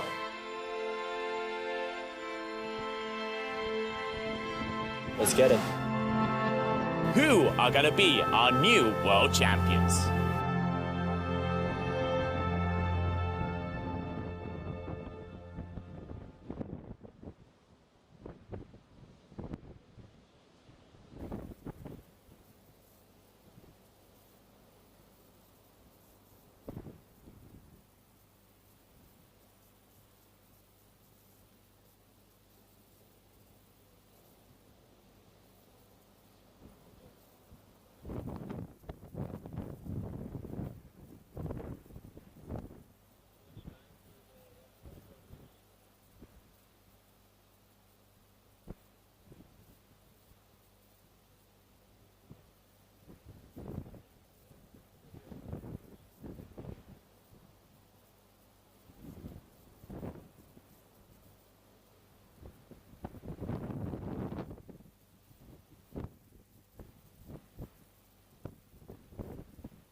Wherever you go in the world, one airline goes further to make it feel exceptional.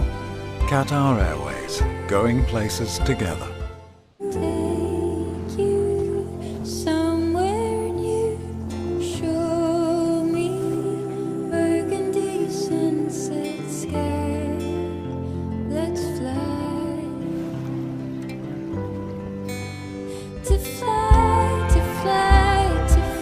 Wherever you go in the world, one airline goes further to make it feel exceptional. Qatar Airways, going places together. And welcome back, everybody, as we now continue on with the competition. Moving over to the men. Charlie Martin and Ashraf Bentajar are going to be going out there and battling it out to see who will continue, as we have 20-minute heats out there on the water. In the orange is going to be Charlie Martin, and in the white is going to be Bentajar.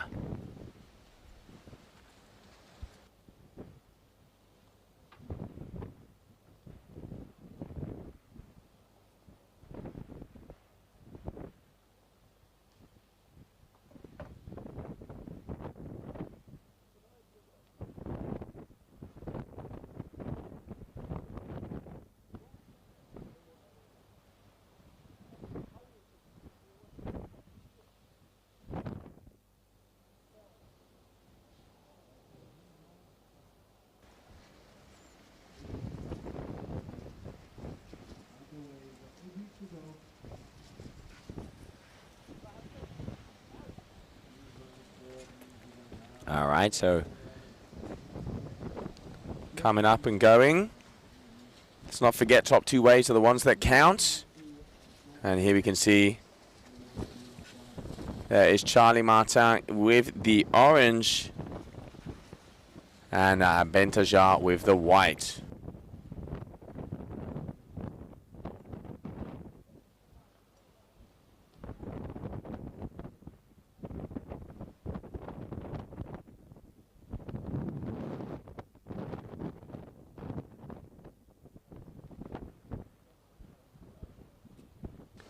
All right, Bentajar here, front and center in your screen. Here he goes. Boom, off the back, Charlie Martin. Also, synchronized surfing here.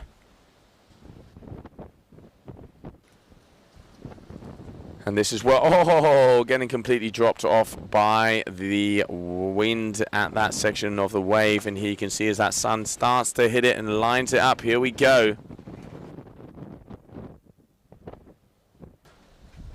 All right, Charlie on the inside. A little bit of a floater, but going down hard there. Low tide right now, 5 o'clock. So we got a 4.27 there for Charlie on his first wave. And here we have Bentajar also waiting for his scores to be dropped.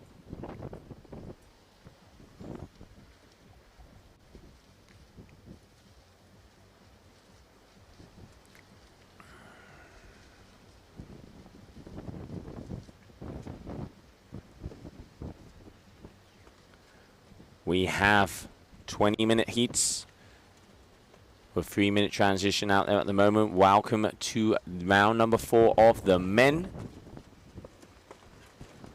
And we are just waiting to see who is going to be continuing on in the competition. Let's not forget that in the water we have from the Reunion Island, Charlie Martin and Bentajar, one of the local riders here. Very powerful athlete. At the moment, Charlie is 5th overall. He came 9th in Cape Verde, 4th in Brazil, and 9th in Germany. So quite a consistent rider with the top 10 on the water. And now let's see how he can do going up against the local guy, Ashraf Bentajar.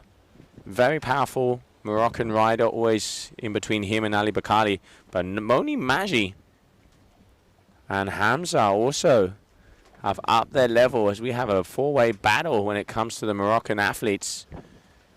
And now 20-minute heats each. We have 8 heats to complete today. So about 2.5 to 3 hours of competition as we are here with the GKA Kite-Surf World Cup of the men. And in the water at the moment, leading Charlie Martin from the Reunion.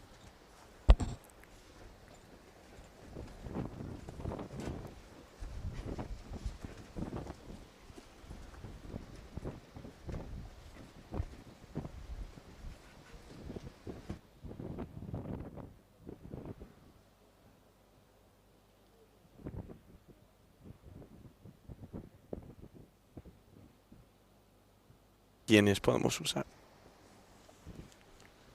All right, Bentajar here all the way to the end. Also, once again, Charlie Martin at the back. Bentajar with the smaller wave. Charlie powering through. This is what we're talking about. As both of the athletes move for move, turn for turn. Let's have a look at the scores, how they are doing so far. So we have a 5.17 and a 4.27 there for Charlie. And a 4.07 plus this wave here for Bentajar. They've been dropping off on exactly the same waves as we're just coming up less than 14 minutes in this heat. Early days out there in the water. As the men have just taken and going into battle here, we can see the replay there of Charlie. Such a talented young man. A really powerful surfer. Throws that tail, you can see just going out underneath him. And managing to get a couple of little hits there. I reckon that will improve his backup score, maybe even his main score, as I'm seeing the judges panel start to give some numbers. And Bentajar also going to get a second score up there. This is the first heat of round number 4. Elimination round out here on the water. So whoever loses is out of the competition. This is day number 5 of the double header event of the GWA Wingfoiling World Cup Dakhla, powered by Armstrong 4, that we had earlier this week.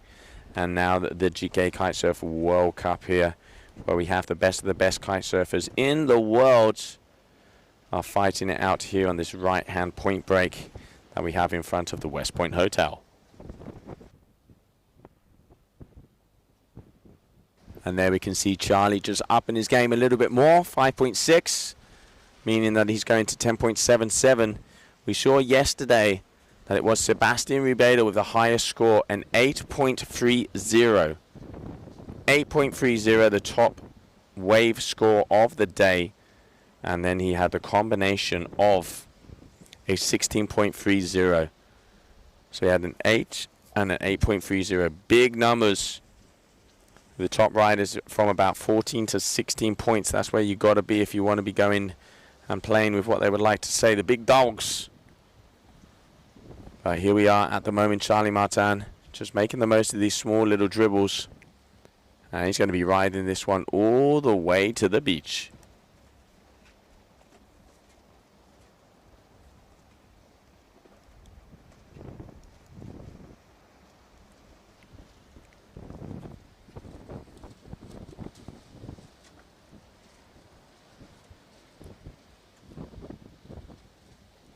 Oh, pushing that tail away, but just losing that back foot, unfortunately. Not being able to make that one through, but still.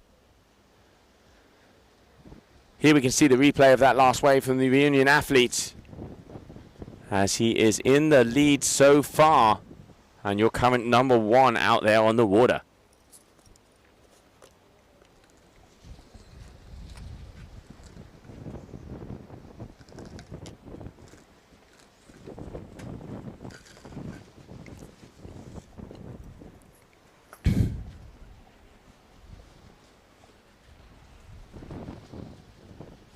And Charlie all the way down to the bottom, really making the most of these little ankle biters, as we like to call them, as he is coming up on his scoring here. It's going to be similar, definitely going to be similar scores for him at the moment, as he has a 5.60 and a 5.17. Then we can see some of the local boys getting ready. Let's not forget Moni Maji, Hamza, and here Bentajar, the 3 locals that are still in the competition, together with Ali Bikali on that last wave. Was waiting patiently and was managed to pull it off at the final seconds. Talk about a buzzer beater. Let's not forget he came 4th last time we were here. And he is looking to at least equal or improve that result. Round number 5 of the competition is looking action-packed as well, as we already have out there waiting We have Hendrik Lopez, Gabriel Benetton, Ali Bacali, Sebastian Ribeiro, Pedro Matos, Machu Lopez, Reese Maesco, and Clement Rosseo, all waiting to see who is going to be getting those top places, as every single round now is an elimination round, 20 minutes for each heat. We've got a 3-minute transition, and it's 100% wave, so it's all about the surfing, flowing, linking, connecting those sections, and giving the judge and showing them what you can do with a wave.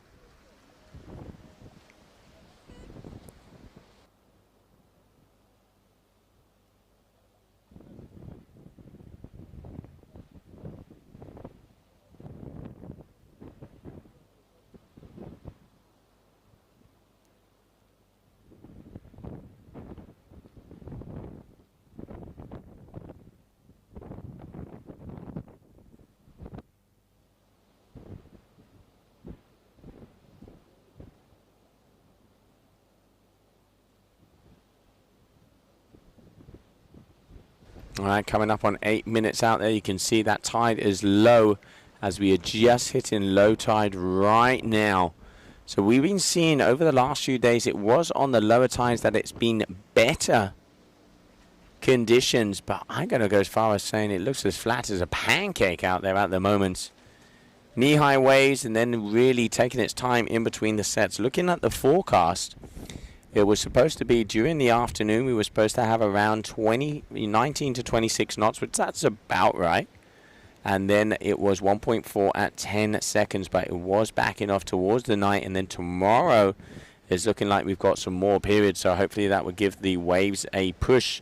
But you know, when it comes to forecast, Mother Nature is always boss. And we are just waiting to see, as this is day number 5 of the competition here, of this double-headed event.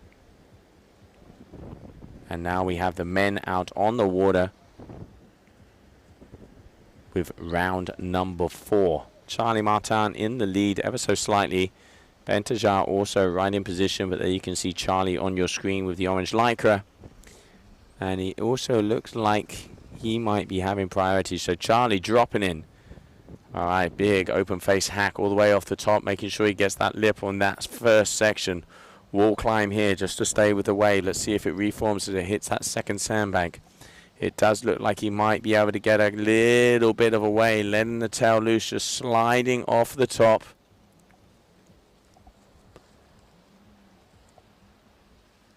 Only being able to get a couple of turns in on that one.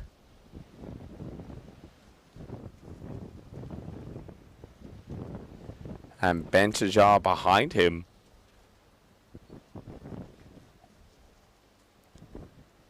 All right. Now, taking his time and making sure he gets it all the way down to the beach. Charlie, this is a better wave. Has that? It's kind of hard to tell because it really does completely back off. And then it is in the middle there, where they have the full flat section and just kind of ride along, and then the ripple kind of reforms. Bentajar here trying to improve at the moment. But it is not looking too easy there for him.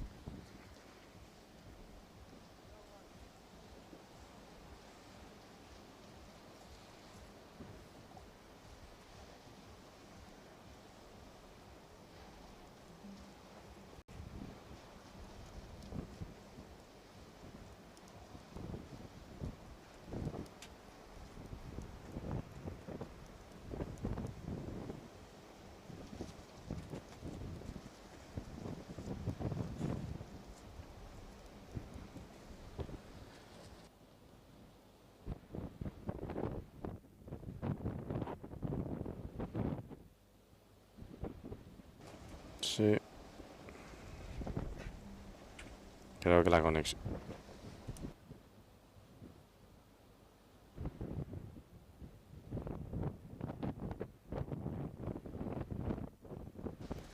And there we can see the replay of those last two waves from these guys. So Charlie Martin has an average of 5.17 and 5.60, so 1077. And here we see Bentajar with an 8.77. Charlie, that last wave of 4.9.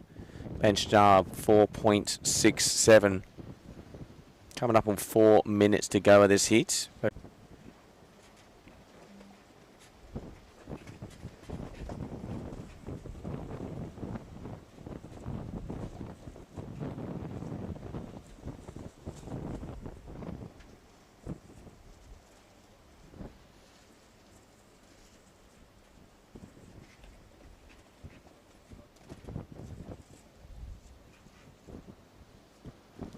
And now they're at the top of the competition area looking for those waves. Let's not forget we have that priority rule.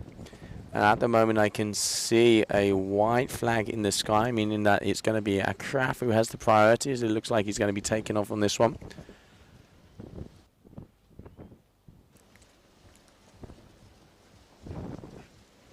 Oh, nice open hit there for him. Spreading that tail out. Oh! But they're just almost losing his balance.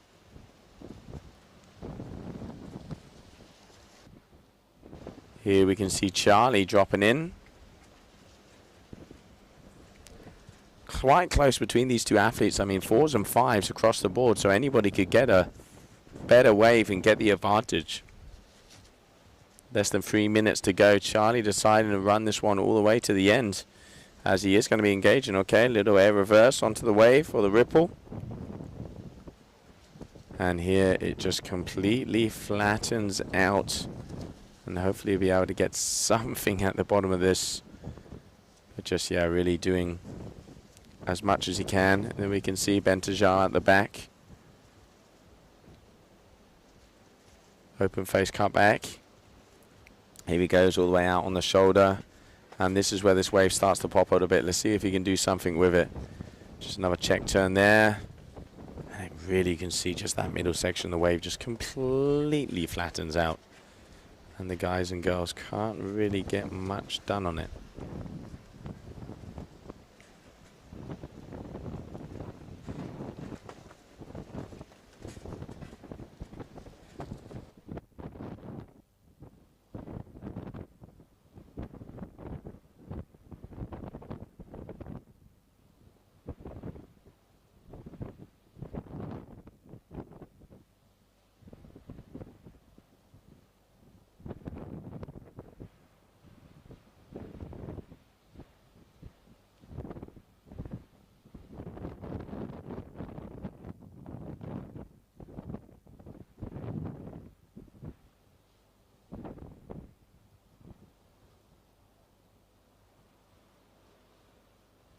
All right, so we got just coming up over a minute to go of this heat. Charlie Martin looks like he's going to be in the lead so far, as I can see.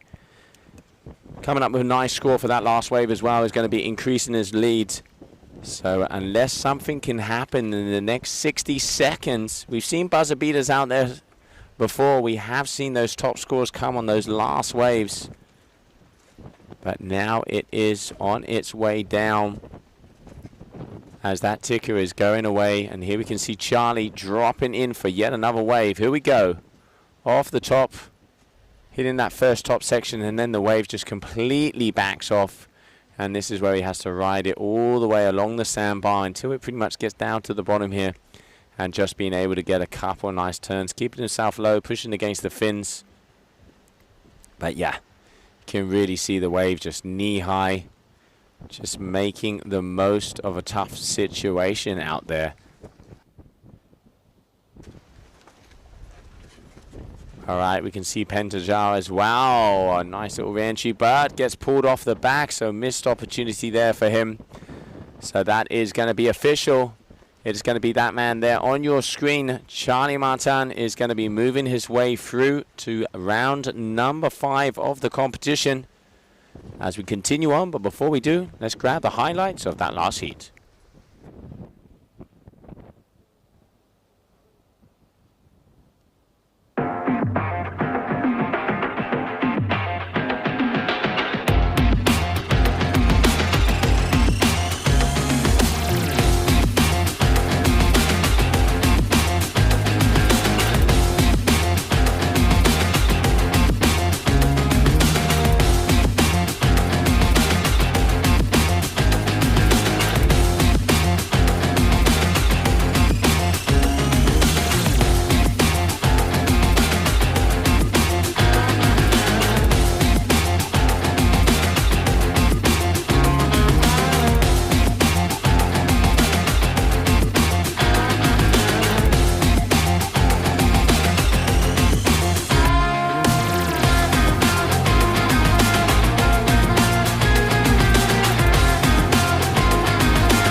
And there we can see the good vibes out there on the beach in between Bentajar and Charlie Martin. Charlie Martin there walking away is the winner of that heat.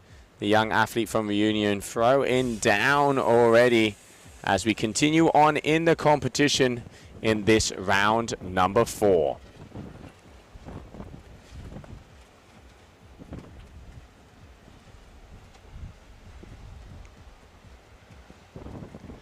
And joining me here in the booth, Pedro Matos. Good afternoon, mate. Thanks for coming down to the studio. Yeah, thank you very much. Let's enjoy a little bit of those waves, like talking together and see the guys ripping out there. Absolutely. Pedro Matos, one of the top seed surfers coming into this event. Pedro, smaller waves and very tricky. We saw you yesterday. I think the word that comes to me is patience. You were waiting on the outside, and at the final seconds, that wave came to you. Yeah, I was watching like all the heats before mine, and I could see that there was a lot of waves, and the waves were good. It was one of the best days we had here. So I said, yeah, I'm gonna wait for a good one because it's coming a lot. But in my heat, felt like it didn't come in the first like minutes, and then I said, oh, the guys already got one. So I got my first good wave, and then I said, okay, I just need to get another good one. But it started like getting like closer to the end, and then I just trust. Like I said, okay, it's gonna come, it will come. Like, yeah. And then just come to my direction, and I did a good wave and got through. But like the guys were ripping, Matt was doing a really good job as well, and that's it. Like, let's keep going and try to do my best in the other heats as well. Yeah, I mean, I think we know with the level of riding that we have here, any heat is a hard heat. There's no easy heats anymore, and especially when conditions are like we have here, wave selection is so important, because on a good wave, any one of you can get top scores, but it's finding that diamond in the rough when it's kind of, all over the place that really makes a difference. Yeah, like here the conditions are really tricky. If you go outside, like, it's really hard to understand which wave will go all the way to the inside. And sometimes I think, oh, this one will be good, and like it's not the good one, and the one they think it's not gonna be the good one is the good one. And so you just need to be really conscious of the wave you're picking, and really take care about the details of the wave, and see like, okay, this is a good one, and then yeah, like, it's hard, but you need to be in connection with the waves.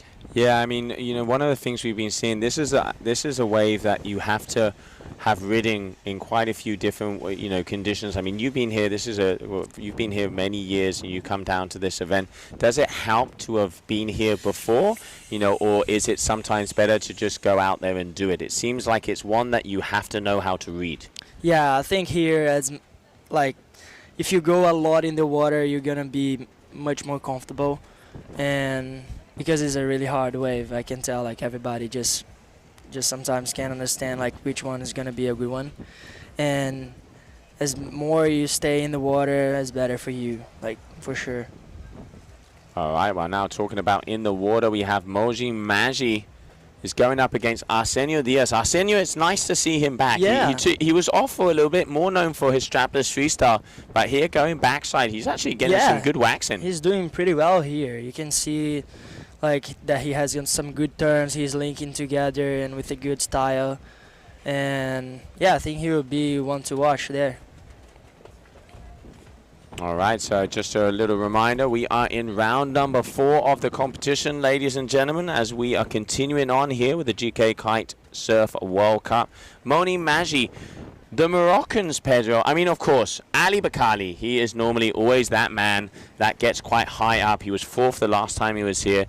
But also, Moni Maggi, I was very, very impressed yesterday with Hamza. Hamza is one of the instructors down there in La Saga, but hey, if you have the La Saga in the back in your back garden, you're going to be pretty good at waves. For sure.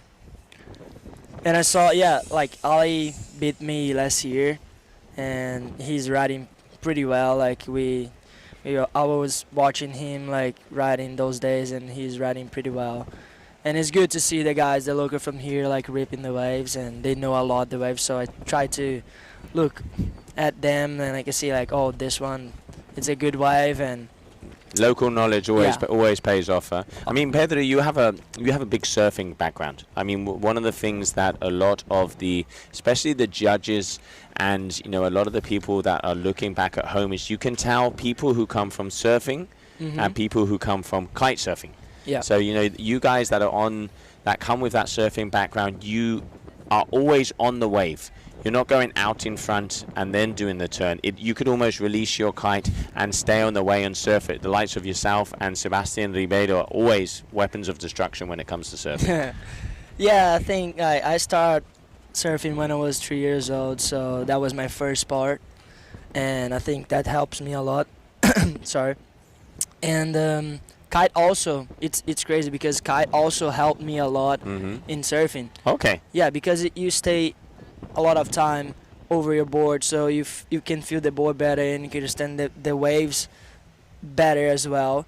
But you need to have this actually you don't need, but like if you have this surfing ability, you can read the wave better, you can feel like you understand the time of the wave better, and I think that helps me a lot. Okay, and Pedro, obviously for a wave like this that has kind of different sections, it's got a more hollower section at the beginning and then it flattens off. What kind of equipment do you use? We've seen quite a few of the athletes, they have a little bit more volume to be able to get through those flats and lows. What would be your setup for a place like this for people coming to Dakhla?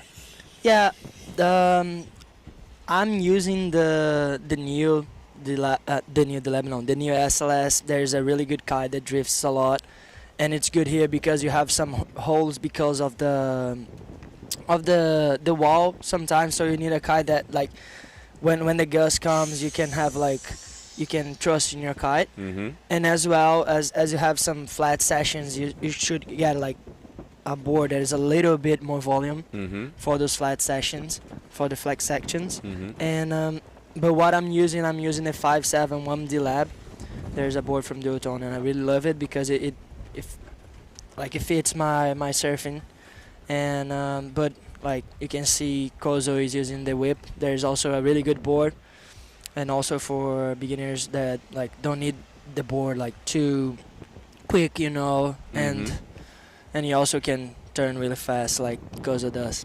Yeah, and also I guess it's a little bit more traditional surf shape, and you coming from a pure surfing background, we kind of normally see that is people that aren't coming from the 100% surf background use and have a little bit more feel on the kite surfing boards, and then you guys a little bit more down that kind of fin rails, traditional, really being able to get the whippy and the snappy of it. Yeah, I think it's more plastic, and it feels like if you do like a vertical turn, you can see how vertical you were, and and yeah, it's pretty much like sometimes the nose doesn't make that much difference, but like I prefer it like the style and everything, like because I take a lot in consideration the style, and I think it looks better.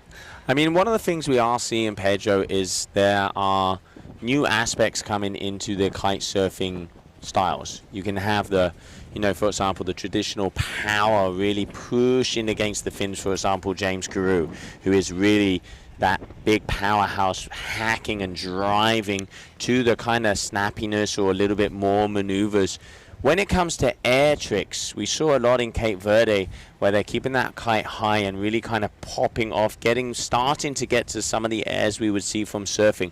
What is your kind of direction? Where do you want to be taking the sport? Obviously being one of the guys on top.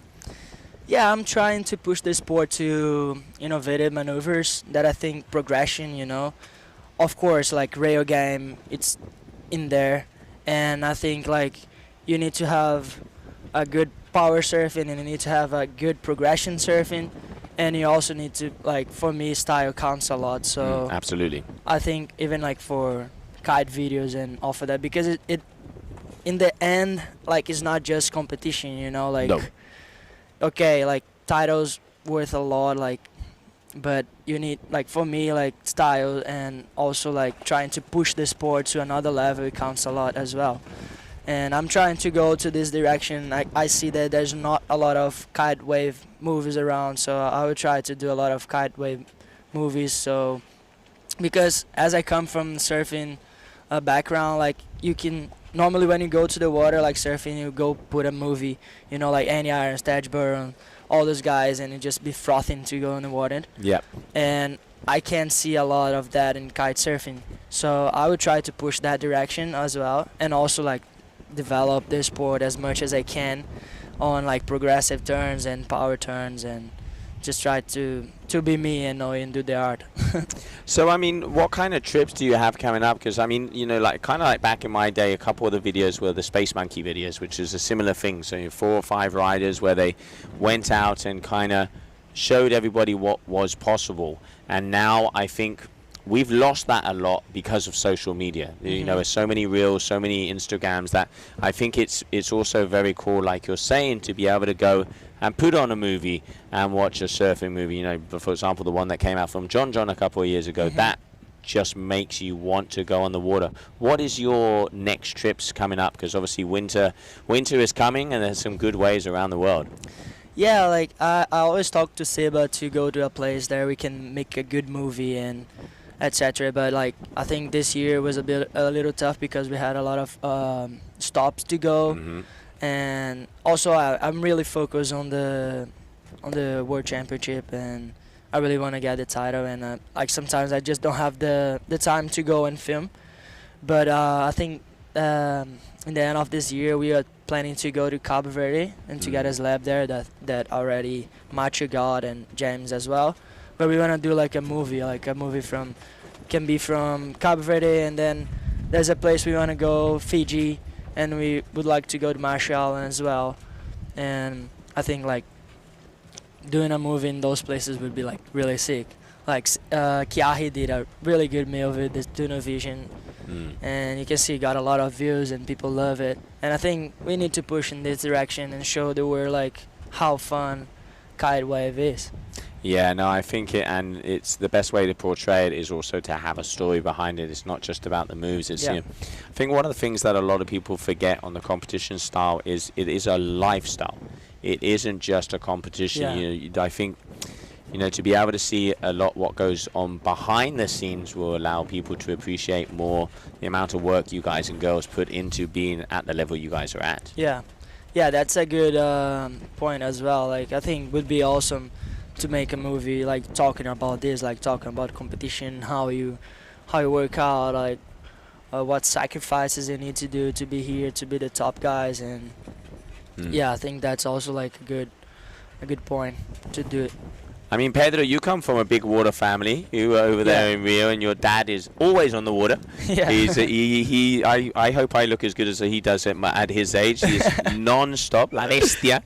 And that must really motivate you to, you know, push forward in sports, because obviously you have a big background also in jiu-jitsu, the whole, you know, the grades. I think that must really help to push you forward. And also, you know, there's not every moment is a high. There's low moments in an athlete's career, and to be able to have the family support that you do is cool. Yeah, that is something I need to thank God every day, that I have like a family that is by my side, like every time I need, and just push me to go hard. I think they believe my dreams more than me, and like that's really good. And like yes, my father started with that, because I don't know if you know, he was a world champion hang glider. I didn't. Yeah. That explains a lot. Yeah. Yeah, he won the world championship when I was 2 years old, and I have even a photo with him, like in his shoulders. He just putting the trophy up and just like world champion. And then I think that drive. Yeah, that drives me. And then after that, like my sister was 5 times jiu-jitsu world champion.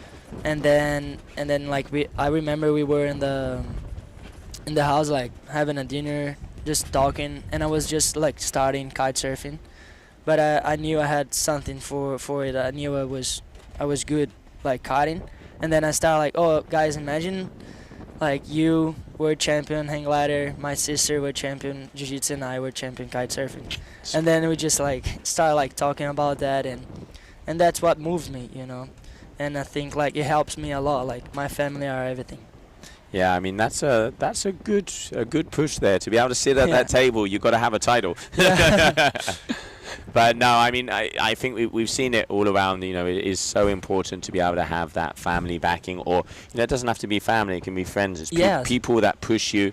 But yeah, no, really good to hang out here. But at the moment, it looks like we've had just a little bit of a lull in this heat. But Arsenio is in the lead so far because obviously every single heat on the water now, if you lose, you're going home. Yes, now it's man against man, and you need to do your best, and there's no time to lose, no time to do mistakes, and you need to put everything in there.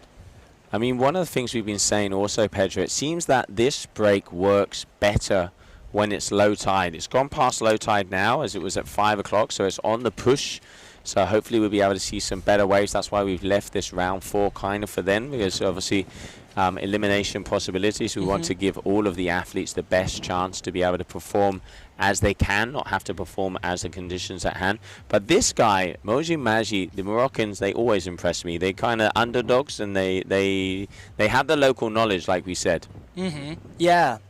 The Maji, I was just talking to him. He said, oh, I'm going against Arsenio, and if I win, I go against you. And I say, yeah, man, go for it. Like, and he's a really good guy, like, very fun. Arsenio as well, like, they're both ripping. And it's good to see, like, Maji out there just ripping.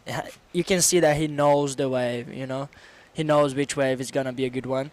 But as you said, like, in the low tide, he also gets a little better because the waves is not that fat. And but I think for me, I think the best time is like between low tide and high tide. Okay. Because I think the waves gets a little bigger, and it's not that hollow. And sometimes it's too hollow and the wave just breaks too fast. Just for me, but I don't know. I don't have that much like.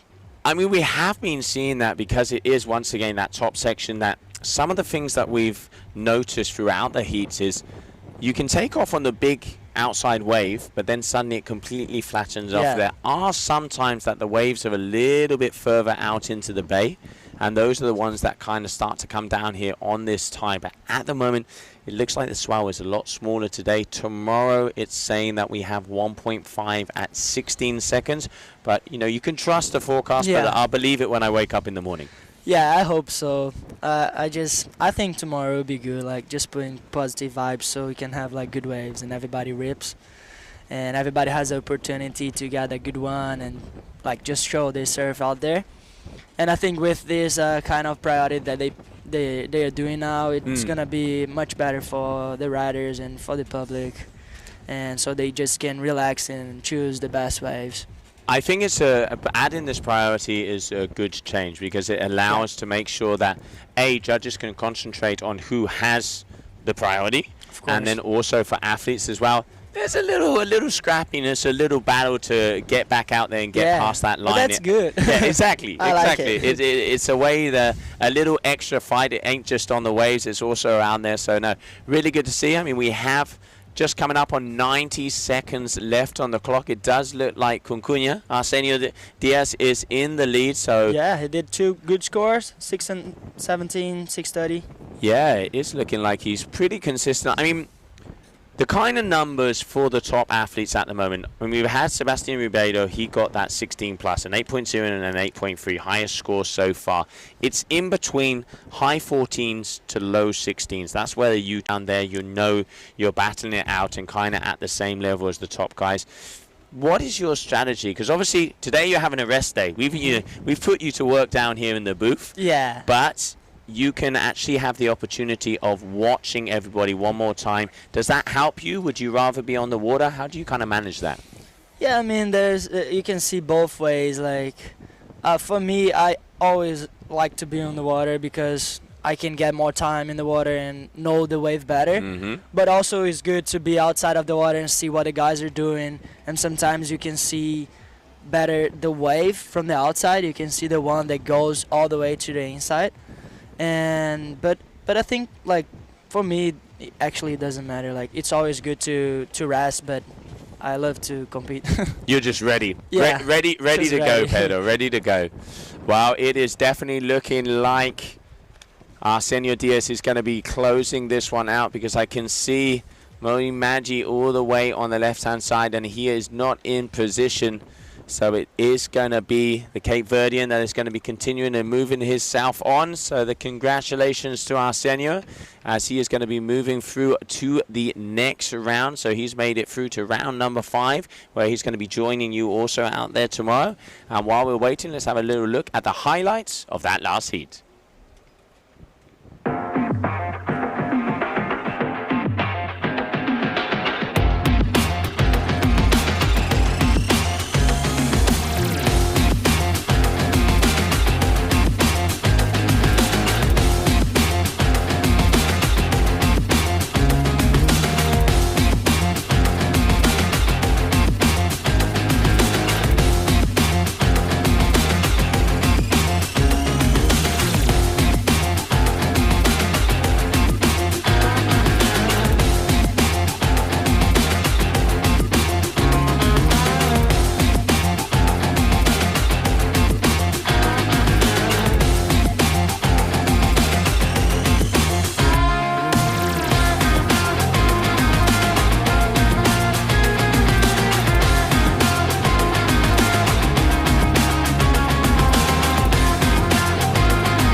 Wherever you go in the world, one airline goes further to make it feel exceptional.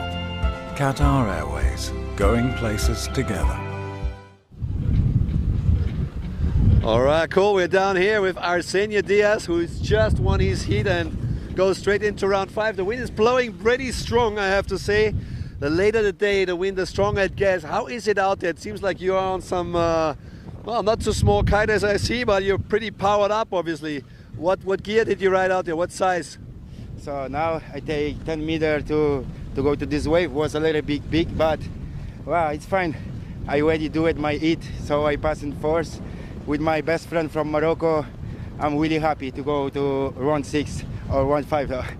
And how, I mean, obviously I know you guys are good friends and one of you has to go out of the competition, but that's a lot of times like this. I mean, I know you train a lot together with other guys, you compete. Do you feel sorry of kicking your good friend out? So I feel a little bit bad, but I feel good too, because it's my dream. Yeah. When I win somebody in the water, for me it's good. Very thank you to everybody to support me to come here. So I'm happy. Thank you guys. Thank you. Well, it's good to see you stoked. You made it to the next round. Today you're not going to have any more heats. You can rest, get a bit of energy. Tomorrow the waves are going to pick up and you're going to be back into round 5. Of course. Good luck for that. Back to the studio.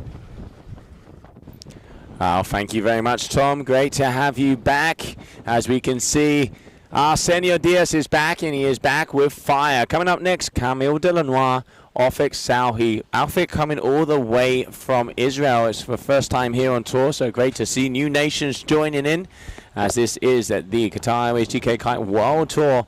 And we are here at the GK Kite-Surf World Cup in Dakhla. Beautiful right-hander. And still joining me here in the booth, I have Pedro Matos, as we are going to be commentating a little bit of some of these waves. And Pedro, I'm going to say it looks like maybe the size is increasing a little bit, or I might be getting excited. I think that side was good. Like, it looked like, probably, as you said, probably is the tide, but this was a good wave. And I think Camille already got a 6.10. Nice open wave for him. Yeah, Camille, I mean, you know, kind of completely the opposite as you. You, when you joined the tour, were 100% waves. Camille, when he joined the tour, was 100% freestyle. Yeah. I remember, like, when you were kind of like, no. I'm not going to get into this freestyle. And then suddenly something clicked, and you became one of the most powerful freestylers we have. How did that come to you? Because obviously, you know, if you want to be world champion, you have to be the best rider at everything. Yeah. Yeah, that was the turning point for me, because as soon as they start like putting, oh, you need to be good on strapless freestyle to win a world champion, and then I said, okay, my dream is to be a world champion, so I will do anything that I need to be a world champion. And then I just start doing strapless, hating it, like for real. Like I was in the water and said, what the fuck I'm doing? Like, that's real. Like, I can't believe I'm doing Brutal that. honesty. That's how I like it. Yeah, like, man, I hate it. Like, you can ask my dad later. Like, my dad knows everything about it. Like, and he said, relax. Machu also knows if he's listening. Like, he said, Pedro, come on, man. You know how to do a front row. Now I just need to do 2. And then you need to put a little bit more, like, a shove it. And then I said, okay, man, I'm going to do it. And then I went to Praia and stayed, like, for 2 months there just training, and then I start like, oh, I'm getting the tricks, okay. All right. And then I start getting some result and said, okay, let's keep going. Yeah. And I think was that like. I think it's really important also to, you know, one of the things that a world tour does to you is it opens your mindset. Of course, it's a huge, completely different, you know, ball game of free riding. You know, you see the lights, for example, on surfing, you see the Clay Marzers, you see the Taj, the guys that are just doing all of the videos, to the pure competition athletes. It's, you know, everybody wants to be a free rider, everyone wants to be a competition rider, but it's very unusual that the two are exactly the same person. It's very rare occurrences, because when you're competition, you are so focused that maybe you will have the best conditions out 200 meters down, but you have to train where the event is, because that's where you're going to get the results. Yeah, of course. And that's what sometimes happen with us. Like, sometimes you need to train like some kind of waves and some kind of tricks that we probably wouldn't be doing, and we just do it because of the competition, and sometimes that put us in another level compared to the other riders that just do free riding. You know, if I didn't compete, I would never be doing strapless probably. Like Sebastian doesn't do, like Felipe and all those guys that come from kite wave, like pro kite wave. But it's good that I can at least like inspire some guys like Benetton. He started doing because of me the freestyle strapless, and it's really fun because like in my mind back in the days I would never be doing strapless, and now I'm inspiring like other guys to do strapless. And I said like how the word is, you know, like. Yeah, I think, I mean, obviously, you know, you being one of the top guys of the sports, it's also, you know, I think it's it's very important to be an ambassador of the sport on and off the water. One of the, a phrase I like to throw out there with a lot of the young rookies coming onto tour is you got to be a champion on the water and you got to be a champion on the land. Is that, to have your feet on the ground. My dad always says that. Exactly. I can imagine your dad would say that. But it's cool that, you've got to, as an athlete and obviously, as a representative for brands, you've got to be able to talk to people on the beach, let them, show them, talk to them about equipment. It's, I think a lot of the times the public thinks that, these guys, they just ride all day and they don't do everything. It's there's a lot more behind being a professional athlete. Yeah, of course. Like you have all this, how can I say, you need to show like not that you are just a competitor. You need to give examples. You need to be there like and see that humility, and then I think you need to be humble always and just try to be like a good person that tries to not just like rip out there, but at least make some good things out of the water as well. Yeah, absolutely. To make the effort on the inside. But now, also, as we were saying, like your complete opposite, Camille coming from Preat. Yeah. Obviously, he was freestyle machine and is a freestyle machine. And then he had to do the opposite to you, where he had to go to locations where there was waves to be able to become a more complete rider and be good at the surfing. Already, one thing I'm seeing with Camille at this event is he's quite consistent. He got sevens also yesterday, so not the highest of scores, but Camille really improved, and this is why he's one of the top in the world. And I'm really liking he's got a nice style now. Yeah, he's improving a lot, and you can see every comp, like in every hit, he's improving. He's understanding like the wave and the time of the wave, and yeah, like I think last year I almost lost to him as well. And yeah, he's improving, man. You can see that. But the other thing, I think, the difference between learning from the zero kite surfing and learning from the zero strapless freestyle, I think strapless freestyle is easier because I think as you said, like from kite surfing, you need to, like I started surfing when I was 3, so like there's something that comes from a long time, Of course. and you cannot get like in a glimpse. Yeah, it's muscle memory as well. Your body already knows what it is to be on a wave. Yeah. Yeah, no, it's, I mean, everybody comes from different aspects. We have here also, she was in the booth not so long ago. We have Astrid coming from France. She is a freeride ski world champion, just joining the new ski and coming from a completely different aspect like of the sport. Maxime. Exactly like that. And I think it's really cool to see athletes come in again. And then, here, Camille also on the wave at the moment, but he already has that 12.70, and obviously mixing a little bit of freestyling. But one of the things I will say I'm liking about what I'm seeing on the waves recently, there's not too much freestyle. It really is pure surfing. Yeah, I love that. I love pure surfing. I love like just using the kite just to give you speed and just to put on a wave, but like not pushing the bar with 2 hands or just using the kite to put you back on the wave, like just I think the good thing about kite surfing is that you need to have like a good strategy, and you need to have like a good connection with the kite. So you use the kite just on little things, just to help you, not to like kind of cheat, Yeah, I mean, you want to use the kite where it can improve your surfing, not use the kite to kind of patch up an error that you had.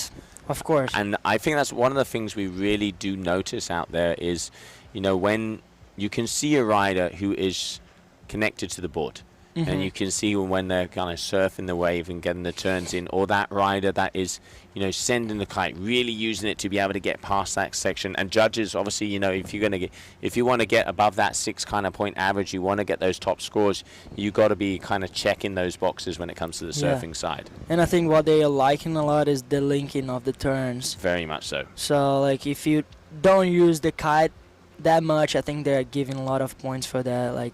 Like Seba did yesterday, he was riding like really well. He was just like linking turns together without even like using the board, using the kite, and he was getting like 8. Yeah, he was definitely, Seb yesterday was the man to beat. He was definitely, he's coming to this event strong. I think he has a bit more fire. He wants to have a win this year. He wants to be able to get that #1 spot, because let's not forget he got 5th in Cape Verde, 3rd in Brazil, and I know he wants to get up on that podium. Let's see if he can do it here in Dakhla. Yeah, of course. Everybody wants it. All right, well, you know what? While we're waiting for the waves to come towards us, it doesn't look like there's much out there so far. We're going to catch up as we were down there on the beach with Camille Delanois earlier this morning. All right, well, I'm standing here with Camille Delanois, putting on one of the best wave performances we've seen yesterday. How are you feeling today? Because now round 4. Yeah, I'm feeling really good. I mean, I lost against Sebastian, but I was still super stoked on my scores. I got like a 7.17, so yeah, shows that I can get the high scores. Sebastian did really well, but yeah, super stoked on my riding, super stoked on my score, and yeah, hopefully the same in round 4. I mean, Camille, you have become one of the most complete riders we have. I remember a few years ago when you couldn't even bottom turn. You were one of the best strapless freestylers. You know, a lot of the new moves are coming from you first. How did you go to then kind of step back a little bit on the freestyle and put training into the surfing and become the Delanois? Yeah, I mean, it took a while. It took a long time. I mean, I grew up in Praia where pretty much there's no wave, and I was just doing strapless freestyle every day, 4 hours a day for like a few years. And at one point, I quickly understood that if I wanted to be competitive on the tour, I needed to progress in wave. So I kind of like put freestyle on the side a little bit and train more wave and spend more time in the wave, surfing, kiting in the wave, whatever include a wave. And yeah, slowly getting there.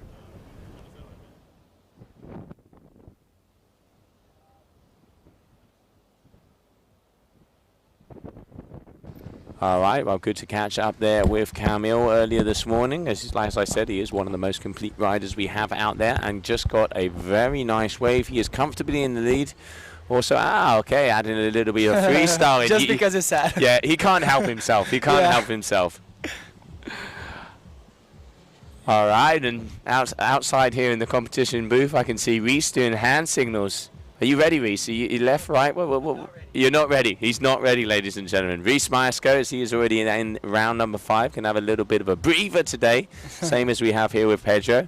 And tomorrow it is really going to be on, boys, as the forecast is looking good. We've got about 25 knots, and it's looking like 1.6 at 18 seconds. Oh, my God. But I'll believe it when I see it. Yeah, let's pray for it. Oh, just getting the order. You need... One of the phrases that we use out here is the handbrake turn. When people kind of get to that middle section of the wave and they just bust the tail. Sometimes it can look cool to the, let's say, the untrained eye because you see a lot of water. But it's really, if you can hit that at the top critical section of the wave, that's where you really want it to happen. Yes, I think the judges will put that in consideration a lot if you can get vertical and throw a lot of water. And as we said, that was a good one from Camille. Yeah, no, Camille is pushing. I really like he's improved out there. You can see he's out there on the new North gear.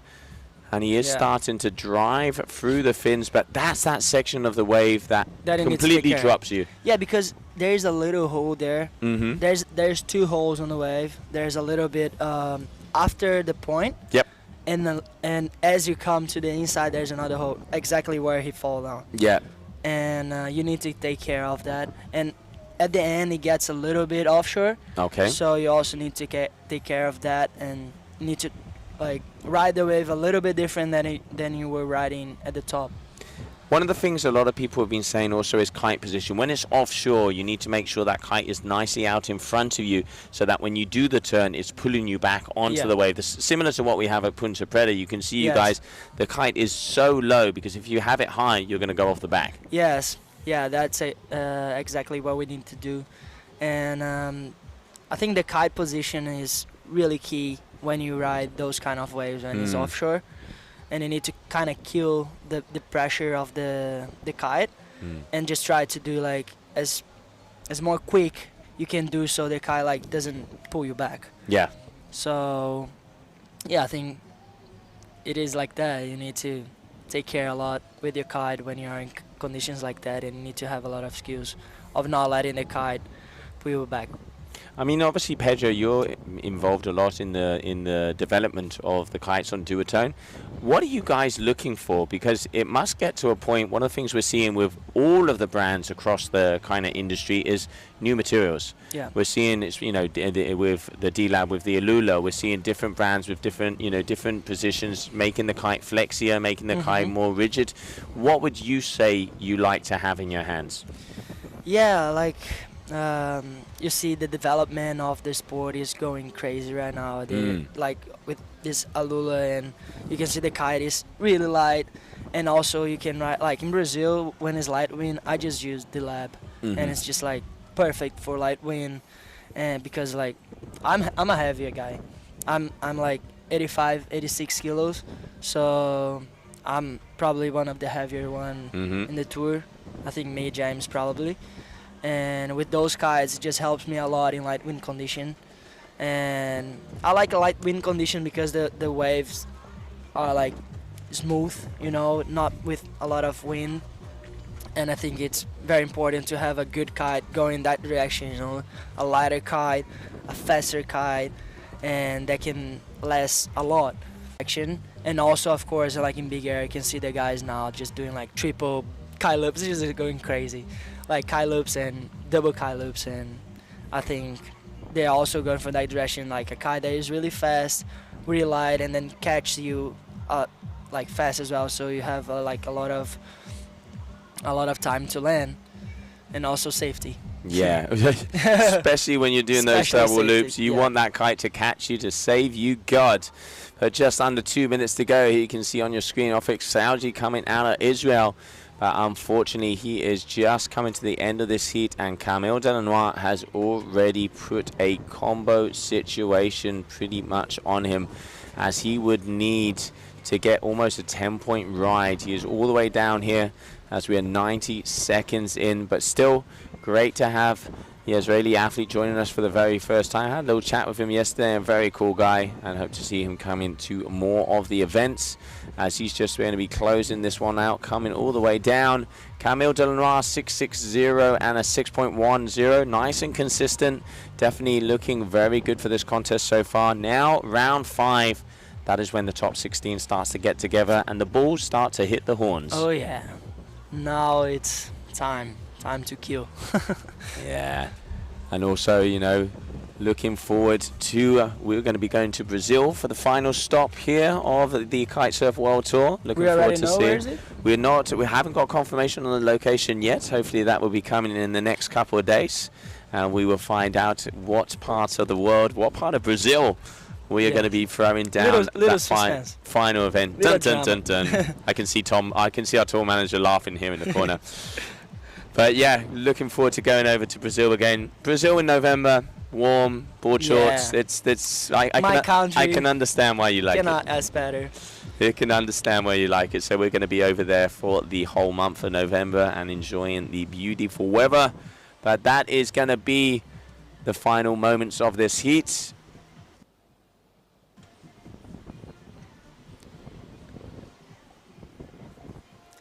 As there it is, all right, red flag is in the sky, meaning that is it. Camille Delanois is going to be making it through to the next round, and we're going to grab the highlights of that last heat.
Here we are down at the beach, and with me it's Ofek Shalgi from Israel.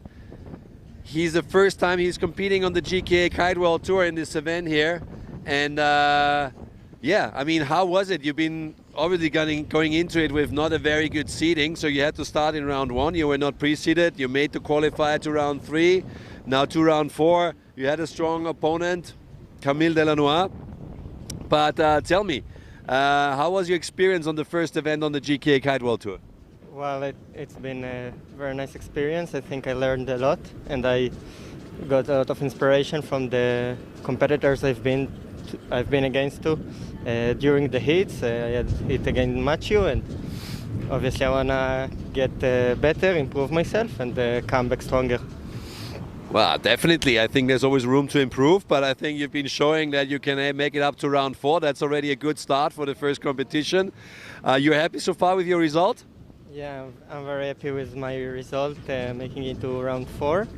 I think I could do a bit better, but it's good to lose to such a good surfers. I'm happy with that. Well, good job, and we're happy to have somebody from Israel on tour. Unfortunately, you're now eliminated, but I think you can be proud that you're ending up here into round 4. That's a good start for your first competition ever, and hopefully we're going to see you in the future on another event as well. All right, back to you, Joe. Thank you very much, Tom. Congratulations there for Ofek. Yeah, absolutely. Round 4 is his first one. That is the way to do.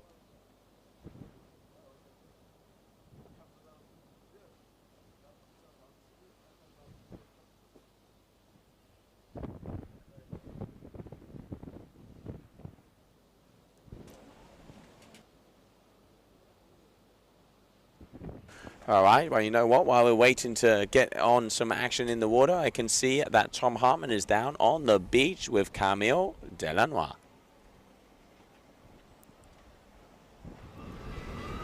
And he also now with me because Camille, he won his last heat against Ofek, who is just standing next to me. Tell me, I mean, your sister already made it all the way to the semis today. Obviously, you have to make that up and get there too. Now you're into round 5. That is still quarterfinals and semis to go. I mean, you were having a tough heat, I think, in the one before, which was a close one. But yeah, you were managing now to get into round 5 as well. It seems like the conditions are pretty windy now. You've been here a couple of times competing. Is this a typical day we have here for Dakhla? Well, definitely not. I mean, it's always windy, but this is the strongest we had in the last 10 days probably. I was running at 9 meters and that was way too big. Okay. An 8 or a 7 would have been better. But yeah, I'll know for the next one. And tell me, I know I asked that question to your sister as well. Obviously, you're here traveling with your whole family, supporting each other a lot. Is your sister supporting you as much as you do her when she's in the heat? Yeah, I think she does. No, it's a good question, but yeah, I think she does. Like, she was on the beach during the night heat, and she was giving me the scores and telling me how many waves I had left and stuff. So yeah, she's helping me, I guess, as much as I'm helping her. So yeah, that's great. We have a good combo. Yeah, I think it's awesome to see your teamwork also with your dad and your mom if she's around. But I know when she's in the water, you're always supporting her, caddying her and everything. That's why I'm asking. Obviously, it's nice to see that the siblings are backing each other up and hopefully bringing each other up to the final heats, to the finals, even winning the event. So what's your goal, you would say? Where would you see yourself ending up in this competition? But like I always say, I have no goal, you know. Like, I just take it heat by heat and I do my best, and then the result follows, you know. If I win, I win. If I don't win. But I just try to do my best and see what happens. Well, you're in the right path at the moment, I would say. For today, it's done for you. We do no more rounds of men. Tomorrow the swell's picking up, and you're back on the water tomorrow midday, morning. We'll see. And good luck for that, and have some rest for tonight. Thanks. All right, back to you, Joe. Thank you very much, Tom. Thank you very much, Camille. Congratulations. Yeah, no worries. Getting through to the next round. And now we can see out there, that is Hamza, who is just waiting to go into action. He already has a 4.67 and a 1.27.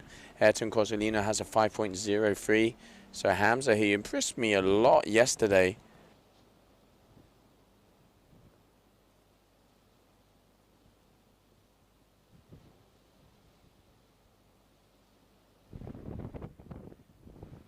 Oh, Hamza trying to get a little bit of a cover up there, but not managing to get it.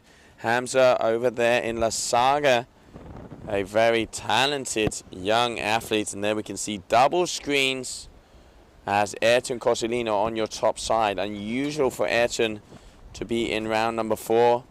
You can see looking like he's got his groove on already, pushing all the way along, and Hamza here on the bottom. So we are going to have doubling up on the cameras right now.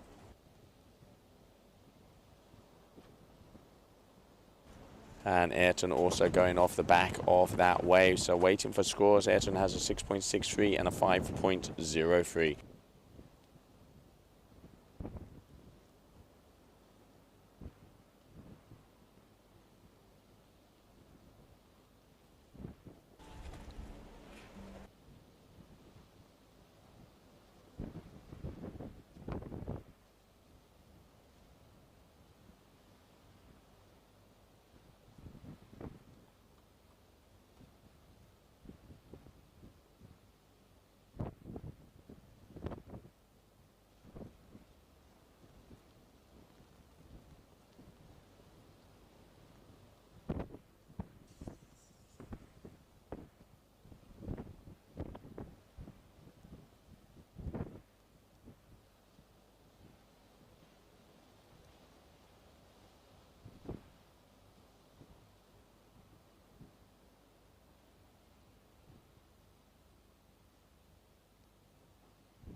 All right, 8.10. This is more of the Cozzolino that we're used to seeing. He is already putting in some of the top scores.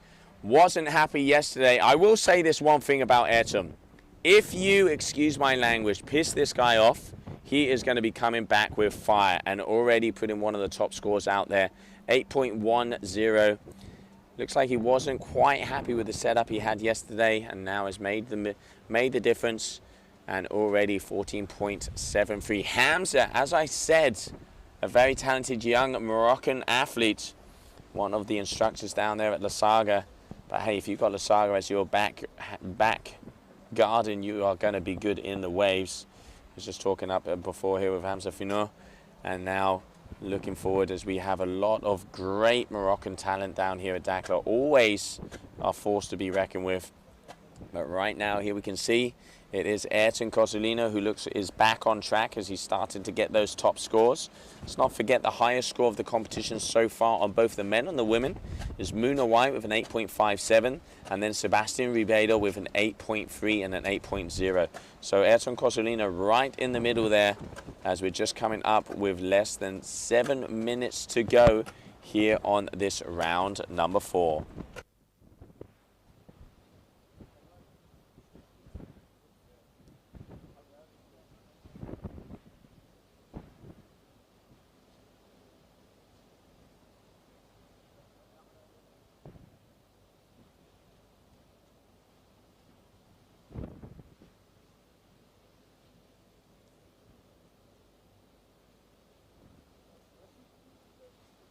All right, Cozzolino dropping in. Here we go. Boom! Oh, letting the tail loose at the top there. Now we're talking. Already big smack all the way at the top of the competition area here. Now, couple of check turns as he comes down, making sure that this one goes all the way down to the sandbank. But one of the biggest turns we've seen so far. Looping that kite along, and here now the wave starts to happen again. Ayrton, he is looking like he has his usual flow and is back in his A game. And here we have this wave closing out a little bit in front of him there, but managing to get another top turn. And here he is going to start to get busy from top to bottom, rail to rail. Cozzolino is making a point and saying, I didn't go anywhere, I am back, and you just wait and see what I have in title for you. So great wave there, Ayrton Cozzolino. Let's see if we can get a replay of that full last wave.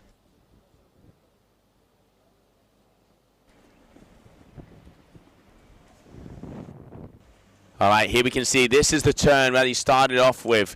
Boom! Off the top, letting that tail out, 180 on top, floating his way down.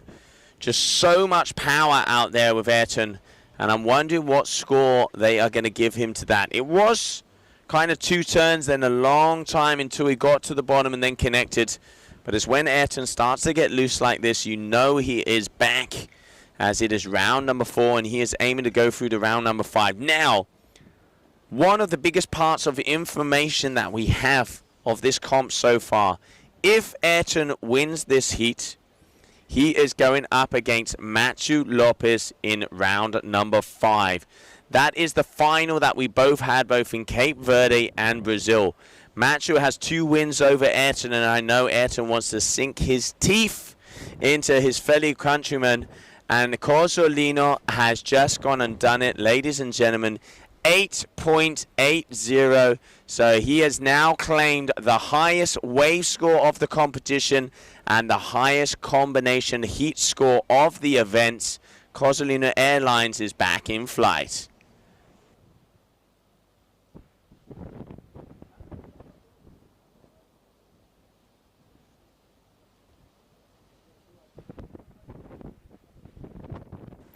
All right, Hamza Adi here also coming down.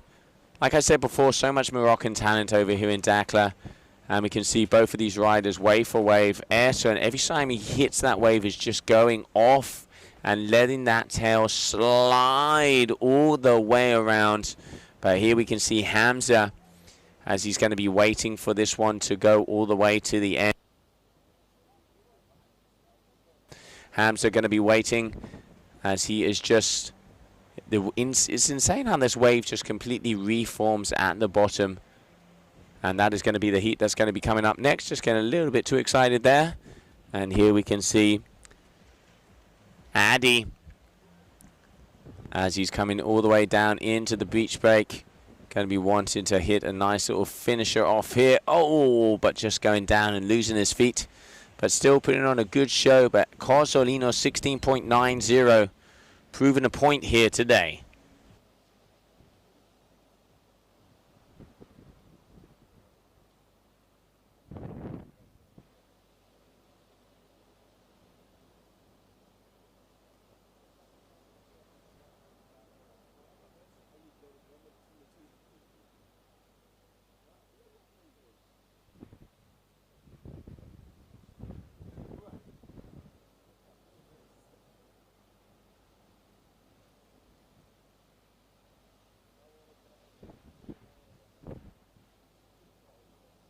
All right, 2 minutes to go. We've already seen the best surfing of the comp so far. So it's in between Ayrton Corzolino and Sebastian Ribeiro, the two athletes that have those top scores. As I mentioned, if Ayrton wins this heat, he is going to be coming in against Matthew Lopez, their eternal rivals, number 1 and number 2 on the overall ranking. Let's not forget that Matthew Lopez took the win over there in Cape Verde, took the win in Brazil. Ayrton got 3rd in Cape Verde and got 2nd in Brazil. But then Matthew in Germany got 9th and Ayrton got 2nd. So obviously Matthew will be dropping that German score, hopefully, as let's not forget, if Matthew loses in that round number 5, he will also be 9th. So that could be a little bit of a switch up on there, but he is not going to go down to Ayrton Corzolino, as every single heat in between those two is an absolute killer. And I would not know who to put money on, because both of these boys have been absolutely ripping out there. But Ayrton has looked like he's upped his game, taking that loss yesterday to the heart, and is making his way through the biggest heat so far.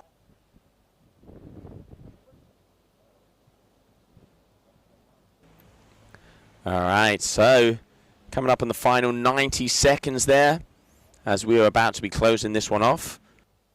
Ayrton off the top, rail to rail, and all the way down to the bottom section here of the wave. Corzolino is back, ladies and gentlemen. He is back with fire. Had us worried out there yesterday. He is proving that he is here and he is hungry. But he knows he has one of the toughest competitors coming up next, Matthew Lopez. That is a final in itself. As I said, Matthew has 2 wins over him, Ayrton none. We are going to be seeing that action out there tomorrow. So coming in with a win on your screen, Ayrton Corzolino. Let's see the highlights of the biggest heat so far here in Dakhla.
Okay, and we are down here after this heat with the man himself, Ayrton Cosolino. I would say showing pure dominance in this heat, clocking the highest score we've seen in the competition so far with an 18 point something, I don't have it right here now, 8.8 and 8.5, pretty much the two highest scores we've seen in competition now. I know yesterday you're not been happy coming out of the water, not really with the performance you wanted to show, but today you're back in full force, full steam. The machine is on. I know where we want to go. What was the difference today to yesterday here?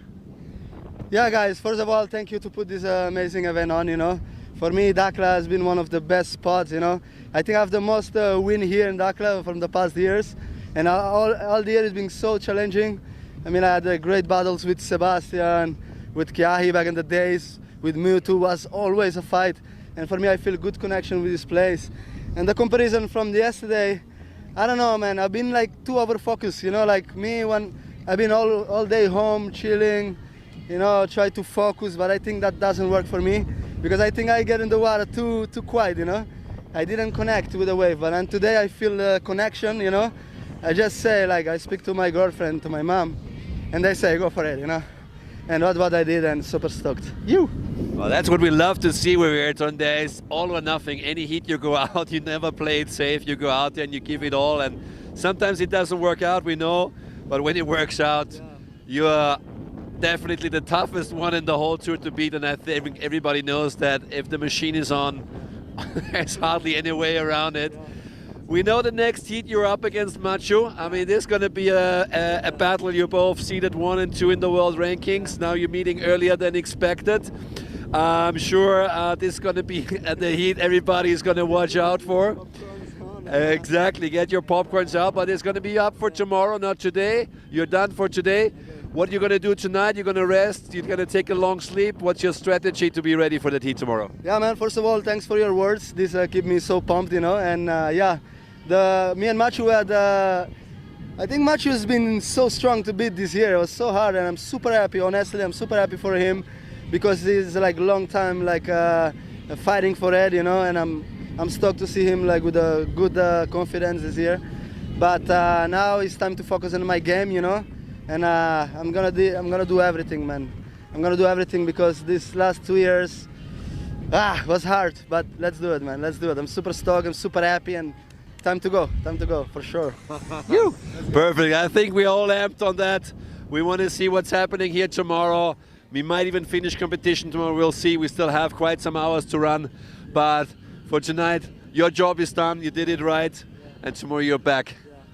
Congrats, brother. Thank you so much. Thank you guys back home.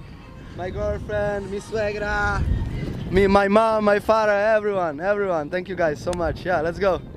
You. Good luck. Thank you, bro. Back to the studio.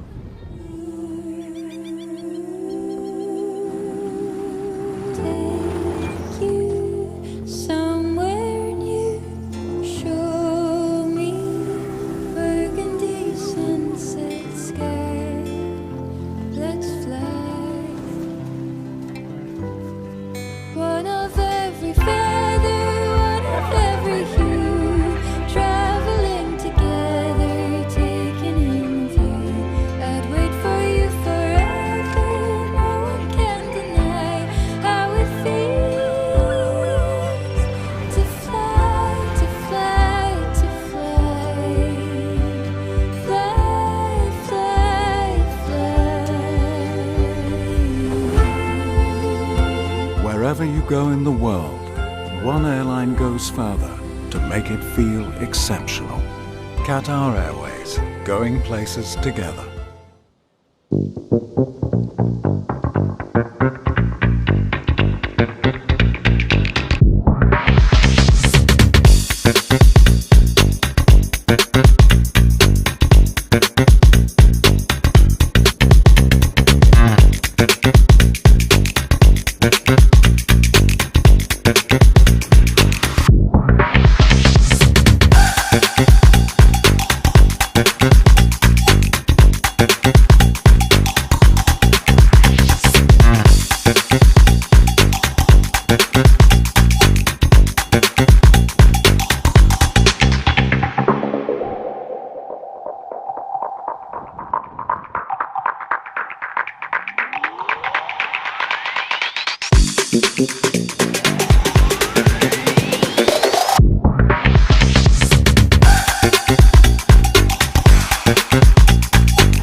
And welcome back, everybody, as we continue on with the competition out there in the water. Teo de Manis and Kelton Lopez. As we are getting ready to get out there. At the moment, Teo de Manis has a slight advantage, a 9.80 versus a 5.38 from Kelton. 20-minute heats out there in the orange. That is Teo. In the white is going to be Kelton. Dropping in now, de Manis, the Carina rider. Let's see what he's got for us.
All right, so 11.13 for Teo de Manis. He's got a 5.8 and a 5.33. Kelton Lopez, a 6.85. Kelton, one of the Cape Verdean crew.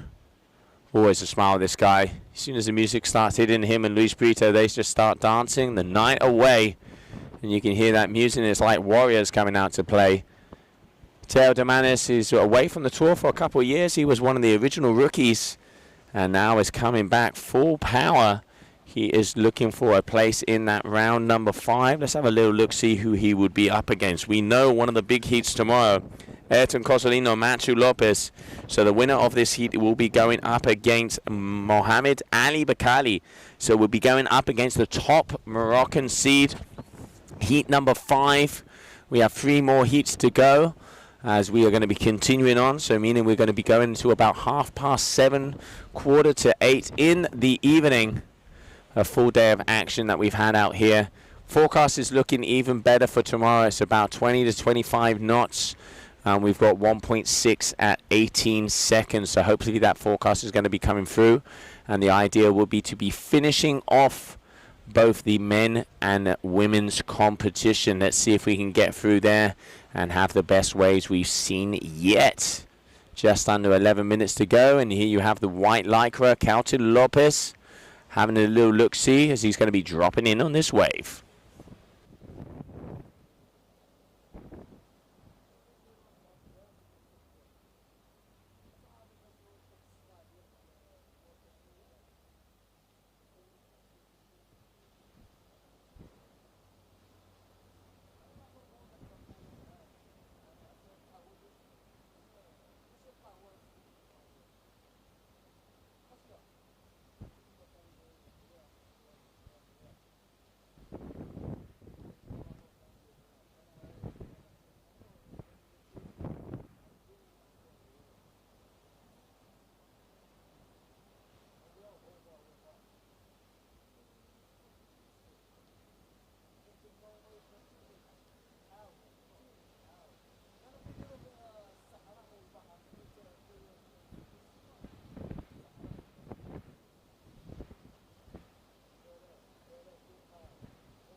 All right, so under 10 minutes to go as the sun is starting to shine in the studio here as we are getting to that golden hour.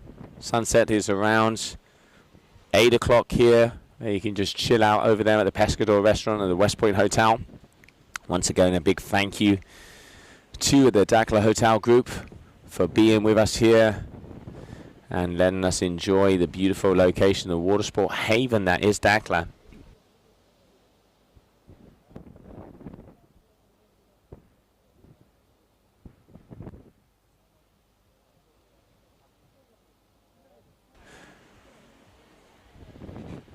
All right, we can see a couple of little waves. Looks like they're trying to come in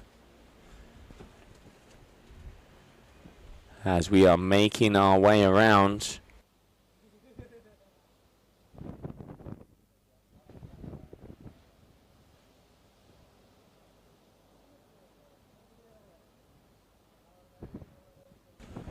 All right, just coming in on 8 minutes to go. And we are just being and having a little look-see. So there we can see Teo de Manis as the waves are far and few between.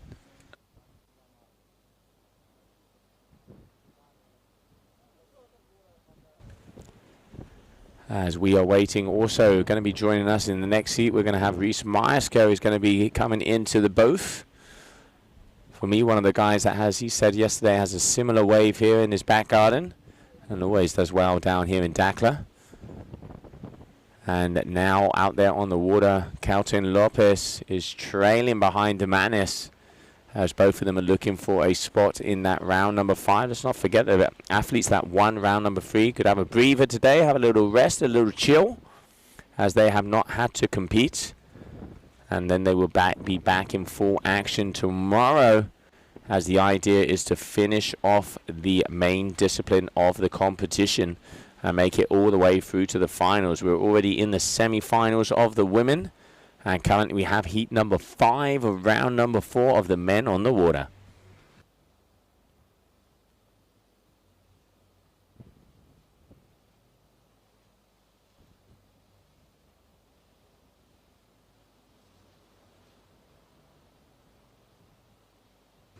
All right, and while we're waiting for the next set to come towards us, I'm going to get you guys and have a little commercial break so you can see the Dakhla Hotel Group and why we are just at home over here in Morocco.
All right, and welcome back. Jumping in on the water there, we can see Kelton Lopez, backhand. Getting a couple good turns in. It's hard here with these cross offshore conditions. Going backhand down this wave, you really have to have your A game going on when it comes to smacking it and making sure that kite is nice and forward so it pulls you back on the wave and you don't get pulled off the back. But this guy coming from Cape Verde, he is used to rocking it out there in Punta Preta. So he knows what it is to have a firing right-hander in his backyard. But still trailing at the moment. Teo de Manis putting in the work early, consistent. 5.80, 5.33. As we are continuing on with the competition, the idea is to finish off round number 4 here today, meaning we will be at semi-finals with the women and round number 5 with the men. One of the main heats that we're going to be having coming up. We've just seen Nicole Zolino come back to life, taking the highest wave score with an 8.8 and the highest heat combination score, as he also had an 8.1 there. So totaling out at 16.9. That is what I call a wabang of a comeback. And he is going to be going up against Matthew Lopez, the top 2 seeds on the overall ranking. Matthew has 2 wins over him. Ayrton is hungry and he wants to get his revenge. Let's see how Dakhla is going to go, because there are a lot of athletes there in that top 16 that will want to take that prize from both of them. Going to be joining me very shortly. We're going to have Reese Myersko, the Ocean Rodeo athlete coming all the way from Canada, doing very well here in Dakhla in the past years. He won the single elimination, and then in the end it was Mitu Monteiro to double win and take the top place. But he really knows what this right-hander can do, and always comes with a new bag of toys. He's going to be talking to us about some of the new equipment that he has down here, as we are just about to close this heat off. So far, I reckon there might be enough time for one more decent set. Kelton trailing. He has a 4.23 as his main score. He is going to need something around this high 7s if he wants to have a chance at taking out Teo de Manis. That is what I call, you got to get your go if he wants to be able to achieve that, as we're waiting for that final set. 3 more heats to go, and then we will be calling it a day here for day number 5 of the double-headed event here in Dakhla, day number 2 of the Kite-Surf. And finals are going to be happening out here tomorrow if the forecast prevails, as it is looking very, very promising for the 3rd day of this kite surfing discipline.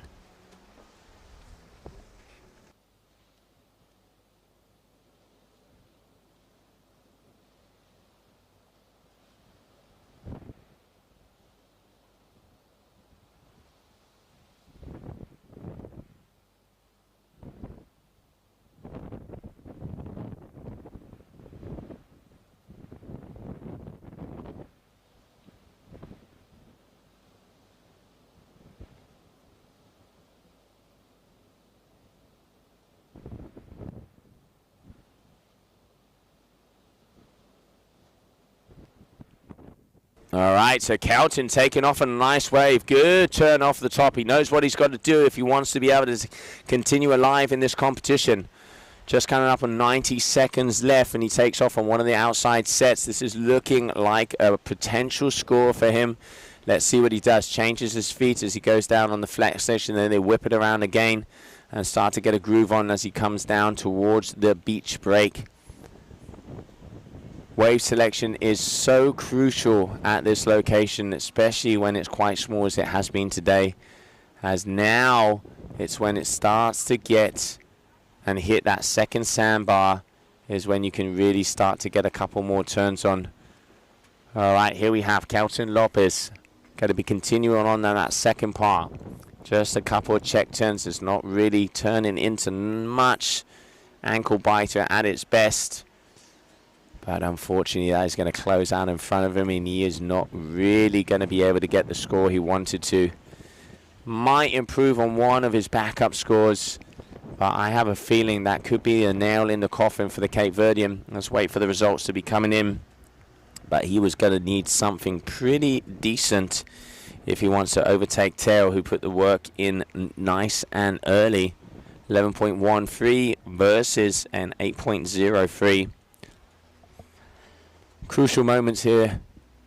But it is looking like it is going to be Theo de Manith who is going to be moving his way through to round number 5 as we're in the final 10 seconds. And here we can see Theo also having a little look-see out there, the Cabrina athlete. But there it is, closing it out. And red flag is in the sky. So making it through to round number 5. Congratulations. We have Theo de Manith as we continue on here in round number 4 of the competition. Let's have a little look at the highlights of that last heat.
All right, I'm here with Theo right out of the water.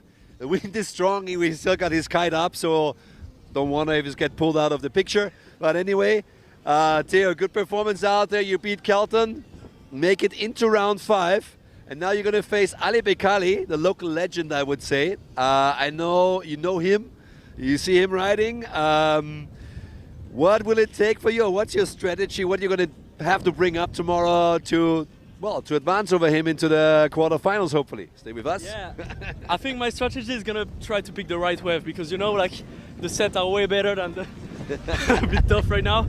And yeah, basically I know Ali is gonna know like the spot pretty well, the part where it's pretty all of wind, and yeah, for sure, like you cannot beat the local in terms of knowledge.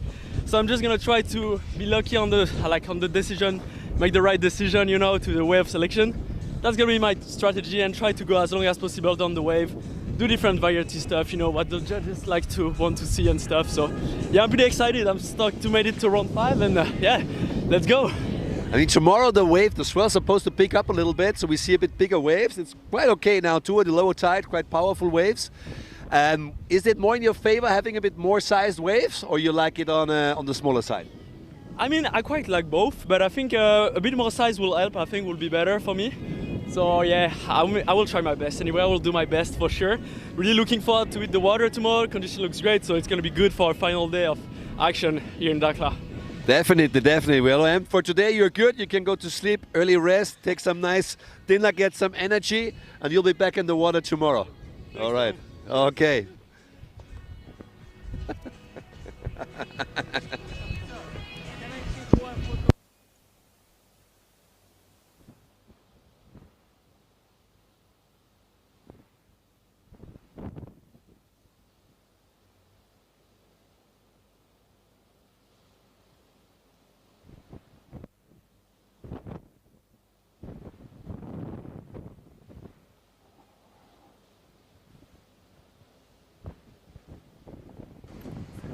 All right, well, welcome back, everybody, as we are now going to be continuing on, as we can see here, that round number 4, heat number 6, Matt Maxwell and Giannis Leonwo, as we are ready to get going. And joining me here in the booth, we have coming from Canada, Reese Marsco. Reese, welcome to the beach, mate. Thanks, Joe. Thanks for having me on the show. Excited to be here. So Matt Maxwell, Matt really impressed me yesterday. He almost took out Pedro Mata as it was just that last wave. He was getting 7+ scores. Coming from South Africa, looks like he's got his A game on here, and he said he's definitely keen and ready to go. Let's see how he does here today. Yeah, Matt was really putting it down yesterday, and it really just came down to wave selection in the end. Pedro just had a little bit of a better section. I watched that heat live, so here he goes right now, actually. A nice carve off the top, little snap, waiting for the section to form up again. Little snap again, and another one. Yeah, just keep going. The thing with this wave, you really got to wait for the sections, but a little layback. Boom. Busy, keeping himself busy out there. I mean, Reese, you were saying, you know, we had an interview with you at the beach. You were saying that you have a similar wave over there at home that is kind of like this. I mean, we saw you for the very first time. We saw you appear. Your best result kind of coming in, which is when I remember you kind of exploded and came to one of the top guys on tour, was here in Dakhla where you won that single elimination.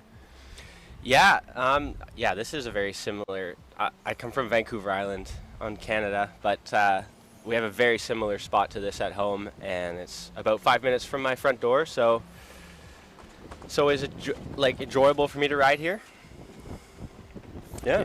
And tell me, you know, you're one of the guys that is super involved in the R&D as well with like boards. What kind of equipment do you think people need to be riding at these kind of waves, especially because it is quite laid back, and you know you can see Yaris the lawnmower here, backside versus front side. Yeah. So well, I mean, Yaris having a really nice ride off the point there, through the top section. It's kind of rare to get a wave to stand up through there, and it looks like it's got a bit of a shoulder coming down the point here. But yeah, you want to be riding, especially when it's small like this. Generally, quite a small board. I think everyone's usually within like the maximum length of board you're going to be using is about 5'6", all the way down to 5'1". That's what I've been riding here. And because the wave's so small, you just need something that can fit in those little pockets and just really work the crap out of it, you know? Yeah. And here we can see Matt doing exactly that right now. He already has a 5.70, and he's looking really good here in Dakhla. He's got a nice kite position in every single turn, just a little bit check turn. Ooh. That's that kind of lull that's in the middle of this wave. Yeah, so I don't know if you guys have talked about this before, but what happened to Matt there is he hit the no-wind section behind the hotel on the tip of the point. So along the point here, there's the hotel where everyone stays is right on the end, and there's a bit of a wind shadow behind there, so you have to be really, really careful coming in through that section, because you can actually fall off the back like what happened to Matt here, because all the power in the kite just is gone, and you miss the entire inside section of the wave, which is a shame. And yeah, there's actually another building about 3/4 of the way down the point, I would say. And that's got another little wind shadow in there, and so it just adds to that difficulty of, you kind of have to really know the wave. And Yeah. know when to commit to the turns, because otherwise you might fall off the back. Yeah, you're just going to go off the back. I mean, you know, adapt to the situation out there, which Exactly. you guys are always good at. I mean, Reese, you know, you come up from a big surfing background as well, but you are one of our top strapless freestyle riders. How is it to mix it up out there? Because obviously, you know, a point break like this, you just want to be on the surfing, but we've had events sometimes, even here in Dakhla, when the waves are smaller, that we would add the freestyle in it. Which kind of, you know, what area do you prefer? I love both, honestly, and I think quite a few of the riders do enjoy both. That is what is so nice about doing the freestyle is you can obviously do it like in between sets when there's nothing happening. It's something that there's no waiting with kiting. Yeah, you can that is very true. That's a good phrase. Double front rolls and stuff in between sets, and then when the sets come in, you can get every single wave in the set if you really want to. 'Cause you can move so fast kiting. You just like rip out, get a wave, ride it in, rip out. 10 seconds later, you're on another one. Yeah, I mean, that is one of the advantages of kiting. You can always be looking, and you know, one of the things we've been mentioning here today, low tide was 5 o'clock, so we're about a couple hours in, and it's when we get to that middle tide, it seems to, we've been having some of the best waves, a little bit of a lull at the moment, but it looks like Matt is looking for something. But let's see as they go to the back of the section here.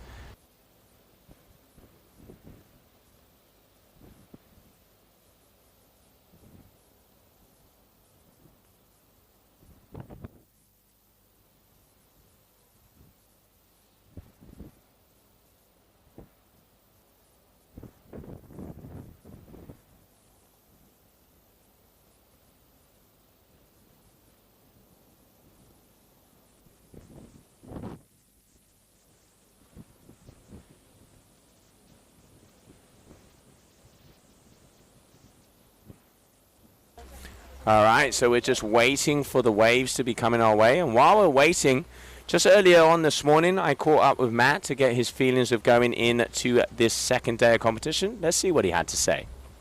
Yeah. All right, cool. I'm here with Matt Maxwell from South Africa. One of our tour regulars. You're seated in top 16, so you had to kind of relax at the first 2 rounds. You're already starting in round 3. But you got a pretty intense heat, I would say, Pedro, and got Ashraf, one of the best local riders here. I know you've been out training here a little bit. How do you feel on this spot? Does it suit your riding, or is it something you really need to adapt to? Well, being from Cape Town, I normally ride left, so it's a bit of an adjustment in that sense. But here I'm on my forehand, so that really helps. You basically just need to get used to all the holes in the wind from the structures up there, but other than that, it's a really, really good wave. So if I get the right waves, I should have a good chance at the heat. I think just wave selection is going to be super important. Have you been out today already, or have you only mainly been training the last days? I went for a little surf this morning, but I haven't actually kited yet. But yeah, the conditions look good. The wind's just picked up a little bit, so I'm looking forward to it. I don't like the light wind so much, so this is more suited to me. Yeah, no, I mean, it looks like we have some clean, long right-handers down here. Do you think that the tide, because now we're in a lower tide, really affects the wave a lot?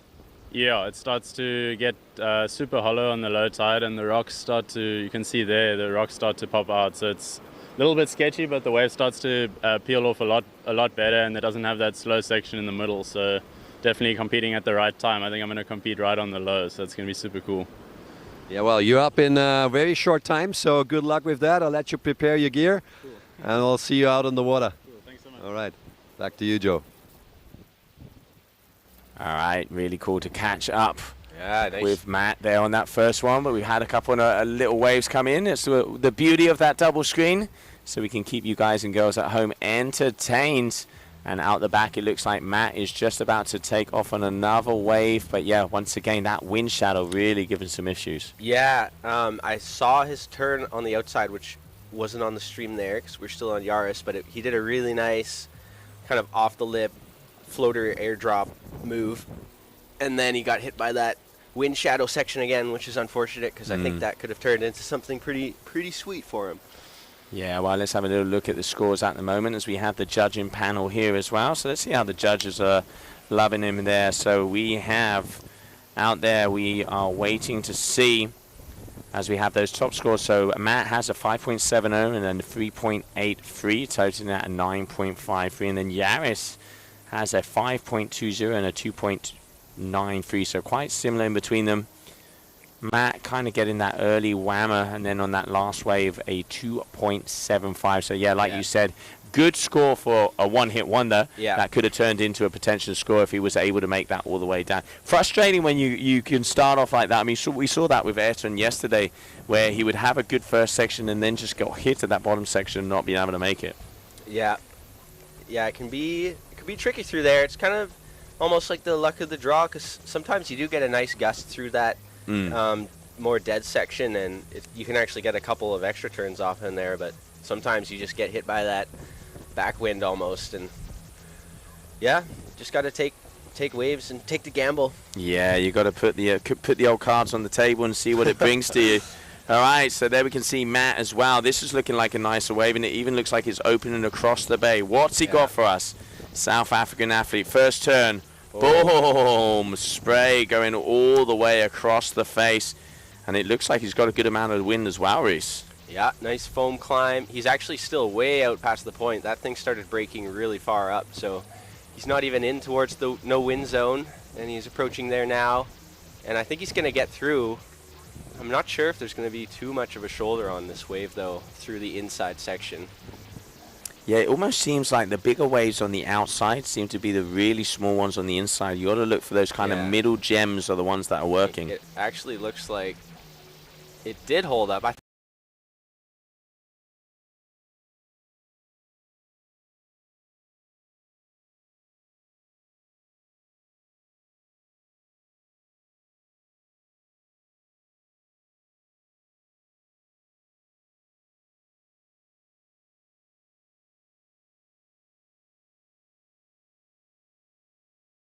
But that was a pretty sweet ride. Pretty rare to get a big section on the outside and a big section on the inside of this wave. Reading that one nicely. Judges are saying that they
amazing here. So yeah, super stoked on it and excited to see what it can do.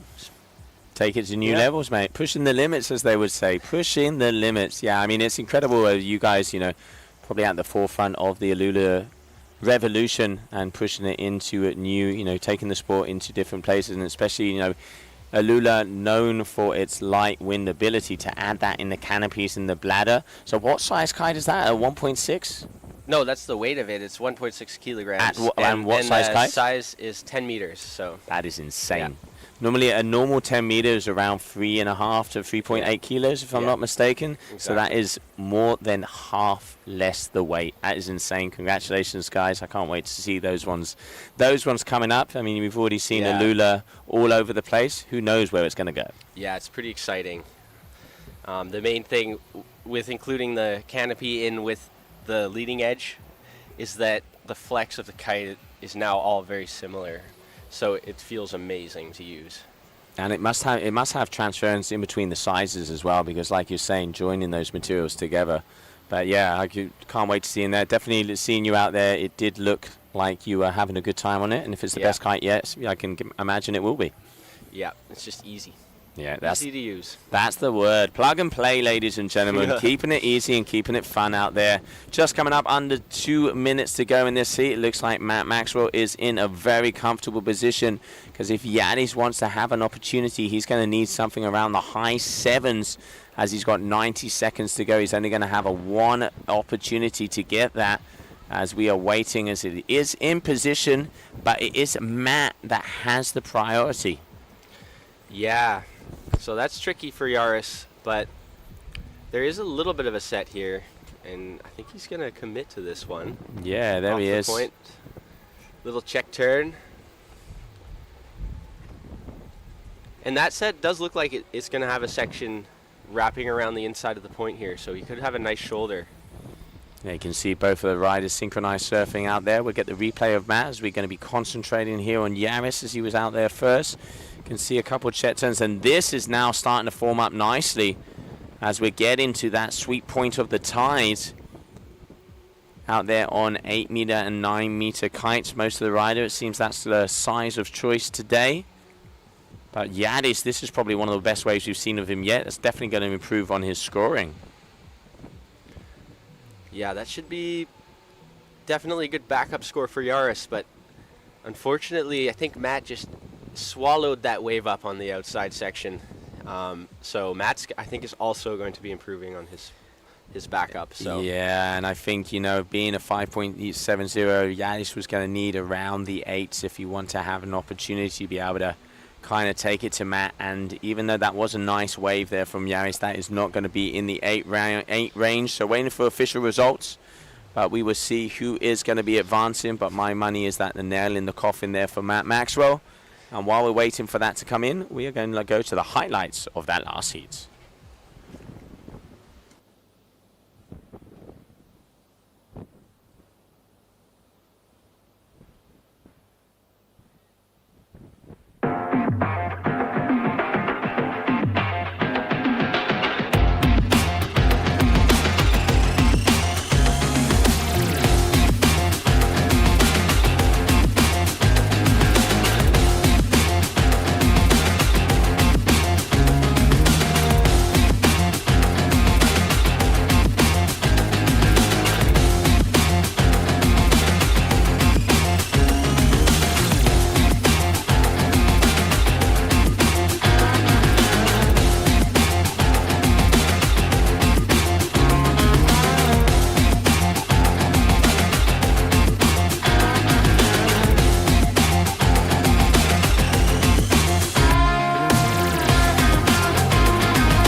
Here we go. Matt Maxwell with me from South Africa. He's been putting a pretty decent score up here on his scoreboard. I think you see the rocks are slowly getting covered. Tide is coming up. Looks like conditions improve. Matt has been waiting all day long for this heat, obviously, to run. And yeah, I mean, how did you feel out there? You were pretty comfy on that on your heat? Yeah, I think the winds picked up a lot, so I was pretty stacked on the 11, but definitely feeling pretty comfortable. I prefer the stronger wind, so I was super happy about that. And yeah, I got a couple set waves, so I can't really ask for much more than that. Yeah, no, I think you did a great job out there. We're going to close round 4 today, not going to go into round 5. That's up for tomorrow. Your next opponent is Reese Myerscough in round 5. He made it straight from round 3 into round 5 by winning his last round heat. Yeah, it seems to be a bit gusty down here. We had that already. We already seen that before. But Matt, I think you definitely been putting on a good show here today. Would you say that these conditions kind of suit your riding style, or this is more something you have to improve in your feeling? I know you're training a lot in Cape Town. Obviously, you're going left-handers, that's not right. Yeah. But we know you have spots like that in South Africa too. Where do you mainly train?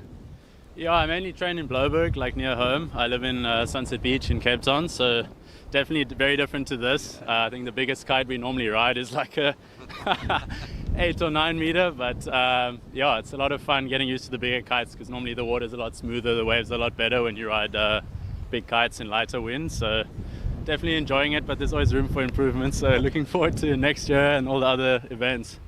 Yeah, I mean, you've been competing the whole tour, doing quite well in different competitions here. I think you're a very versatile rider. You can adapt to anything, like you say, from beach breaks, like we had Rio, we had Cape Verde, we had obviously Sylt, and now we're in Dakhla. And in the end of the day, I mean, the world champion is the most complete guy who can show it all, and that's what it's all about in this discipline. Where would you see your strongest skills, I would say, in the kitesurf discipline? Sorry, it's so gusty. I actually, like the last few years, I did a lot of strapless freestyle.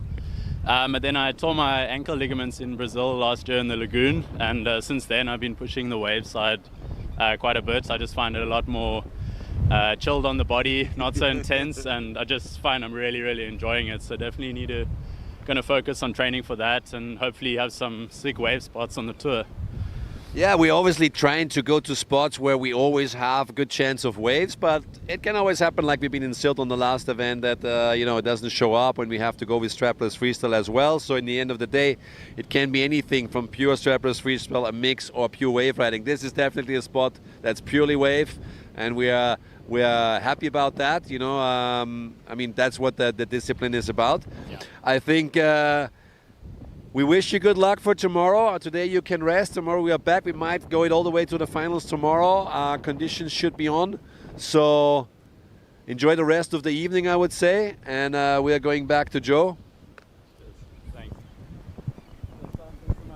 Thank you very much, Tom. As we can see there from Matt, as he is going to be making his way through and continuing in round number 5. And now Nikolai Davjiev is going up against Yuri Neves here, as this is the second to last heat of round number 4. And then the final heat is going to be in between Gray Foster and Abdul Motakil. Reese Nicola, we were just saying, very laid-back style, a very laid-back guy. Yeah, super chill guy. Super nice guy as well. And a shredder, obviously. And we'll see what he can do out there. Really good friends with Matt, actually, from the last heat. Both of them have really been working hard on their fitness lately. That's what they told me, at least. So that's what they're saying. Yeah. Let's see. And so we'll see if that's paying off for them. Yeah, maybe we see some of those light days and they have to sprint up the beach. Then we can see if that fitness is paying off. Exactly. All those late nights working it at the gym sessions, Yeah. All right. Well, Nicola, looking like there's some movement out the back there. As that sun is starting to go down, we're getting to that golden hour. It's getting very close to beer o'clock, I can tell you that, Reese. Oh, yeah. What time is it anyways? 7? Just coming past 7 o'clock. Yeah, 7, so we got an hour and a bit of light left. And then here we can see Dakhla. It looks like he's going to be taking off on an outside roller. Let's see what he can do with it. All right, first little check turn there off the top, going down the line, got some speed. Times that nicely. A little bit of a layback there. Let's see, already 3 turns at the top of this wave, and now this is where it kind of fills up, but it does look like it's got a bit of a shoulder. 4. Little foam climb snap there. Really nice outside section from Dakhla. It's pretty rare to get more than 1 or 2 turns out there. Hopefully this thing is walling up for him on the inside. Could be a really nice opening wave. It does look like he's got a little bit of a wall with it, a bit of an ankle biter, but still getting a couple turns there. Ankle snapper. All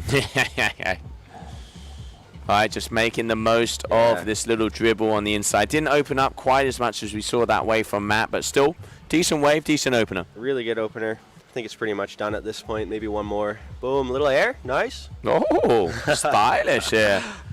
All right, milking that if I've ever seen anything. Yeah. Let's wait to see some of the scores coming in for that one. I think all the points from that one are going to be coming from the outside, and looks like Yuri is on a wave of his own out there with a really nice outside section.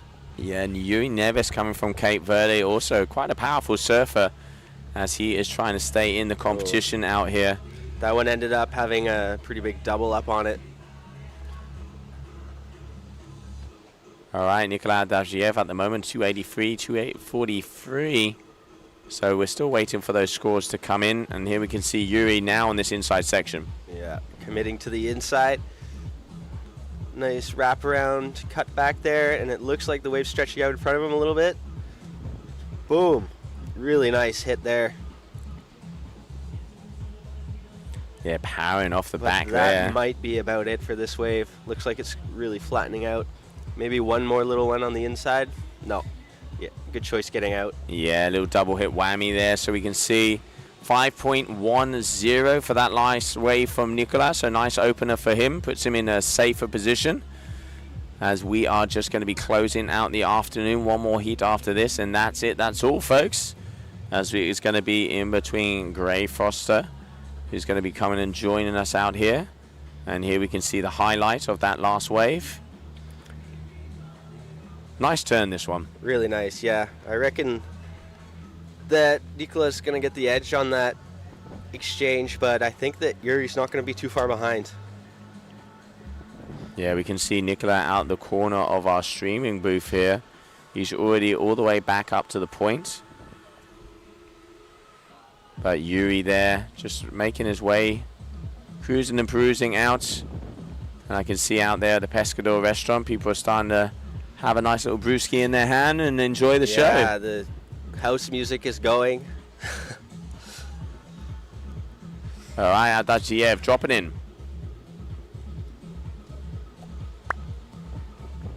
Ooh, get hit there by that wind shadow a little bit, but he made it through okay. Fin slide. Yeah, the old handbrake turn. Yeah. You gotta love it. You gotta love the old handbrake turn. And he's going to be rolling this one to the bottom as well. What Nicola's doing, he wants to get a couple of backup scores, and then he'll probably go and try and search and wait out for the big waves. This one could have a nice little running inside section. There we go. Off the top there, keeping the speed, foam climb. Now pushing against to see if he can get another section. Good time in there, letting that tail out a little bit. Master at the tail slides. He is. It's actually quite useful to do those here as well, because you can kind of slide on the board and keep your line tension without dropping down the face too far before the next turn. So there you go, the tips, the Moscow tips of the day. And a little finisher. Boom. Oh, he did another tail slide there in case you guys were wondering. And there we can see him going out to the back as we continue on in this heat, 7.93. So good wave there from Nicola.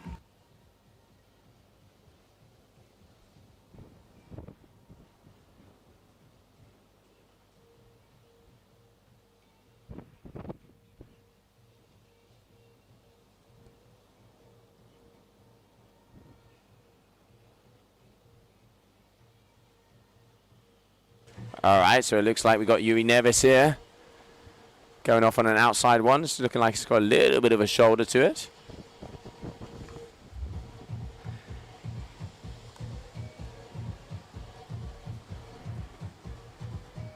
Oh, he goes down. One thing I noticed on the top section between Nikola and Yuri is that Nikola is taking his waves much farther up the point. Absolutely. So it looks like Yuri's setting himself up more for these inside section waves, and Nikola is going for the outside section waves. And so far it's paying off because he just dropped a 6-point ride on the last one there. Yeah, nice combination score there for him, 11.13. Now we're talking as they're both going all the way out to the back. And while we're waiting, and let's see for that next set to be coming our way, we're going to take a short commercial break.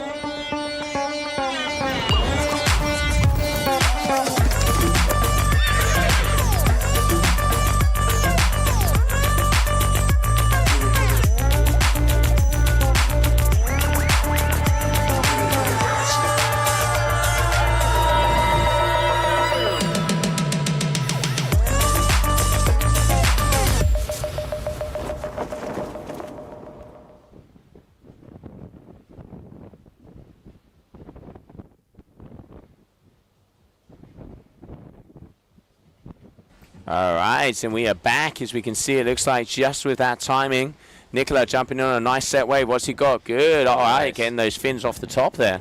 And he actually dropped the kite on that. He got so loose that his kite fell out of the air. Yeah, way too loose. The professional fin slider. That's what we're going to be calling Nikola here. You can see just off, and the lines, no tension, nothing. Yeah. Unfortunate timing there. Just dropped a bit too close behind the point there. Yeah, it's. I mean, you're almost slaloming around the rocks here as well to be able to get. You need to know the place to know where you can throw down. Yeah, well, on the low tide for sure. Right now it's low coming up to high, but still fairly low. But the rocks are starting to get covered up now, so it's not too much of an issue. But definitely a couple heats ago, you can knock some fins out off the point there pretty easily. All right, well, there you can see that is our competition area. Most of the athletes are getting ready up the top there, and they're on the corner.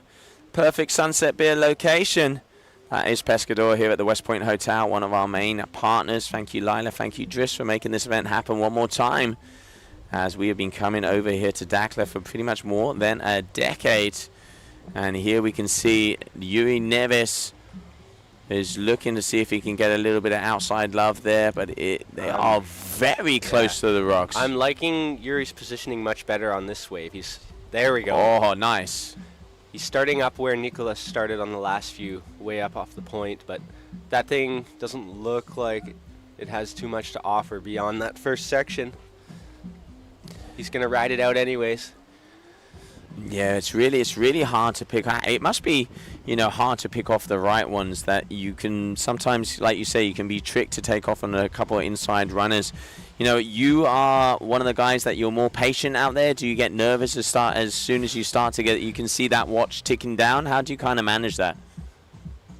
Oh, it does have an inside section, but too much of an inside section. Yeah, it's really, it is really tough to pick good waves out there. And honestly, it's like, it's just down to taking a chance every now and then, because you honestly really don't know until you take the wave if it's going to be good on the inside, because there is such a massive slow section in the middle there. Yeah. So it's kind of a luck of the draw, but nice end section there for Yuri. Got a couple of turns, still chasing it down. Yeah, at the moment, the highest wave, a 6.03 there from Nico. Okay, changing the backside as well, so mixing it up. Yeah. Right on the sand, nice. And there you can see that golden glow coming over us as we are just less than 6 minutes to go of this heat. I reckon that'll be Yuri's best score. What do you think? Yeah, definitely. He has a 3.60. I think that would be better. Nice first turn. Yeah. And it didn't look like it was going to turn into nothing, but he stayed with that one all the way to the beach break and managed to get a couple of little check ones here, as you can see on the replay. Just squeaking it in there. You can see him also out there on the stubby nose duotone boards. A little tail slide there, pushing against the fins. Like it, like it. Duel of the fin slides. Yeah. Yeah, actually quite a nice little inside section on that wave, despite waiting for it every now and then.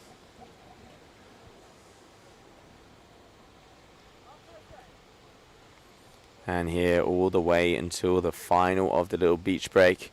So now both of them back out the top. Nikola, there you can see Yuri just going past that line to make sure he's back in priority position. But Nikola has priority as that orange flag is in the sky. And he is all the way on the right-hand side. As we can see him right in front of the rocks. Representing the bucket hats. Yeah, it must give him some extra windage or something. All right, so Nikola, he is really up on the point. Yeah, he's actually sitting the farthest up the point that I've seen anyone so far today. Mm. And it looks like on this kind of low tide that the waves are actually breaking much better on the outside section than they are on the inside. Yeah, it looks like he's working for him as well. 6 and a 5, that's pretty good scores. Yep. But yeah, we can just see them waiting there patiently. Patience is a virtue, they say. I could never find that virtue. But right now we have the RD Red Bull athlete from Bulgaria just cruising and perusing out there. There we can see Yuri Neves trying to get back into position. Yeah, it looks like he almost might be going for a wide swinger coming in on the inside of the point here. No. Oh. Is he going to go for it? Is he not? he's playing with us. No, he's not. All right, so now Nikola definitely looks like he might be picking up on something. Circling like a barracuda out the back. Yeah, there's some movement off the point for sure. You can see him checking around. It does look, I reckon he's going to be going for this one. All the way, he's past the point, all the way up the top. Like you said, Reese, he's the guy that is the furthest up so far today. As he it looks like there's some motion in the ocean. Yeah. But nothing too big so far. Coming up on 3 minutes to go. Yeah, one of the issues with going that far up is that the judges can't see you, I don't think. Yeah, that is like you can see important here, matter. Yeah, important. you can see here from the live stream, but we're way down the beach, and the judges are much closer up on the action, so they can see what's going on. And yeah, it's always important. You know, if you want to get scored, judges seeing you it's an important thing. Yeah. So here we go. All right, dropping in Nikola all the way from the top. Little check turn there, looping the kite down. It looks like it's opened up nicely. Here we go. Yeah, another second. Oh, a little floater. That was a really nice turn. Such a tricky section of the wave as well. Nikola's been picking really nice waves in this heat. And here he is just now patiently coming as he gets in this inside dribble. Cut back. Into another nice cut back. Oh, losing the fin. So that's the other side of the wind shadow. What happens is you can come through that lighter wind section, you come out of it, and then you can get hit by a gust. Yeah. Which can sometimes catch you off guard, and that's, I think, what happened to Nikola there. It did look like it's such a shame because that was actually opening up nice with him. That was a beautiful turn. And that sun is starting to get golden as the sunset is happening down here. Second day of the GKA Kite-Surf World Cup here in Dakhla. This double-header event over here in the beautiful location next to the West Point Hotel, this right-hand point break. And currently in the water we have heat number 7. But there, dug the nose in is what happened. he wanted a barrel. He wanted a body barrel. Body barrel is what he was going for. And coming up on the final minute, it does look like Nikola at the moment is going to have this one in the bag because Neves is going to need above a 9-point ride if he wants to have an opportunity of taking out Nikola. So he's going to need something around the high 8s to a 9 with 1 minute to go on the clock. I can't see any motion out there. I reckon Nikola might have hit the nail in the coffin. Yeah, I mean, there hasn't been a good set in a while, though, so still got a little bit of time left. But it's going to be a pretty tough obstacle for Yuri to overcome at this point, I think. Yeah, we've been seeing the old buzzer beater we've seen on the wing foiling, we've seen on the kiting. Always leave the tension until the end. They are kind of both in position, and hopefully we'll be able to see some I think there's a set coming out the back. Hopefully it gets here on time for them to have one more ride.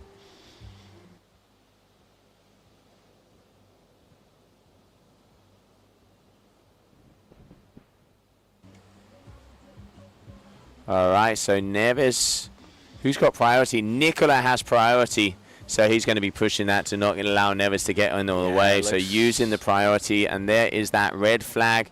So ladies and gentlemen, it is going to be this man on your screen. Nicola Adagiev is going to be taking the win, Reese. Yeah, victory lap. All right, well, while we're waiting and watching this nice little victory lap, we're going to be continuing on.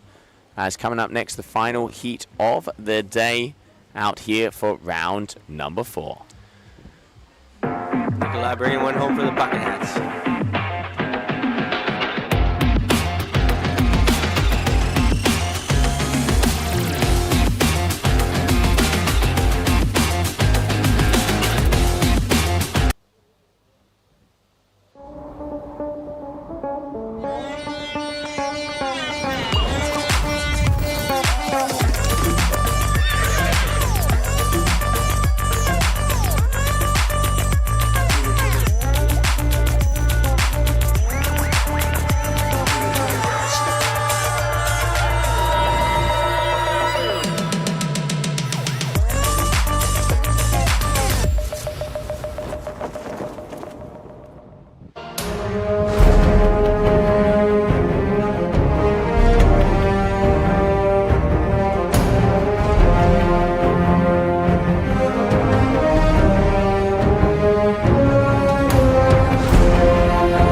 Wherever you go in the world, one airline goes further to make it feel exceptional. Qatar Airways, going places together.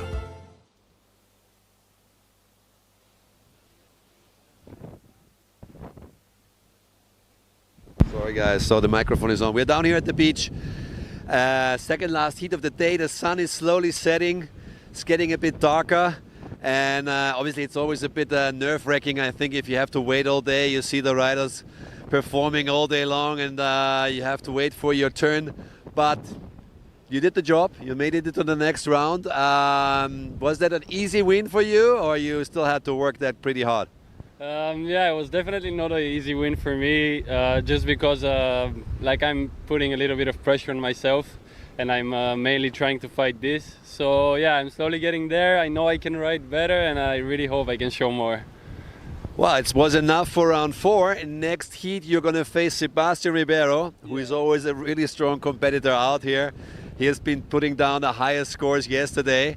So definitely not the easiest one, but it's not going to get easier the more we get to the final. You're in the top 16.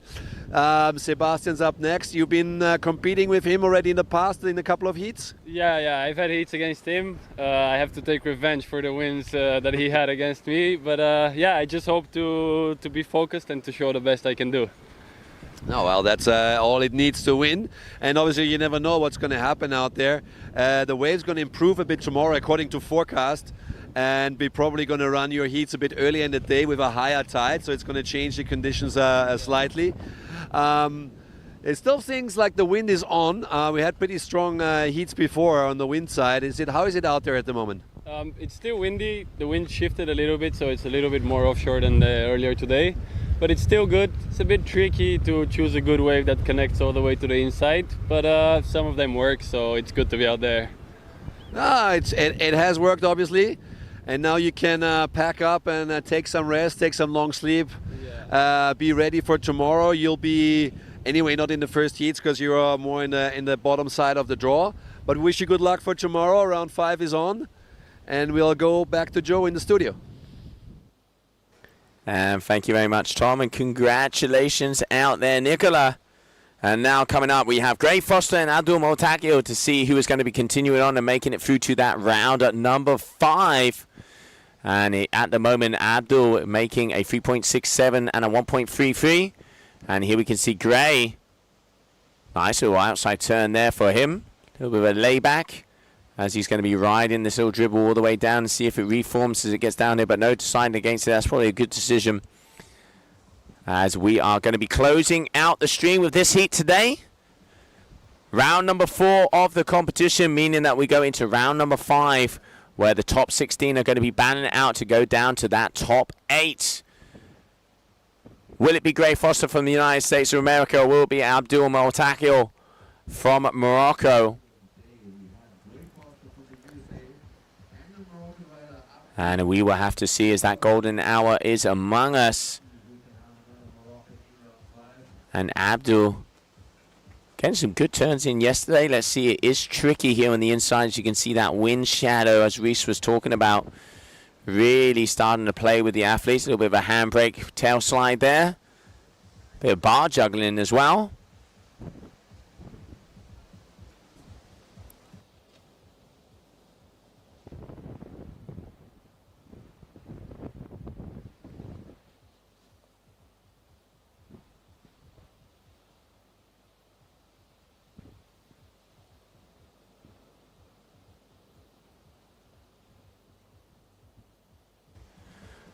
All right, Abdul coming on.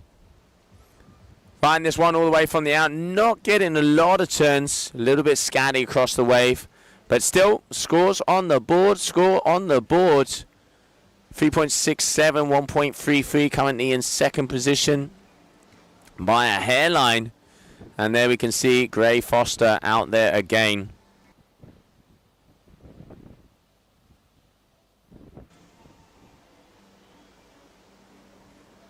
All right, Gray Foster here.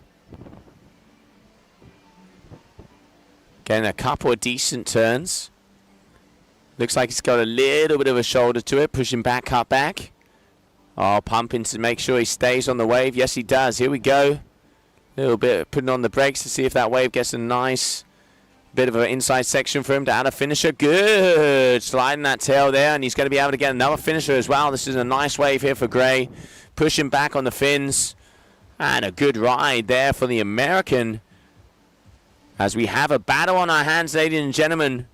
Abdul with a 3.67 and 3.6. And we have Foster with a 3.17 and a 2.23. He's definitely going to be increasing on that score.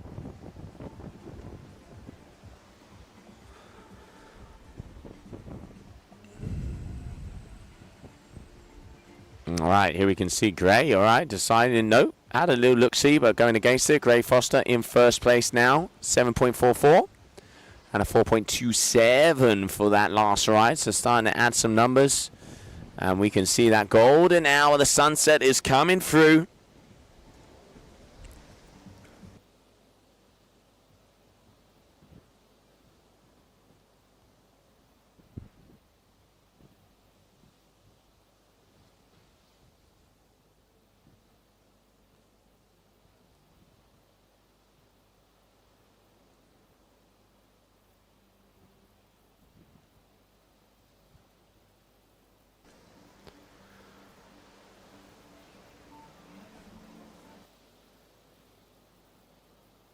All right, so here we have Abdul jumping in, pushing around.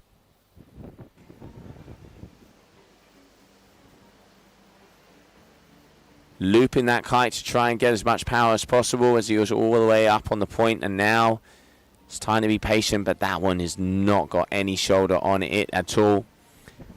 And he's just going to try and, if it was me, I would turn around and go back out and try and get into position.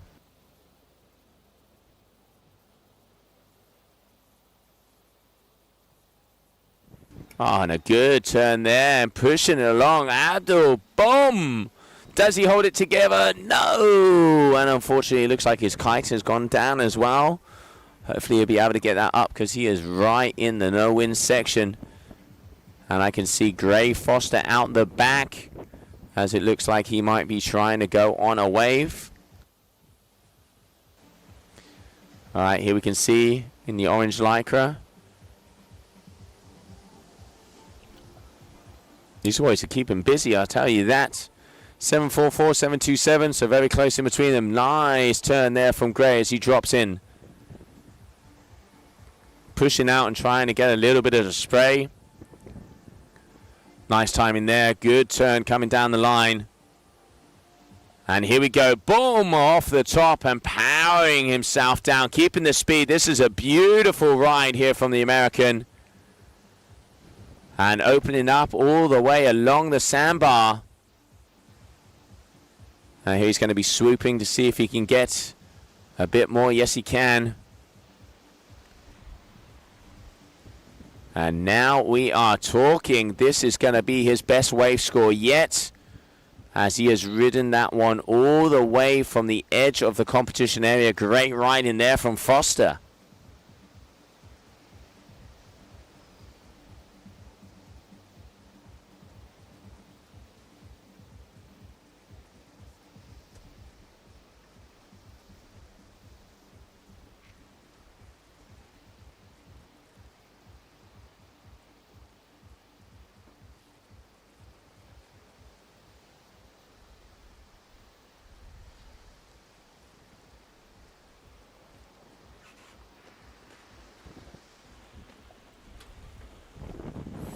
All right, and while we're waiting to see if the waves come back, we're going to have a look at the Dakhla Hotel Group and why this location is such a beautiful place to come this time of the year.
All right, so here we can see Gray. Boom! Once again, he already has a 6.67 that last wave, one of the best ones we had so far, and he is bringing it on.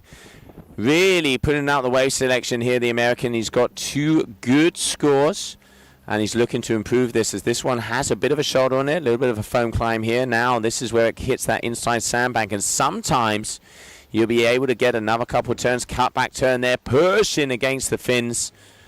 And here we have Gray in the final light moments here. Is going to be milking this one all the way down to the end. The Gray Foster, ladies and gentlemen, repping out the United States of America.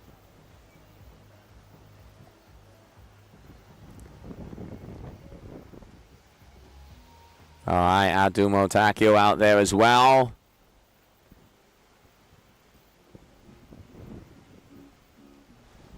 Abdul needs to up it if he wants to get Gray, as he has a 6.67, and I have a feeling he might be improving on that backup score. This is a nicer way for him, gets the timing. Foam Clyde tries to push back on that fin, but a little bit scatty. And there you go, that's a better turn, really throwing that tail out and pushing along with the hips.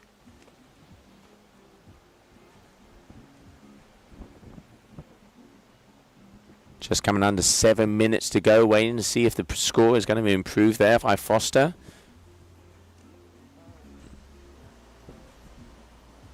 And Abdul here with a white lycra. Local Moroccan rider. All right, trying a little 180 spin, but just losing it on the fins there. Now both the athletes going to go back out. I can see out of the corner of my booth, it is Gray Foster is already getting back into position. Let's see the replay of that last wave.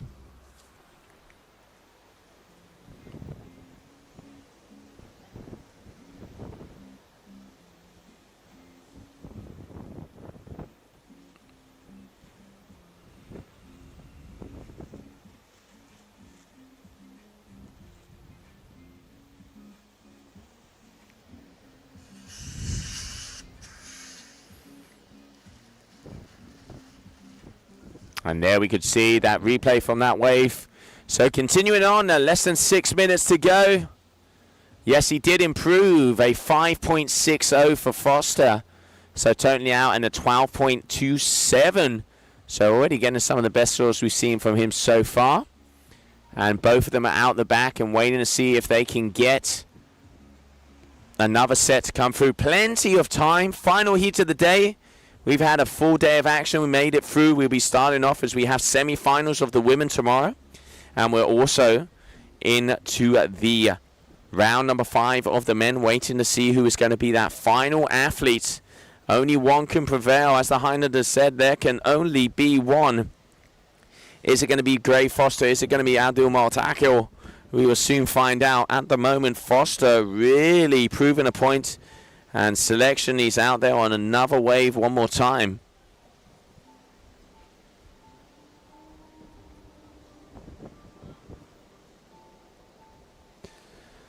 Little cut back turn now. This one's actually looking like maybe on that inside section it might open up. You can see Gray having a look. All right, here we go. Engaging. Committing to this turn. Up and off. Nice timing, throwing that tail and getting the spray across. A little bit of a foam climb there as well. And here, another good cutback turn, staying in the power section of the wave, pushing as much as he can. And again, letting that tail out, stretching that back foot. But they're just going off the end. So nice wave there from Gray. Keeping himself busy. 6.66, 6.67. And a 5.23 if I'm not mistaken. And there's that turn there, pushing against the lip. Great timing, great surfing. This is why he is leading this heat.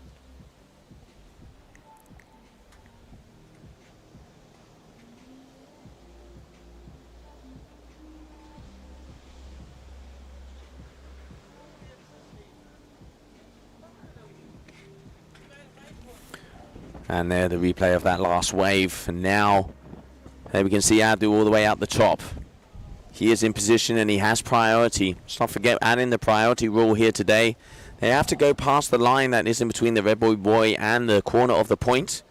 Once they go past that, they have that priority. So at the moment it is Abdul And then when they go past that line one more time and coming towards on the wave, if they do engage, they will lose that priority and it goes to the next athlete. Flag system out there on the point so that they know whose turn it is. And we can see Abdul waiting, and there is Gray Foster making his way towards the corner. Final 3 minutes of this day number 5 of the double-header event, as we had the GWA Wingfoil World Cup here, powered by Armstrong Fours at the beginning of the week, and we are now here at the GKA Kite-Surf World Cup. So far, we have a very big heat coming up tomorrow, as we have the top 2 seeds, Matthew Lopez and Ayrton Cosolino, are going to be battling it out there. That is like a final.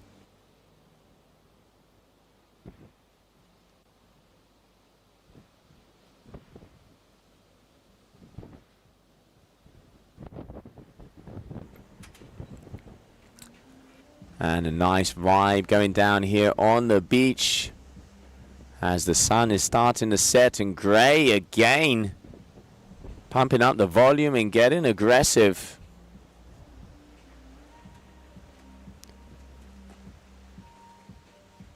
Off the top now we're talking, letting those fins loose, throwing it around.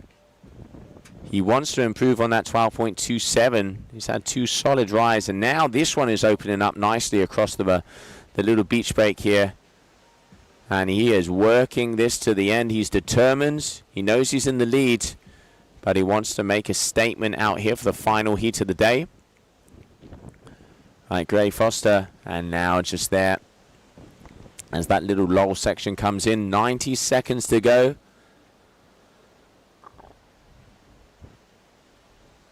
Well, we're going to be having to see something around an 8-point ride from Abdul if he wants to have the chance of taking out Gray, as we are coming into the closing moments of the heat.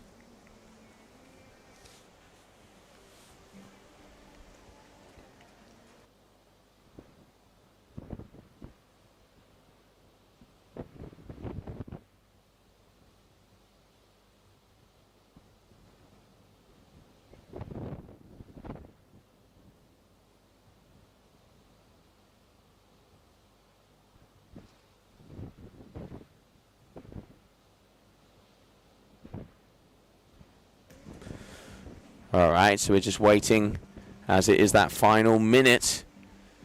And the athletes are closing out and chilling away. But it is going to be Gray Foster, as there is no waves on the horizon. Less than 30 seconds to go. And there is Abdul as he having a look. But there is nothing coming his way. So, and it ain't over until the buzzer. But it is going to be very hard for him to get the score that he needs. But it's still a great performance here from Abdul Maltakil. And there you can see, as he knows it is over, as we have those closing moments. And there, that red flag in the sky. And that is it of that heat. So congratulations to Gray Foster, who is going to be making it through to round number 3. Let's have a look. Round number 5, excuse me. Let's have a look at the highlights of that heat.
And there it is, the beautiful golden sunset coming down here A big thank you one more time to all of our partners here of the GKA Kite-Surf World Cup in Dakhla.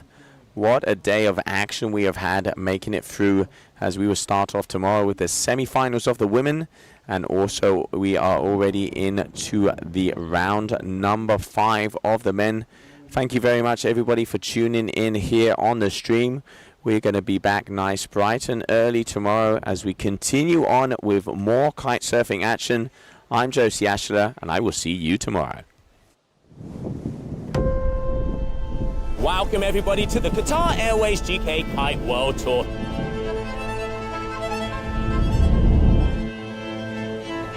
Inside the water, like everybody want to win.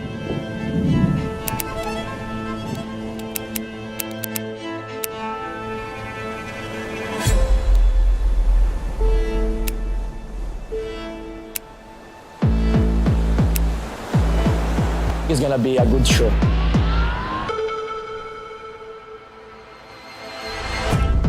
We now have like the best showcase.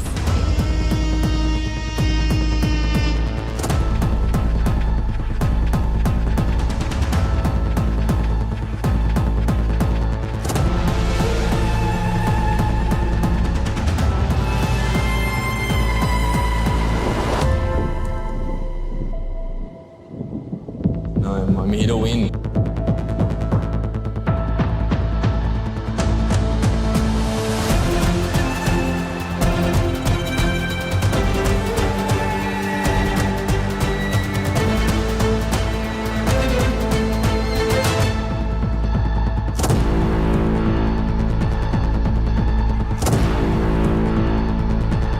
For me, freestyle is everything in my life.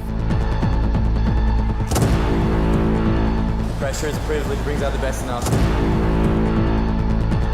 The level can fully be shown when the conditions are perfect.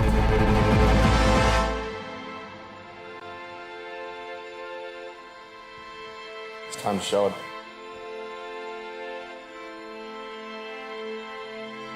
Let's get it. Who are going to be our new world champions?